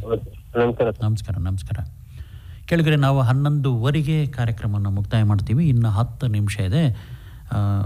ನಮ್ಮ ಜೊತೆಗೆ ವಿಶ್ವ ಉರಗ ದಿನದ ಸಂದರ್ಭದಲ್ಲಿ ಜನತರಂಗ ಕಾರ್ಯಕ್ರಮದಲ್ಲಿ ಉರಗ ತಜ್ಞರಾಗಿರುವ ಶೇಷಪ್ಪನವರು ಭಾಗವಹಿಸಿ ಭಾಳಷ್ಟು ಸಂಗತಿಗಳನ್ನು ಹಂಚಿಕೊಂಡಿದ್ದಾರೆ. ಕೇಳುಗರ ಅನುಮಾನಗಳು, ಸಂದೇಹಗಳಿಗೆ ಉತ್ತರ ಕೊಟ್ಟಿದ್ದಾರೆ. ಶೇಷಪ್ಪನವರು ಸಾವಿರಾರು ಹಾವುಗಳನ್ನು ಹಿಡಿದಿದ್ದಾರೆ. 2 ಸಾರಿ ಹಾವುಗಳಿಂದ ಕಡಿಸ್ಕೊಂಡಿದ್ದೀನಿ ಅಂತಲೂ ಹೇಳ್ತಿದ್ದಾರೆ. ಧೈರ್ಯ ಇದೆ. ಮನೆಯವರು ಆಗಿಂದಾಗಿ ಹೇಳ್ತಿರ್ಬೇಕು, ಬೇಡ ಸಾಕ್ಬಿಡಿ, ಇನ್ನೂ ಇಲ್ಲಿವರೆಗೂ ಮಾಡಿದಿರಿ ಅಂತ ಅಂದ್ಕೊಂಡಲ್ವಾ? ಅವರಲ್ಲಿ ಮಕ್ಕಳಲ್ಲೂ ಬಂದಿದೆ, ಮನೆಯಲ್ಲೂ ಬಂದಿದೆ. ಬಟ್ ಈ ಪರಿಸರದ ಕಾಳಜಿ ವಹಿಸಿದಾಗ ಕರೆ ಮಾಡಿದಾಗ ಹೋಗ್ದಿಲ್ಲ ಇರೋಕ್ಕಾಗಲ್ಲ. ರಾತ್ರಿ ಸಹ 11:15 ಒಂದು ಕರೆ ಬಂತು, ಮಂಡಲದಾವು ವಿದ್ಯಾನಗರದಲ್ಲಿ. 11:15 ನಿದ್ದೆ ಮಾಡ್ತಾ ಇದ್ದೆ. ಅವಾಗ ಅವರೇ ಬಂದು ಕರ್ಕೊಂಡು ಹೋಗಿ. ಎಷ್ಟು ಉದ್ದ ಇತ್ತು? 1-2 ಅಡಿ ಇತ್ತು ಅಷ್ಟೇ, ಸಣ್ಣದು. ಮಂಡಲದಾವಿನಲ್ಲಿ ಇನ್ನೂ ದೊಡ್ಡ ಹಾವುಗಳು ಇದಾವೆ. ತುಂಬಾ ಸೈಜ್ ಇರುತ್ತೆ, ಆಮೇಲೆ ಸ್ಲೋ, ತುಂಬಾ ದಪ್ಪ ಬರುತ್ತೆ ಅದು. ಸುಮಾರು ಕಡೆ ಎಲ್ಲ ಮಂಡಲದಾವನ್ನ ಹೆಬ್ಬಾವು ಅಂತೇಳಿ ಸಹ ನನಗೆ ಫೋನ್ ಮಾಡಿ ಕರೆದಿದ್ದಾರೆ. ತುಂಬಾ ಜನಕ್ಕೆ ಗೊತ್ತೇ ಇಲ್ಲ ಇದು ಮಂಡಲದಾವು ಹೆಬ್ಬಾವು ಅಂತೇಳಿ. ಆ ಗಾತ್ರದ ಹಾವು ಸಹ ಮಂಡಲದಾವಲ್ಲಿ ಇದೆ. ಮಂಡಲದಾವು ಹೇಗಿರುತ್ತೆ ಅನ್ನೋದನ್ನ ಸೂಕ್ಷ್ಮಗಳು. ಈಗ ನಾಗರಹಾವು ಎಡೆ ಹತ್ತತಿ. ಮಂಡಲದಾವು ವಿಶೇಷವಾಗಿ ಅದು ಬಣ್ಣ ಭೂಮಿ ಬಣ್ಣನೇ ಇರುತ್ತೆ. ಅದರ ಶರೀರದ ಮೇಲೆ ಮಚ್ಚ ರೌಂಡ್ ದೀಪ ತರ ಇರುತ್ತೆ. ಇದು ಅದರದ ಪೈಚಾನ್ ಅಂದ್ರೆ ಗುಣಲಕ್ಷಣ. ಕಟ್ಟಾವು ಕಾಮನ್ ಕ್ರೈಟು ಫುಲ್ ಬ್ಲ್ಯಾಕ್, ಮೈ ಮೇಲೆ ವೈಟ್ ಗೆರೆಗಳಿರುತ್ತೆ ಅದರದ್ದು. ಅದು ಸಹ ಪಾಯ್ಸನ್. ಅಡ್ಡಡ್ಡ ಫುಲ್ ಬ್ಲಾಕ್, ತುಂಬಾ ಕಪ್ಪು, ಕಡು ಕಪ್ಪು, ವೈಟ್ ಗೆರೆಗಳಿರುತ್ತೆ. ವೈಟ್ ಗೆರೆ ಇರುತ್ತೆ. ಮತ್ತೆ ನಾಗರಾವು ಗೋಧಿ ಕಲರ್ ಇರುತ್ತೆ, ಒಂದು ಬ್ಲ್ಯಾಕ್ ಕೋಬ್ರಾ, 2 ಸಹ ಇರುತ್ತೆ. ಇಲ್ಲಿ 2 ಜಾತಿ ಹಾವುಗಳಿದೆ. ಅದನ್ನು ಒಂದೊಂದ್ಸರಿ ನಾಗರಾವು ಕೆರೆ ಹಾವು ಒಂದೇ ತರ ಇರುತ್ತೆ. ಅದನ್ನ ನೋಡಿ ಸೂಕ್ಷ್ಮ ಗಮನಿಸ್ಬೇಕು. ನಾಗರ ಹಾವಿನ ತಲೆ ದಪ್ಪ ಇರುತ್ತೆ, ಕೆರೆ ಹಾವಿನ ತಲೆ ಚೂಪಿರುತ್ತೆ. ಈಗ ಈ ಸಂದರ್ಭದಲ್ಲಿ ನೆನಪಾಯ್ತು, ನಿಮ್ಮ ಸಂಖ್ಯೆಯನ್ನ ಹೇಳ್ಬೋದು ನಾವು ಬೇರೆ ಅನುಕೂಲಕ್ಕೆ? ಹೇಳ್ಬೋದು. ನಿಮ್ಗೇನು ತೊಂದರೆ ಆಗಲ್ಲ? ಇಲ್ಲ. ಹೇಳಿ ಸಂಖ್ಯೆ. ನನ್ನ ಮೊಬೈಲ್ ಸಂಖ್ಯೆ 9880 310 579 9880310579. ಶೇಷಪ್ಪನವರು ಕೇಳಿದ್ರೆ, ನೀವು ಹಾವು ಹಿಡಿಯೋದ್ರ ಬಗ್ಗೆ, ಹಾವಿನ ಬಗ್ಗೆ ಅಲ್ಲಲ್ಲಿ ಕಾರ್ಯಕ್ರಮಗಳಲ್ಲಿ ಭಾಗವಹಿಸಿ ತಿಳುವಳಿಕೆ ಕೊಟ್ಟಿದ್ದೀರಿ, ತರಬೇತಿಗಳನ್ನು ನೀಡಿರ್ಬೇಕಲ್ವಾ? ಇಲ್ಲ, ಮಕ್ಕಳು ತರಬೇತಿ ಪಡ್ಕೊಳೋರು ಕಡಿಮೆ. ಶಾಲಾ ಕಾಲೇಜುಗಳಲ್ಲಿ ನಾನು ಕುತೂಹಲಕ್ಕೆ ನೋಡ್ತಾರೆ ಆ ಸಮಯದಲ್ಲಿ ಅಷ್ಟೇ. ಆಮೇಲೆ ಪೇರೆಂಟ್ಸ್ ಸಹ ಅದಕ್ಕೆ ಹೆಚ್ಚಿನ ಆಸಕ್ತಿ ಕೊಡಲ್ಲ. ಅದು ಒಂದು ಡೇಂಜರ್. ಹಾಸನದಲ್ಲಿ ಸುಮಾರು ಸತಿ ಹಾವು ಕಡಿಸಿರುವಂತ ಕೇಶವ ಇದ್ದಾನೆ. ಇನ್ನೊಬ್ರು ನಮ್ಮ ಲಾಯರಿಗೆ ಫೋನ್ ಮಾಡಿದ್ರು, ಬಸವರಾಜ್ ಅಂತೇಳಿ. ಅವ್ರ ಮಗಳು ಸಹ ಹಿಡಿತಾಳೆ, ಅವ್ರು ಹಿಡಿತಾರೆ. ಅವ್ರ ಕೆಲಸ ಸಂಬಂಧ ಹೆಚ್ಚು ಬಿಸಿ ಇದ್ರೆ ನಮಗೆ ಫೋನ್ ಮಾಡ್ತಾರೆ. ಬಸವರಾಜ್ ಲಾಯರ್, ಅವ್ರ ಮಗಳು ಸಹ ಹಿಡಿತಾರೆ. ಸೊ ಹೀಗೆ ಕೆಲವು ಜನ ವ್ಯಕ್ತಿಗಳು ಇದ್ದಾರೆ. ಸೊ ಅವರು ತಮ್ಮ ವೃತ್ತಿನಲ್ಲಿ ಇರ್ತಾರೆ, ಕೆಲವು ಸರಿ ಫ್ರೀ ಆಗಲ್ಲ. ಹೀಗಾಗಿ ಮನೆಯವರನ್ನು ಸಹಕರಿಸಲ್ಲ, ಯಾರೂ ಸಹ ಬೆಂಬಲಿಸಲ್ಲ. ಆಮೇಲೆ ಅದರಲ್ಲೂ ಸಹ ಚಿಕ್ಕ ಹುಡುಗರು, ವಯಸ್ಸಿರುವಂತ ಹುಡುಗರು ಹಿಡಿಯಕ್ಕೆ ಹೋದ್ರೆ ಅವ್ರಿಗೆ ವಿರೋಧನೆ ಜಾಸ್ತಿ, ಅವರಿಗೆ ಲೈಫಲ್ಲಿ ತೊಂದರೆಗಳು ಜಾಸ್ತಿ, ಯಾರು ಹೆಣ್ಣು ಕೊಡಲ್ಲ. ಈ ತರ ಸಮಸ್ಯೆಗಳೆಲ್ಲ ಏನು ಅಂತ ಅನ್ಕೊಂಡು ಸ್ವಲ್ಪ ಪ್ರಚಾರ ಆದ್ರೆ ಸಾಕು, ಜನಪ್ರಿಯರಾಗ್ತಾರೆ. ಆದ್ರೆ ಮೂಲೆ ಗುಂಪಾಗ್ಬಿಡ್ತಾರೆ. ಈ ತರ ಕೆಲವೊಂದು ವೈಯಕ್ತಿಕವಾದ ಸಮಸ್ಯೆಗಳಿದೆ. ಹೌದು. ಮುಂದಿನ ಕರೆ ಇದೆ, ಇದನ್ನ ತೆಗೆದುಕೊಂಡು ನಾವು ಕಾರ್ಯಕ್ರಮನ ಮುಕ್ತಾಯ ಮಾಡೋಣ. ನಮಸ್ಕಾರ. ಹೇಳಿ. ನಮಸ್ಕಾರ. ಹೇಳಿ, ಯಾರು ತಾವು? ನಾನು ಸಕಲೇಶ್ಪುರದ ಗಿರಿಜಾ ಸರ್. ಹೇಳಿ ಅಮ್ಮ. ಈಗ ಎಲ್ಲಾ ಹಾವು ಬಗ್ಗೆ ವಿಚಾರ ತಿಳಿಸಿದ್ರ, ನಂದು ಏನ್ ಪ್ರಶ್ನೆ ಅಂದ್ರೆ, ಈ ತೋಟದಲ್ಲಿ ಇದು ರೋಬಸ್ಟ ಕಾಫಿ ಗಿಡದ ಮೇಲೆ ಇರುತ್ತಲ್ಲ ಸರ್ ಹಾವು, ಅದು ಕುಯ್ಯುವಾಗ ತಲೆಗೆ ಬಂದು ಕಚ್ಚುತ್ತಲ್ಲ, ಅದು ಎಂತ ಹಾವು? ಕಾಫಿ ಗಿಡದಲ್ಲಿ ಇರುತ್ತೆ ಸರ್, ಹಸಿರು ಇರುತ್ತೆ. ಅದು ತಲೆ ಮೇಲೆ ಬಂದು ಕುಕ್ಕುತ್ತೆ ಸರ್. ಅದೆಂತ ಹಾವು? ಅದು ವಿಷ ಏರುತ್ತಾ? ಇಲ್ಲ ಇಲ್ಲ, ಇದುವರೆಗೂ ಮಾಹಿತಿ ನಾನು ಕೇಳಿದಾಗೆ ಹಸಿರಾವು ಕಣ್ಣಿಗೆ ಕುಕ್ಕುತ್ತೆ, ತಲೆಗೆ ಕುಕ್ಕುತ್ತೆ ಅಂತೇಳಿ ಕೇಳಿದೀನಿ. ಹಣ್ಣು ಕೊಯ್ತಾ ಇರ್ಬೇಕಾದ್ರೆ ಮೇಲೆ ಗಿಡದ ಮೇಲೆ ಇರುತ್ತೆ. ಸರಿ ಸರಿ ಸರಿ, ಅದು ಓಕೆ. ಸೊ ಅದರಿಂದ ಏನು ತೊಂದರೆ ಇಲ್ಲ. ಹಸಿರಾವು ನಾನ್ ಪಾಯ್ಸನ್ನು ತುಂಬಾ ಒಳ್ಳೆ ಹಾವು. ನಾನು ಇದುವರೆಗೂ ಸಾಕಷ್ಟು ಹಾವುಗಳನ್ನ ರಕ್ಷಣೆ ಮಾಡಿದ್ದೀನಿ. ಹಸಿರಾವನ್ನ ಅನೇಕ ರೀತಿಯ ಕೀಟಗಳನ್ನ ತಿನ್ನುತ್ತೆ ತೋಟಗಳಲ್ಲಿ. ಅದರಿಂದ ತೋಟಕ್ಕೆ ಅನುಕೂಲ ಹೊರತು ಬೇರೆ ತೊಂದರೆ ಅಪಾಯ ಏನಿಲ್ಲ. ಏನನ್ಸುತ್ತೆ, ಆ ತಲೆ ಹತ್ತಿರದಲ್ಲೇ ಅದು ಇತ್ತೇನೋ, ಸುಮ್ಮನೆ ಗಿಡದ ಮೇಲೆ ಇರೋದ್ರಿಂದ ಸಾಮಾನ್ಯವಾಗಿ ಹಸಿರು ಕಲರು ಗೊತ್ತಾಗಲ್ಲ ಜನಗಳಿಗೆ. ಸೇಮ್ ಹಚ್ಚ ಹಸಿರಿರುತ್ತೆ, ಆಮೇಲೆ ಗಿಡದ ಮೇಲೆ ಹೆಚ್ಚಿರೋದು, ನೆಲದ ಮೇಲೆ ಕಡಿಮೆ. ಅದು ಆ ಹುಳ ಹುಪ್ಪಟೆಗಳನ್ನ ಗಿಡದ ಮೇಲೆ ತಿನ್ನುತ್ತೆ. ಅವ್ರಿಗೆ ಕೆಲಸ ಮಾಡ್ಬೇಕಾದ್ರೆ ಸಾಮಾನ್ಯವಾಗಿ ಮೇಗಡಿಂದಲೇ ಅದು ಹಿಂಗೆ ಹೀಗೆ ಅದ್ರ ಆಕ್ಷನ್ ತುಂಬಾ ಚೆನ್ನಾಗಿರುತ್ತೆ. ಅದು ನೋಡಿದಾಗ ಜನಗಳಿಗೆ ಏನು ಕಡಿಯಕ್ಕೆ ನೋಡ್ತಾ ಇದೆ ಅಂತೇಳಿ ಅವರಲ್ಲಿ ಭಾವನೆ. ಅಪಾಯಕಾರಿ ಅಲ್ಲ, ಅಪಾಯಕಾರಿ ಅಲ್ಲ. ಅದಕ್ಕೂ ಹೆದರಿಕೆ ಅನ್ನೋದಿರುತ್ತೆ. ಹೆದರಿಕೆ ಸಹಜವಾಗಿ ಅದರ ರಕ್ಷಣೆಗೂ ಏನೋ ಸ್ವಲ್ಪ ಆ ಥರ ಏನು ತಿಳ್ಕೊಳ್ಳೋಂಥ ಅವಶ್ಯಕತೆ ಇಲ್ಲ. ಅದರಿಂದ ಏನೂ ತೊಂದರೆ ಇಲ್ಲ. ಆಗ್ಲಮ್ಮ, ಧನ್ಯವಾದ, ನಮಸ್ಕಾರ.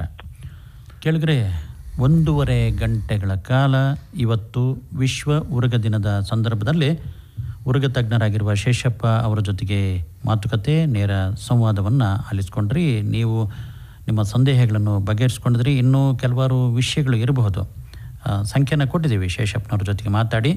ಮತ್ತು ನೀವು ಸಹ ಧೈರ್ಯವಂತರಾಗಿರಿ, ಹೆದರಬೇಡಿ. ಅನವಶ್ಯಕವಾಗಿ ಹಾವುಗಳನ್ನು ಸಾಯಿಸಲಿಕ್ಕೆ ಹೋಗೋದನ್ನು ಒಳ್ಳೆಯದಲ್ಲ. ಹಾವುಗಳು ಇರಲೇಬೇಕು, ಪರಿಸರ ಆ ಥರ ಸೃಷ್ಟಿ ಮಾಡಿಬಿಟ್ಟಿದೆ. ಶೇಷಪ್ಪನವರೇ, ಭಾಳ ಹೊತ್ತು ನಿಮ್ಮ ಜ್ಞಾನವನ್ನು ಈ ಸಂದರ್ಭದಲ್ಲಿ ಹಂಚಿಕೊಂಡಿದ್ದೀರಿ. ಮುಂದಿನ ದಿನಗಳು ನಿಮಗೆ ಇನ್ನಷ್ಟು ಒಳ್ಳೇದು ಮಾಡಲಿ. ಯಾಕಂದರೆ ಹಾವಿನ ಜೊತೆಗೆ ಕೆಲಸ ಮಾಡೋರು, ಹಾವುಗಳನ್ನು ರಕ್ಷಣೆ ಮಾಡೋರು ಬಹಳ ವಿರಳ, 100ಕ್ಕೆ ಒಬ್ಬರೂ ಸಿಗೋದಿಲ್ಲ. ಆದರೆ ನಿಮ್ಮ ಶ್ರೀಮತಿಯವರು ಸಹಕರಿಸಿದರೆ ಈ ಒಂದು ಹಿನ್ನೆಲೆಯಲ್ಲಿ ಅಲ್ವಾ? ತುಂಬ ಅವ್ರಿಗೂ ಈ ಅವ್ರ ಸಹಕಾರದಿಂದಲೇ ಇಷ್ಟೆಲ್ಲ ಕೆಲಸ ಮಾಡೋದಕ್ಕೆ ಸಾಧ್ಯ. ಅವರ ಹೆಸರನ್ನು ಹೇಳಿ. ನಮ್ಮ ಧರ್ಮಪತ್ನಿ ಹೆಸರು ರುಕ್ಮಿಣಿ, ನನ್ನ ಮಗಳು ಸಂಗೀತ, ನನ್ನ ಮಗ ಪವನ್. ಸಂಗೀತ ಮತ್ತು ಪವನ್ ಅವರು ಕಲ್ತಿರ್ಬೇಕು ಸ್ವಲ್ಪನಾದ್ರಲ್ವಾ? ಮಗಳು ನನ್ನ ಜೊತೆ ಸ್ವಲ್ಪ ಬಂದು ಮಾಹಿತಿ ಇದೆ, ಮಗ ಹೊರಗಡೆಯಿಂದ ಅಷ್ಟಿಲ್ಲ. ಇಲ್ಲ, ಅದು ನಿಮ್ಮ ಗುಣ ಬಂದಿರ್ತವೆ, ಯಾವಾಗೋ ಒಂದು ಸಂದರ್ಭದಲ್ಲಿ ಅವು ಹೆಚ್ಚಿಗೆ ಆಗ್ತವೆ. ಒಳ್ಳೆಯದಾಗಲಿ. ಕಾರ್ಯಕ್ರಮದಲ್ಲಿ ಭಾಗವಹಿಸಿದ್ದಕ್ಕೆ ತಮಗೆ ಧನ್ಯವಾದಗಳು. ನಮಸ್ಕಾರ. ನಮಸ್ಕಾರ, ಧನ್ಯವಾದ. ಕೇಳುಗರೆ, ಇದುವರೆಗೂ ವಿಶ್ವ ಉರಗ ದಿನದ ಹಿನ್ನೆಲೆಯಲ್ಲಿ ಹಾಸನದ ಉರಗ ತಜ್ಞದ ಶೇಷಪ್ಪ ಅವರಿಂದ ಹಾವುಗಳ ಬಗ್ಗೆ ಮಾಹಿತಿ ಪ್ರಸಾರವಾಯಿತು. ಇವರೊಂದಿಗೆ ಕಾರ್ಯಕ್ರಮದಲ್ಲಿ ಭಾಗವಹಿಸಿದವರು ಡಾಕ್ಟರ್ ವಿಜಯ್ ಅಂಗಡಿ.